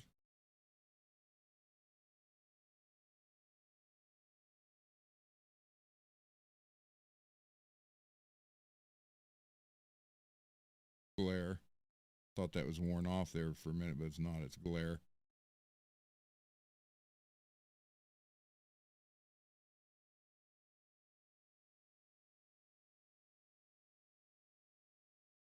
Yeah, no kidding, Peggy. I would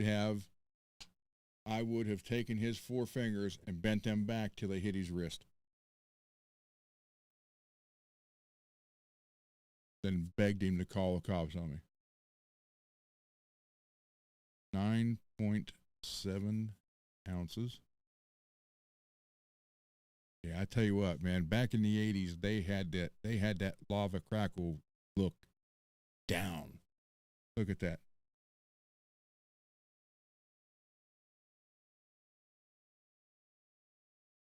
Because I saw a lot of them. The store I got mine at had them, but none of the one I bought had the orange and the yellow and the red like that. All the other ones was more one color or the other. They weren't blended.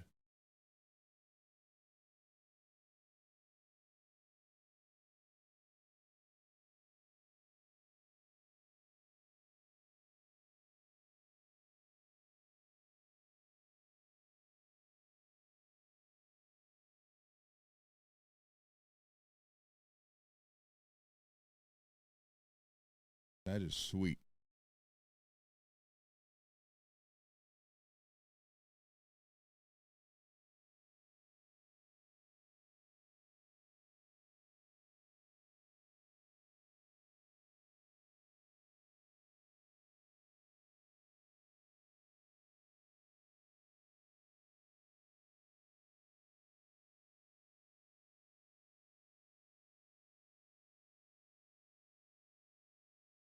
And that's when the Jackson pickups were good. Yep, gorgeous. So let me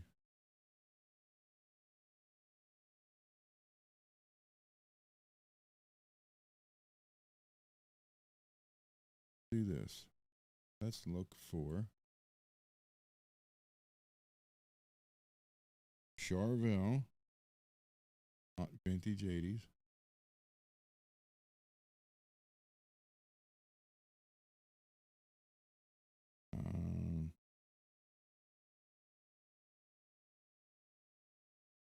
San Dimas, Bromod, Maple, Neck, Floyd Ready. Let's see what we come up with. Oh, only 2. Let me share it.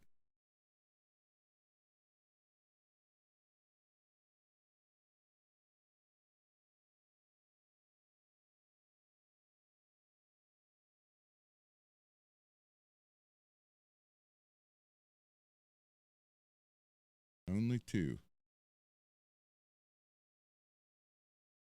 320, 295.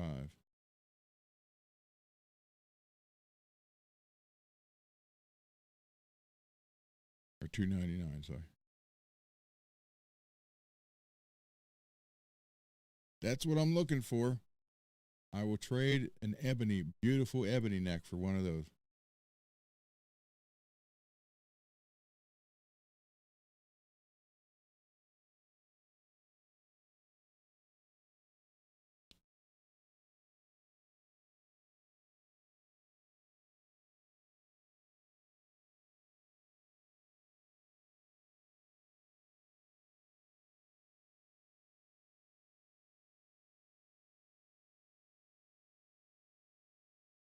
We got a chip on that one.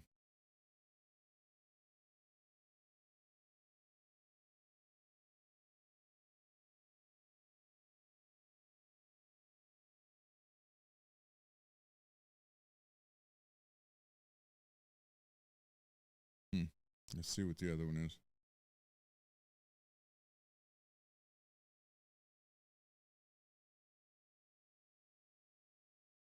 That was the same one. Hold on. Hold on, dang it.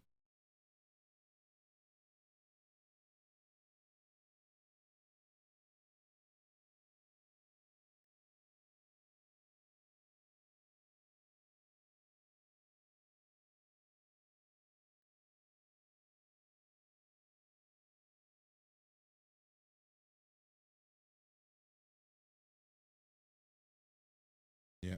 Well, Fred's need cleaned for one, but I'm a firm believer in going through the top like that.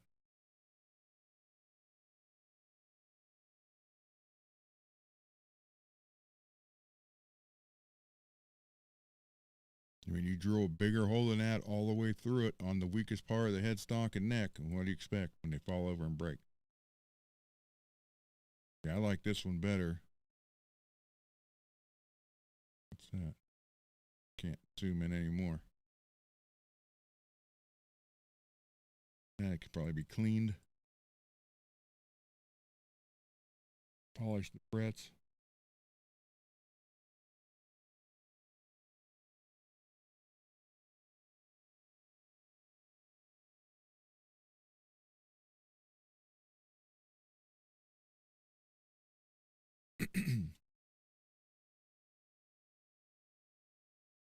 Yeah, I like that one better.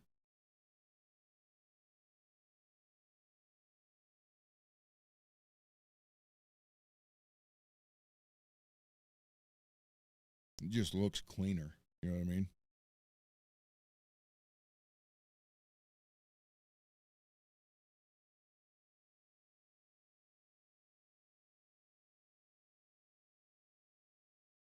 So, all right, let's see what else we can look up here. Carvel Sandemus.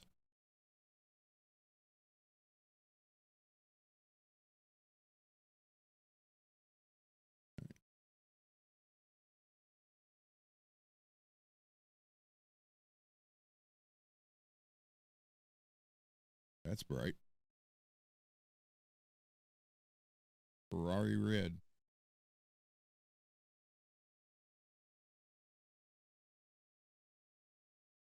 I like this gold one. Not me. I actually like this one. What is this? Pharaoh's gold? Yeah. Now that, to me, that would look good with the gold Floyd, gold hardware.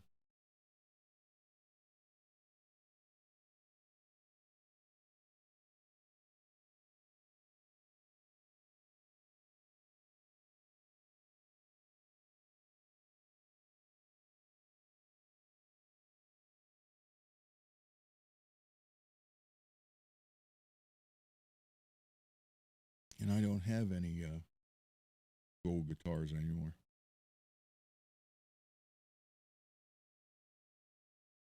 Go back here. What else we have? Wow, 300 just for the body. Oh, it's stripped. That's not.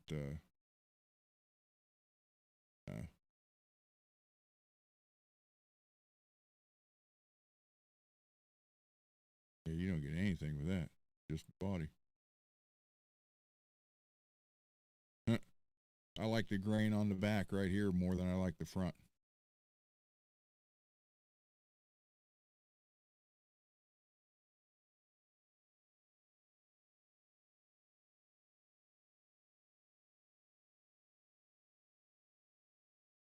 So I like that grain better on the back.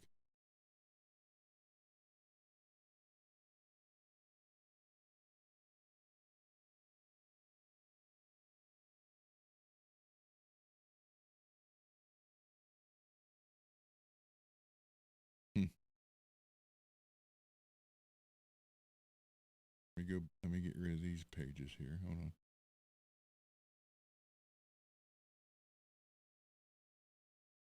Okay, I go back to here. Remove that. Share this. Back to that. Share. And come back down. There's got to be an easier way for this. I'll have to get with Brian and go through this.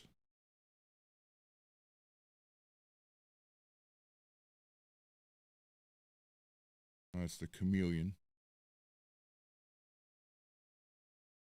I don't like that color green.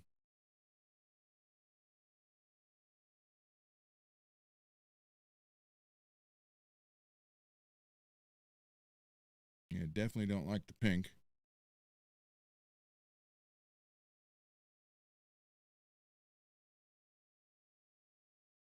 I don't know why they put that color pickups in with this base.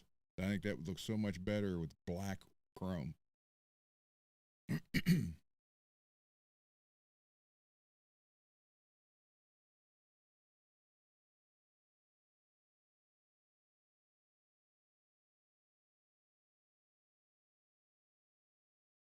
There you go.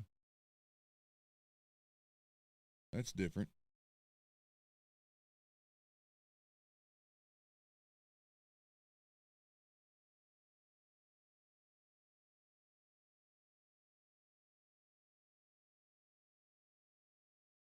Yeah, that's the chameleon again. They're not. They don't have. They're not. They must quit doing the purple metallic. I see it now, but they're only doing it on the custom shops.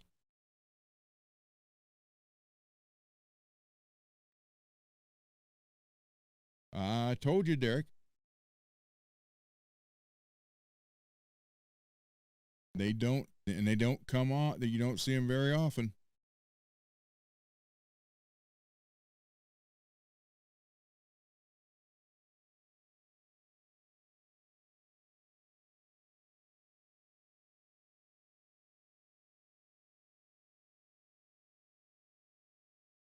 Yeah, see, the one Billy got that I'm getting, I like it better than that one. I don't like the way that there's too much there. Definitely don't like pink. The red one isn't bad. Oh no, that's neon pink. That looked red.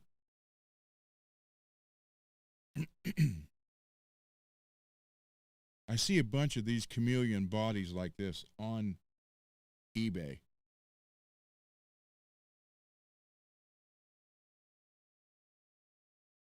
My God, where was it coming from?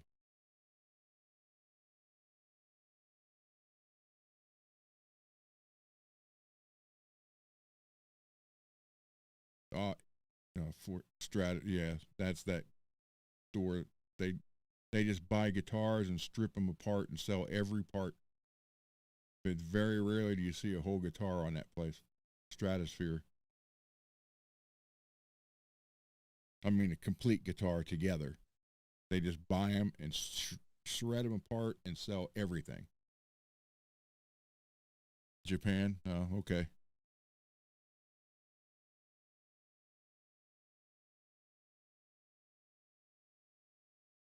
There's a left-handed Jim. Look at that.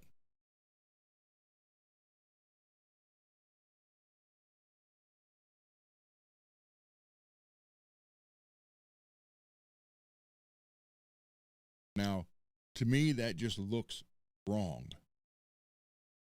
This right here, I'm used to seeing the big cutaway right there. It just looks wrong.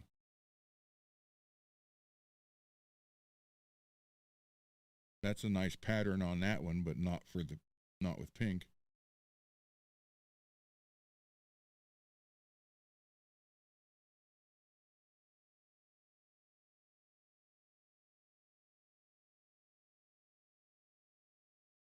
There is a Japan guitar on here that sells a bunch of. There's Jakey Lee.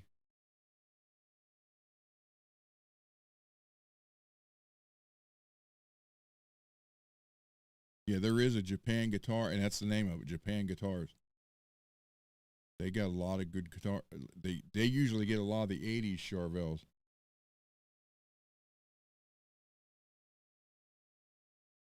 Look, there's one 1300.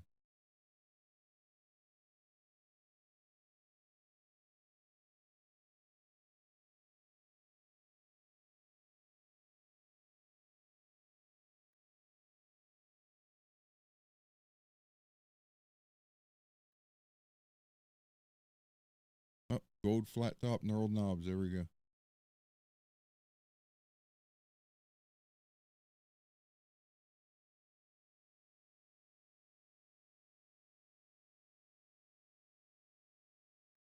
I wish I knew how to change strap button.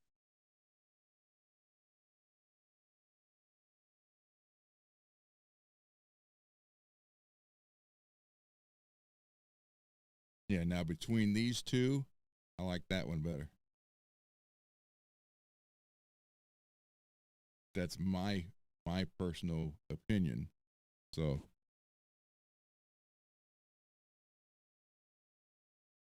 that one's kind of neat. The all solid there with no grain in that section.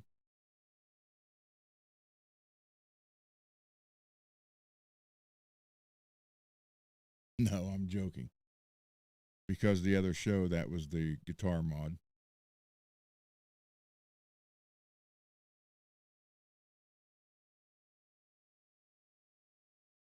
Strings, pick guards, and strap buttons.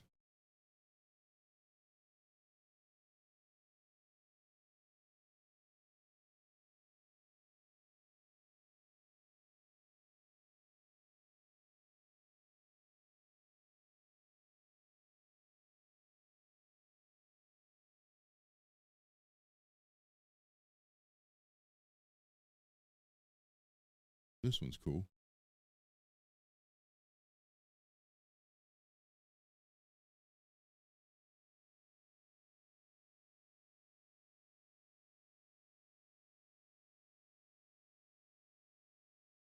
Yeah, see that I love that green. I can't wait.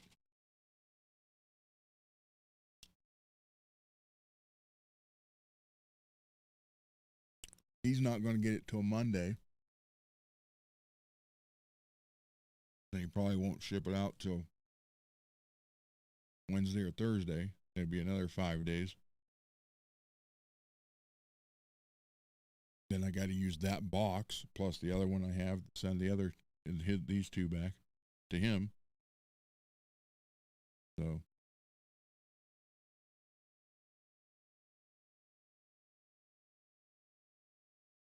there's just something about that sandblasted look that I like.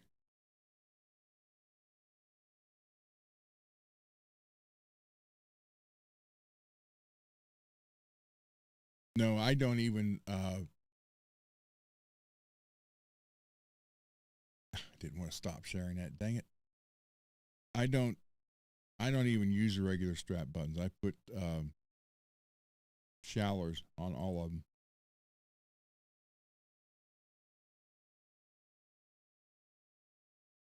But on the other show, we do the bench work and change a pick guard, change the strings, change the covers of the single coils and the strap button.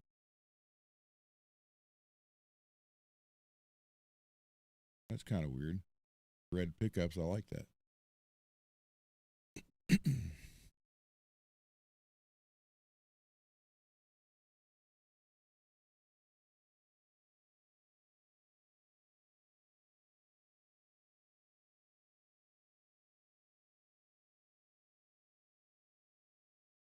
There's my green one. Except I got tax and all.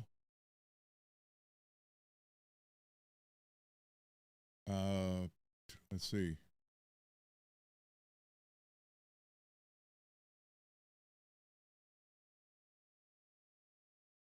I got $450 in those two pickups. The Lawler, excuse me, the Lawler pickups are in there. They were $209 a piece plus tax.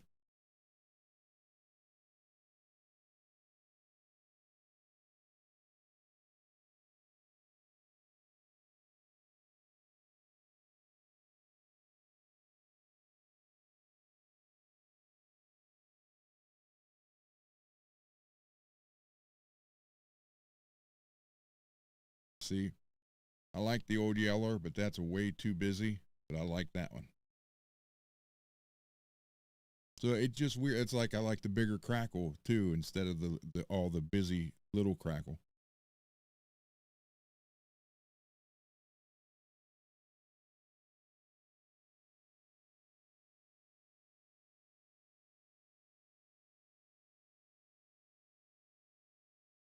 But I do love my Charvels and my Jacksons.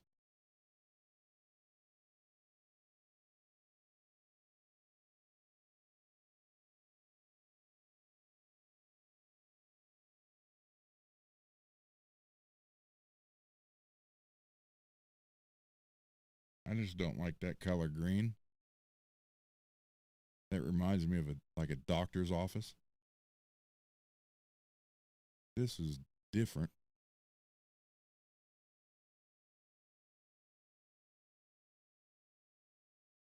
Wow.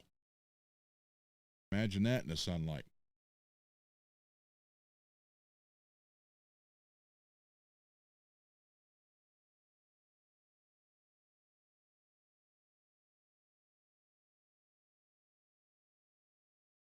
There's my maple neck. Wonder if they want to trade necks.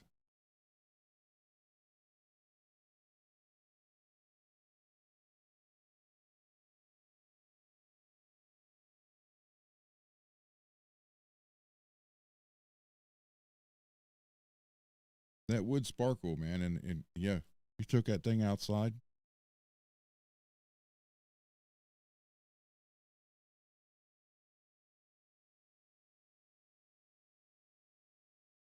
Hmm.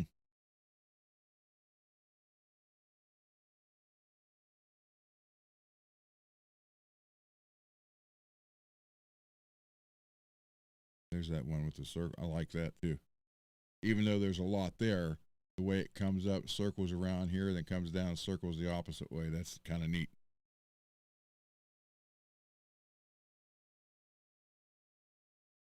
Pagan gold. Yeah, see what this one looks like. Oh, Telecaster. Telecaster with a Floyd. Decked.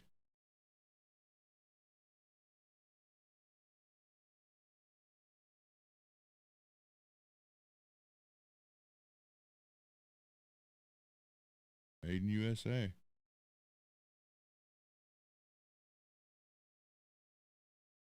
Oh, that sucks.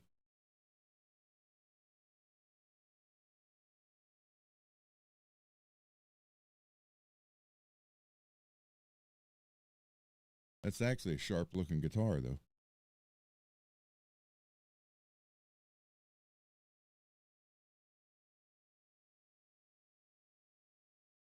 You'd think they'd have the gold.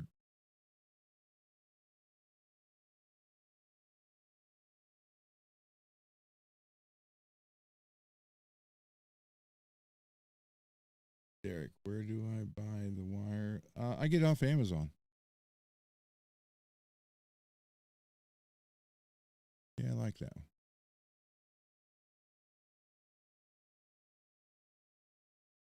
22, 24 gauge, and if you can, get solid core.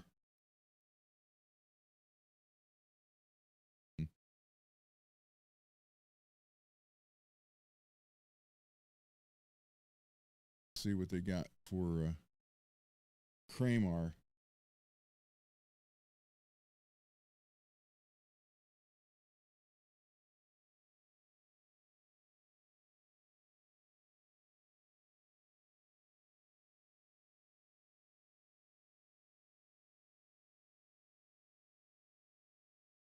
Mm-hmm.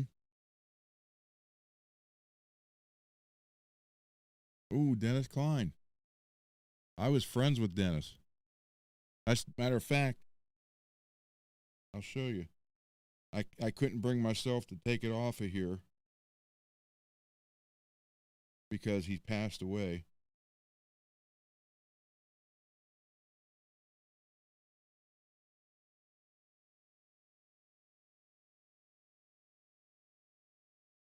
Wow.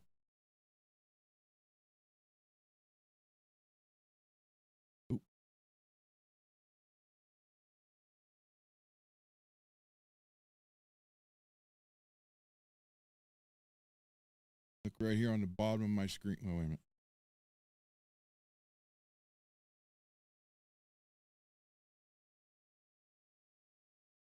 God dang it. Hold on.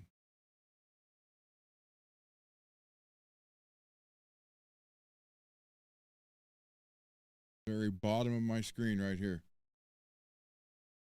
I couldn't, he died. I couldn't.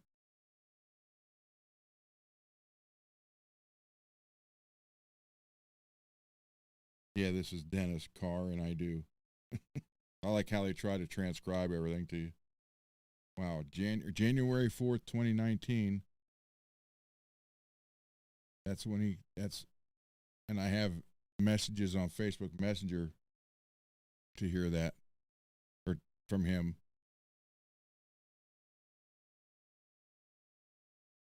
So he's the one that painted this guitar here. Get back over here. So he did a bunch of paint jobs for Kramer.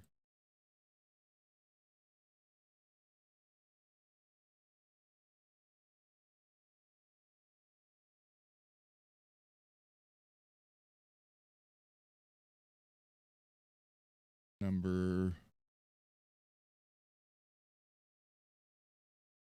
44, 1986.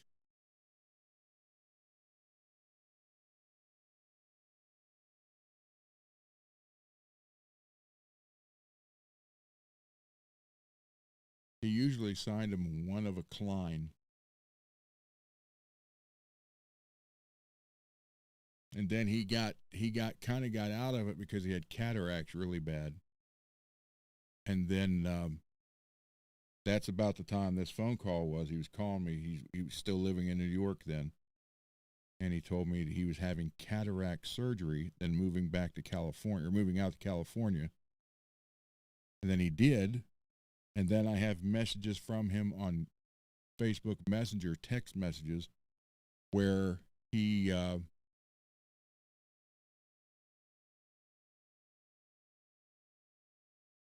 on, let's see. Here, this page, dead. Here, this. So where he told me, he's like, dude, I can see so much better now, and now we're going back to my 80s paint jobs.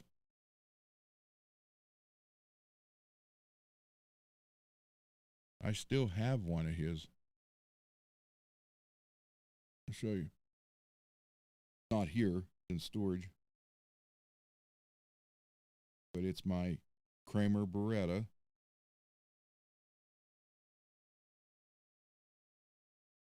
And it's the one he did the lips on.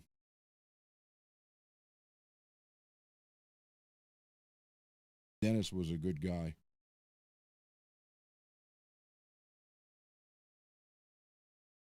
But yeah, as he got older, his eyesight, the cataracts got him bad. Then when he called me, or he texted me when he got the surgery, and he's like, dude, this is it's like the 80s again. And I sent him, he was provided the body, a Kramer body. This was just a few years ago. A Kramer body, and painting it for me, and I sent him the money for everything. And I told him to surprise me. I wanted the skull theme because I'm all, and he's like, okay. I mean, I got the text messages, and then I didn't hear from him. Then I found out he died. So about a year passed, and I talked to his daughter, and she was going to look. She said she hadn't gone through his stuff yet, and she was going to look through his stuff and see if he had done one for me. And I never heard back from her. And then through someone else just a couple months ago, they found one in his garage. Here's the one I do have from him. Oh,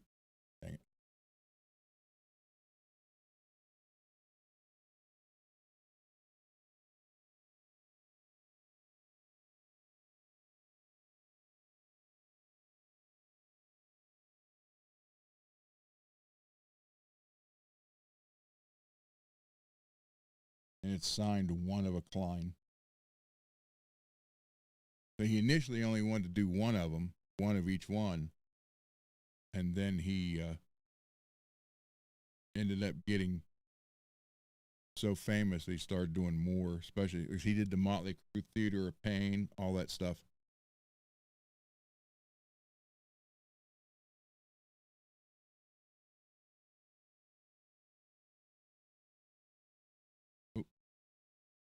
Oh, I thought that was a night swan, but it's not.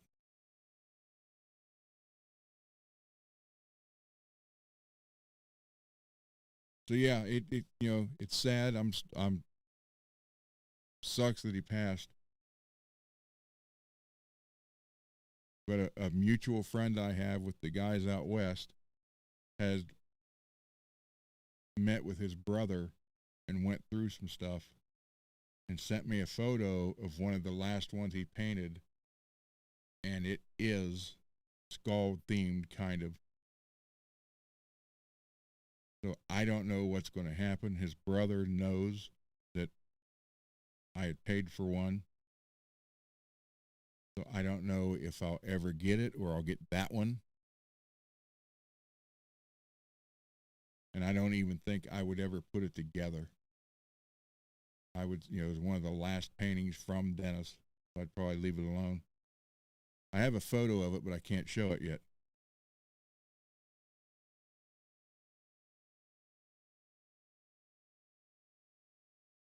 Wow, for a minute I thought that was CeCe's guitar. I thought, oh my God, he's selling it. Hey, look. Oh.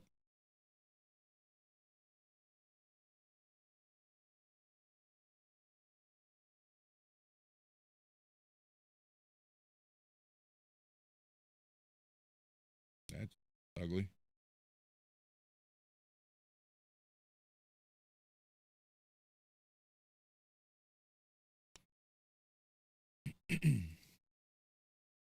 See, there were just something about Kramer guitars that I just didn't care for, other than the single pickup model. Like, that. I even like that one, but I really don't like arch tops that much. Even though I do own one, but hey, look at this.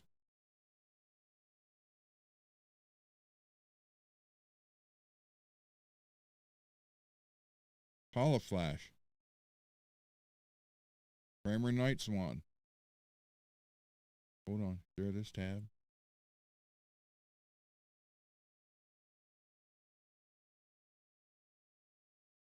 Wow, that's ugly. I'm going to say someone redid that.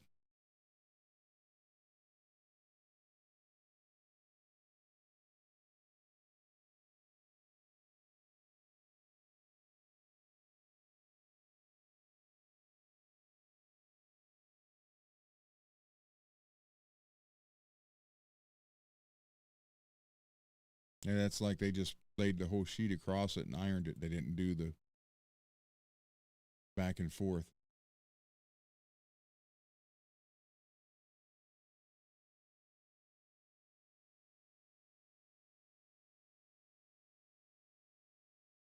Well, yeah, that's basically all one direction. I'm going to say that was redone.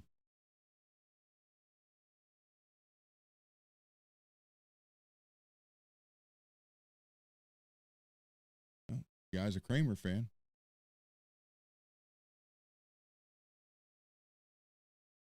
Night Swan fan for sure. Can't believe he doesn't have the one that Michael B's got. Like this.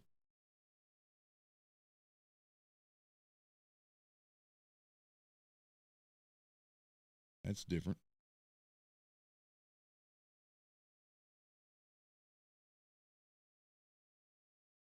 That right there. Why? Hey, left-handed.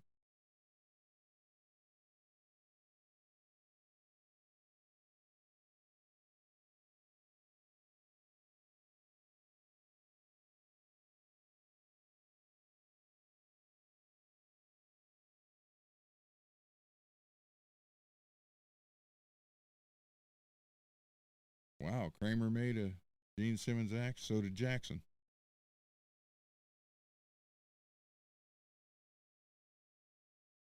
I didn't know Kramer made one for him.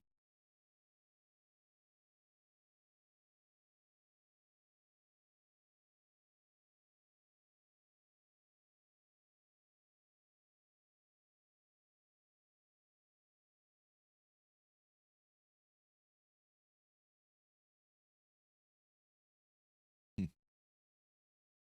Yeah, there was something about Kramer guitar. The only ones I liked was the single coil or single pickup, Floyd, and one knob. Or just the other bodies. I don't know.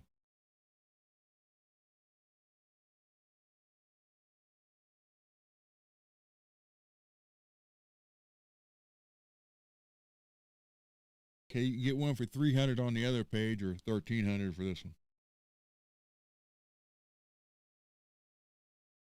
Although, well, I did like the Night Swans with 2 pickups. Not that one though. Not the Aztec. Well, I always liked their fretboard. How the dots went down and up like a wave. Michael B's is like that also.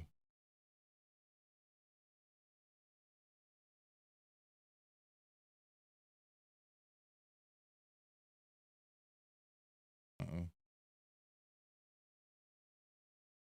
I had that one. I had that exact one and I sold it.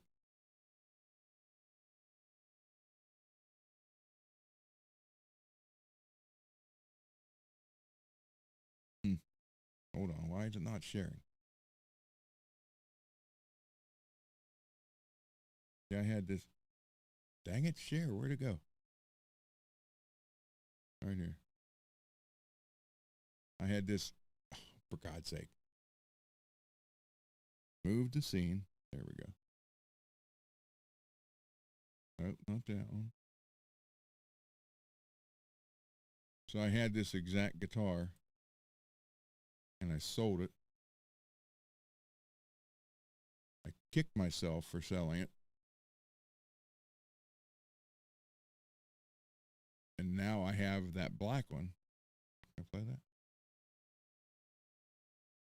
I have one like that, but I let my nephew try to paint it. So now I got to repaint it, fix it, just the top. And I think what I'm going to do is I think I'm going to hollow flash it.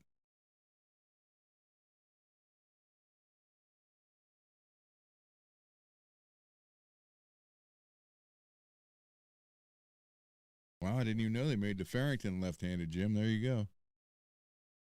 Farrington bass, which Gene Simmons used on the Kiss MTV Unplugged in '95.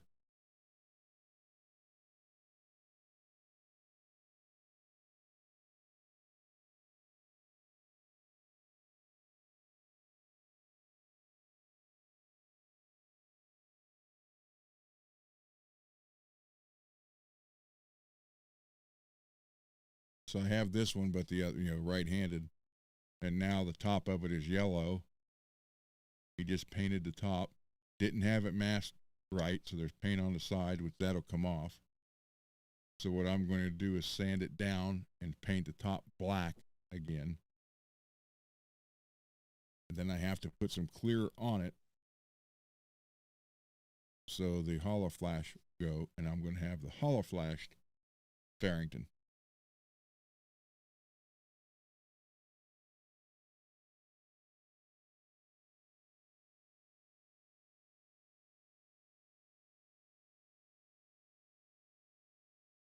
So, all right, everybody. We are 4.5 hours into this. For a Friday night, man. Sorry, but not a Gene Simmons fan. No, I'm not. I was an Ace fan. in 76, 75, 76.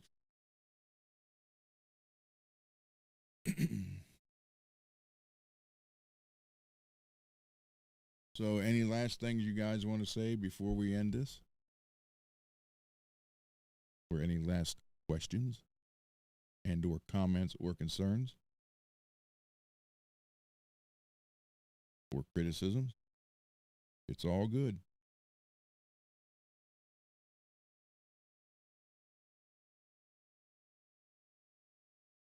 Okay, Derek, go ahead. Go ahead, Derek. I'm listening.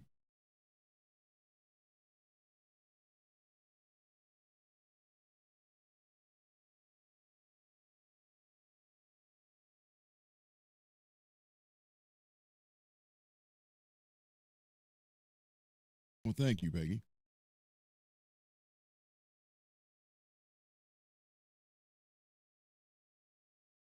Ogre, man, you're coming in right at the end, man. All right, I'll go 20 more minutes. I'll go 20 more minutes. We'll stop at 5 hours.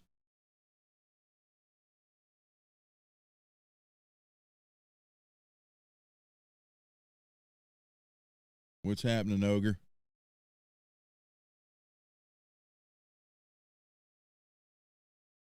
Ogre, ogre, ogre.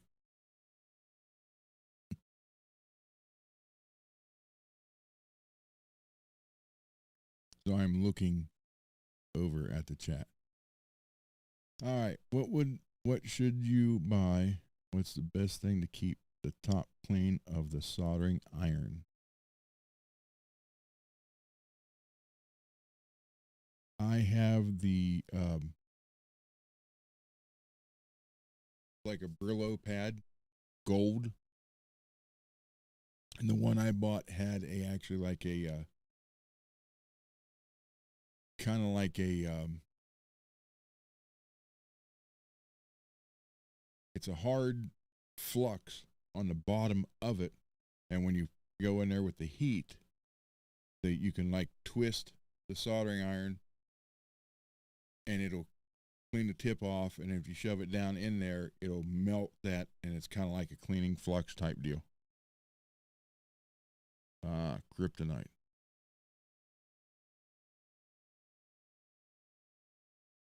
WKAZL, I'm listening.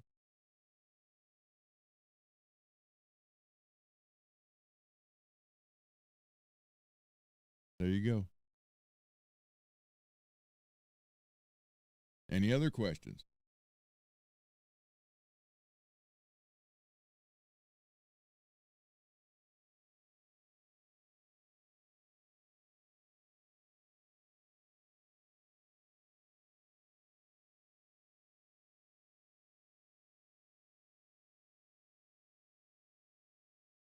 Out of action for a year?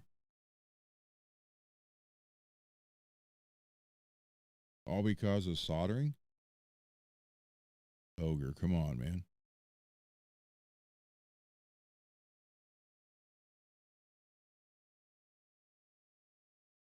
You can always run it up to Santa Cruz and get everything electrical taped together.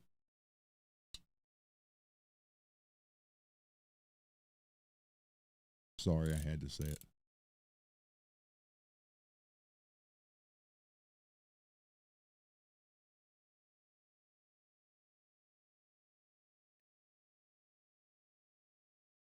Did you ever get it fixed?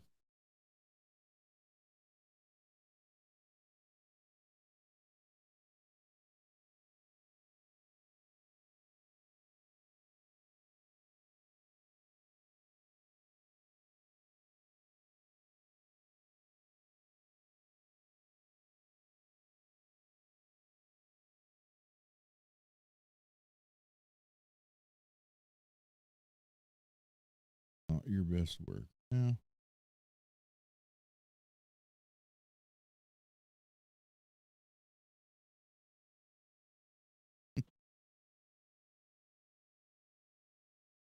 Well, Ogre, you could always send it to me, but you'd have more in shipping than anything.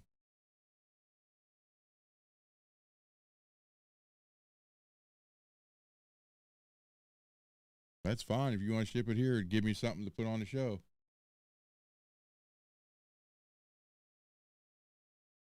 There you go.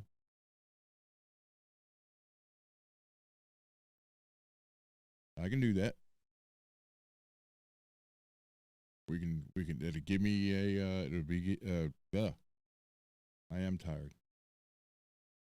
It's 2:45 here. So,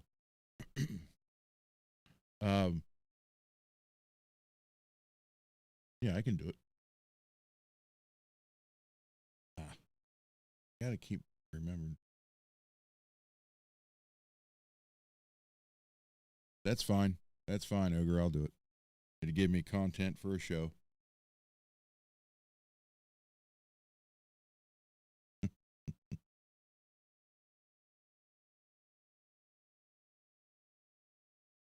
That's true. That's how you learn. That is how you learn, man. There's nothing wrong with that. Nothing at all.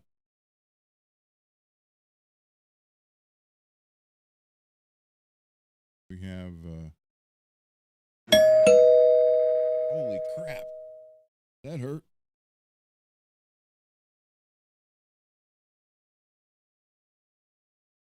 Wow. That was that was great for the tinnitus.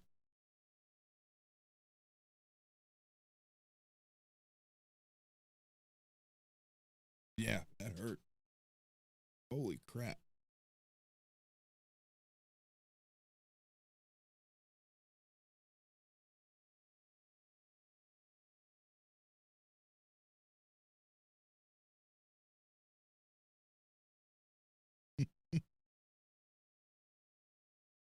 They wouldn't like being greeted at 3 a.m. at my door. Trust me.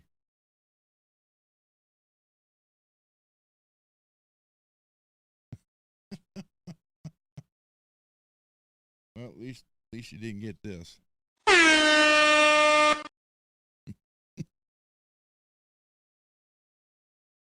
Where we have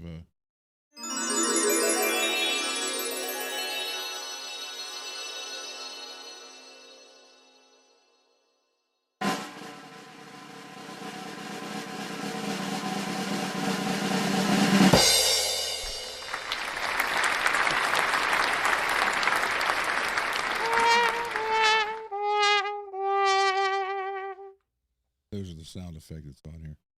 You can apparently add more.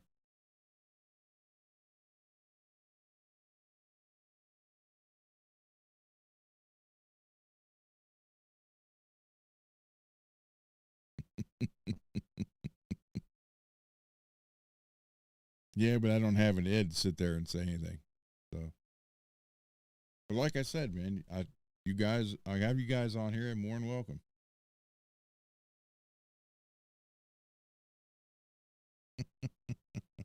What, the clapping?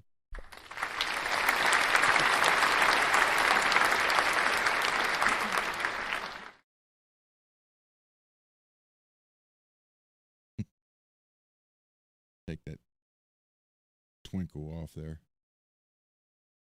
Oh, I can replace the sound with what?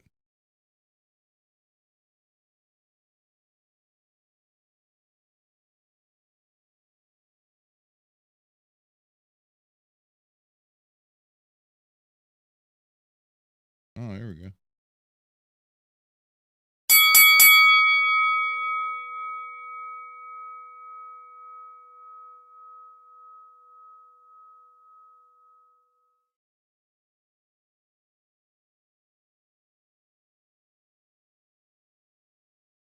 Now, the red box is somewhere on its way. It's coming from New York to Ohio via India and Egypt. No, I do not. What is on here? Hold on, let me look.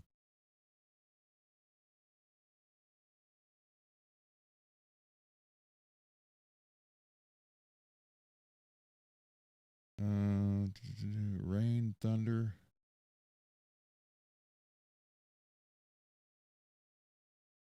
Commercial video game. Soft hip hop. Air horn 2, background noise. Drum, what is this one? Drum. Oh.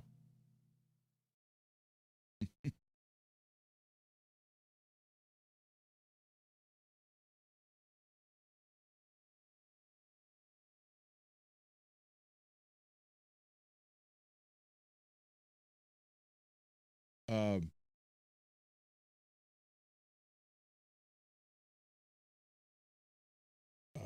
did anybody see oh my God, my mind's blank now. The guy from Storage Wars shot himself. Daryl, can't think what his last name is now.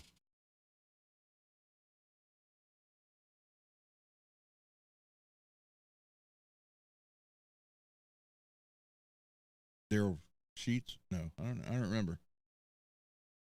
I guess he was getting cyber bullied.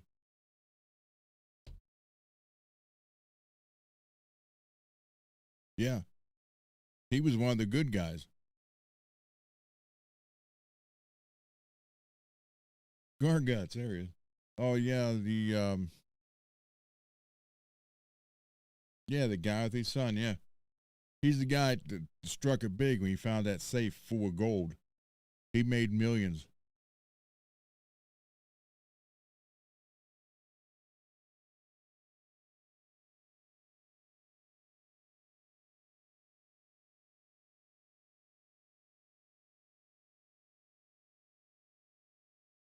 But he getting cyber bullied, kill himself. That's crazy. Guess it takes all kinds, man.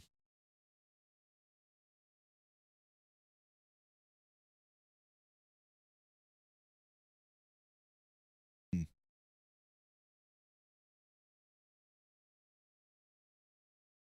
Well, I did. I used to watch that show, and I liked the one guy, Barry, the older guy. He was a trip.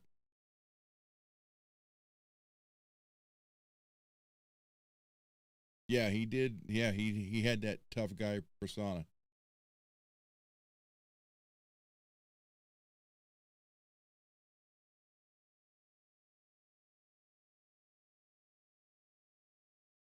He came back for a little while. He was on one or two more seasons, like 3 or 4 years later. But I don't know if he's still on it now or not. Or I think they ended the show and moved it somewhere else. But Barry was cool, always showing up with different cars and motorcycles, and he was a trip. He was definitely a fan favorite.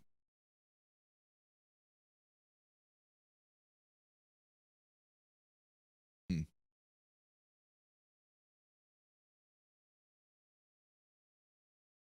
Yeah, Brandy and I can't think what his name was. She ended up in pornos after that. And no, Peggy, I never watched any. I just saw a thing where she ended up in them.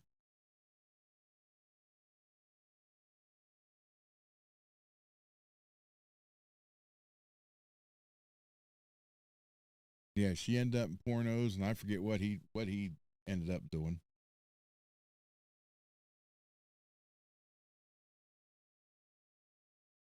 And I always liked that other girl that came in after. I think after they were gone. Um, did the dark hair.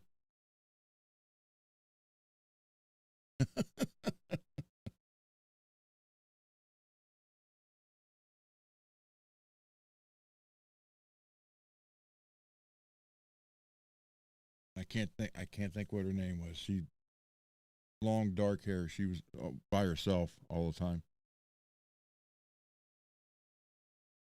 I thought she was fun to watch. Good, willing to take risk with the buys too. That was funny.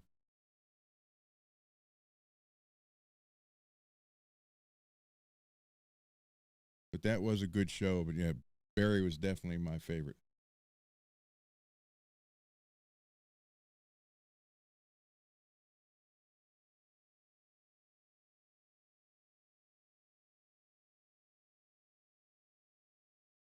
So, all right, guys, we are down to 5.5 minutes. I'll play one song that is 4 minutes and 51 seconds, and then we will end the show. So everybody, enjoy this.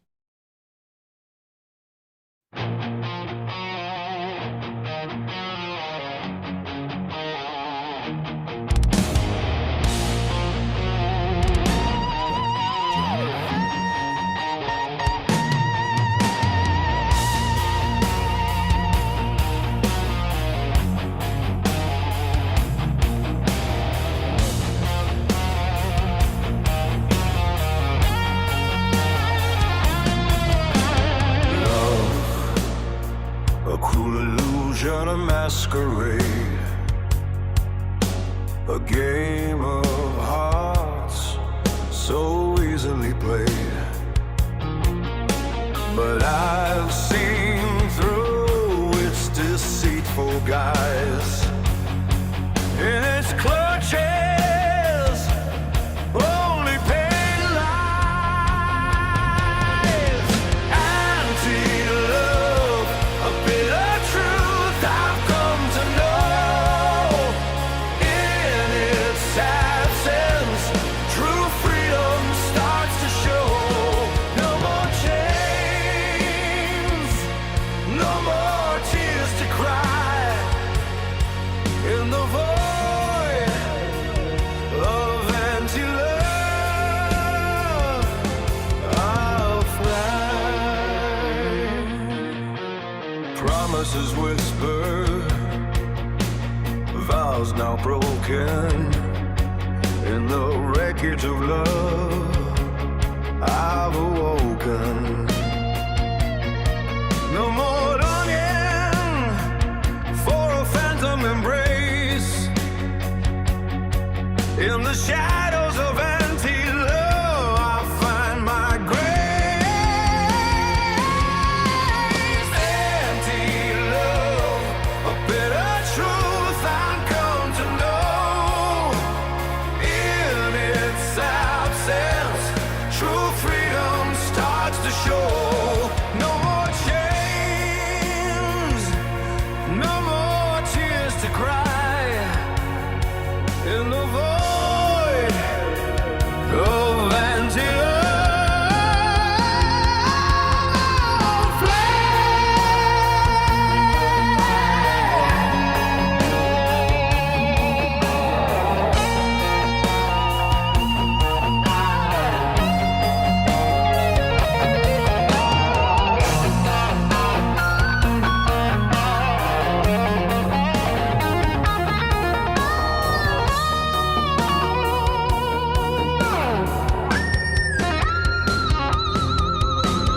no more illusions of happily ever after.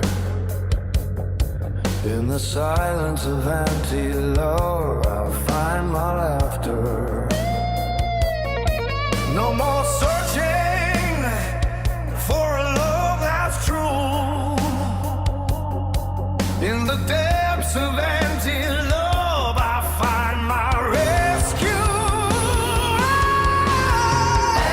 Anti-love, a bitter truth I've come to know. In its absence, true freedom starts to show.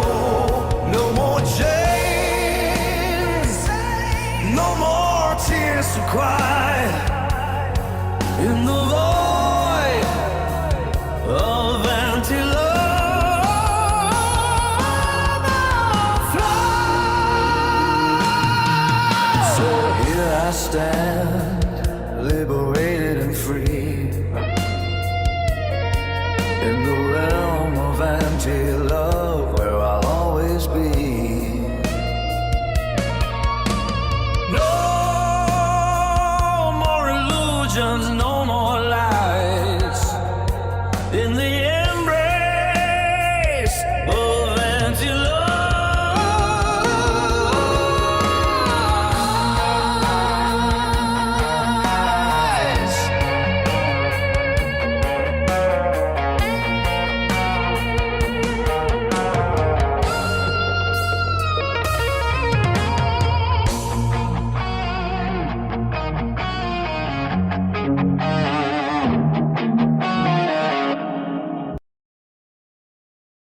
go, everybody.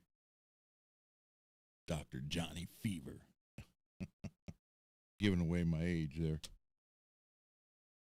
Oh, thank you, everybody. Thank you, Ogre. Thank you, Peggy. Thank you, David. Yes, before my wife, I was hurt. So that's what I said. She saved my life. That's why I think Holly asked one time why there's so many broken heart songs, and it happened. So, all right, everybody, we are at 5 hours and 26 7s, 8, 9 seconds. So with that, we will do this, and I will see you guys tomorrow night.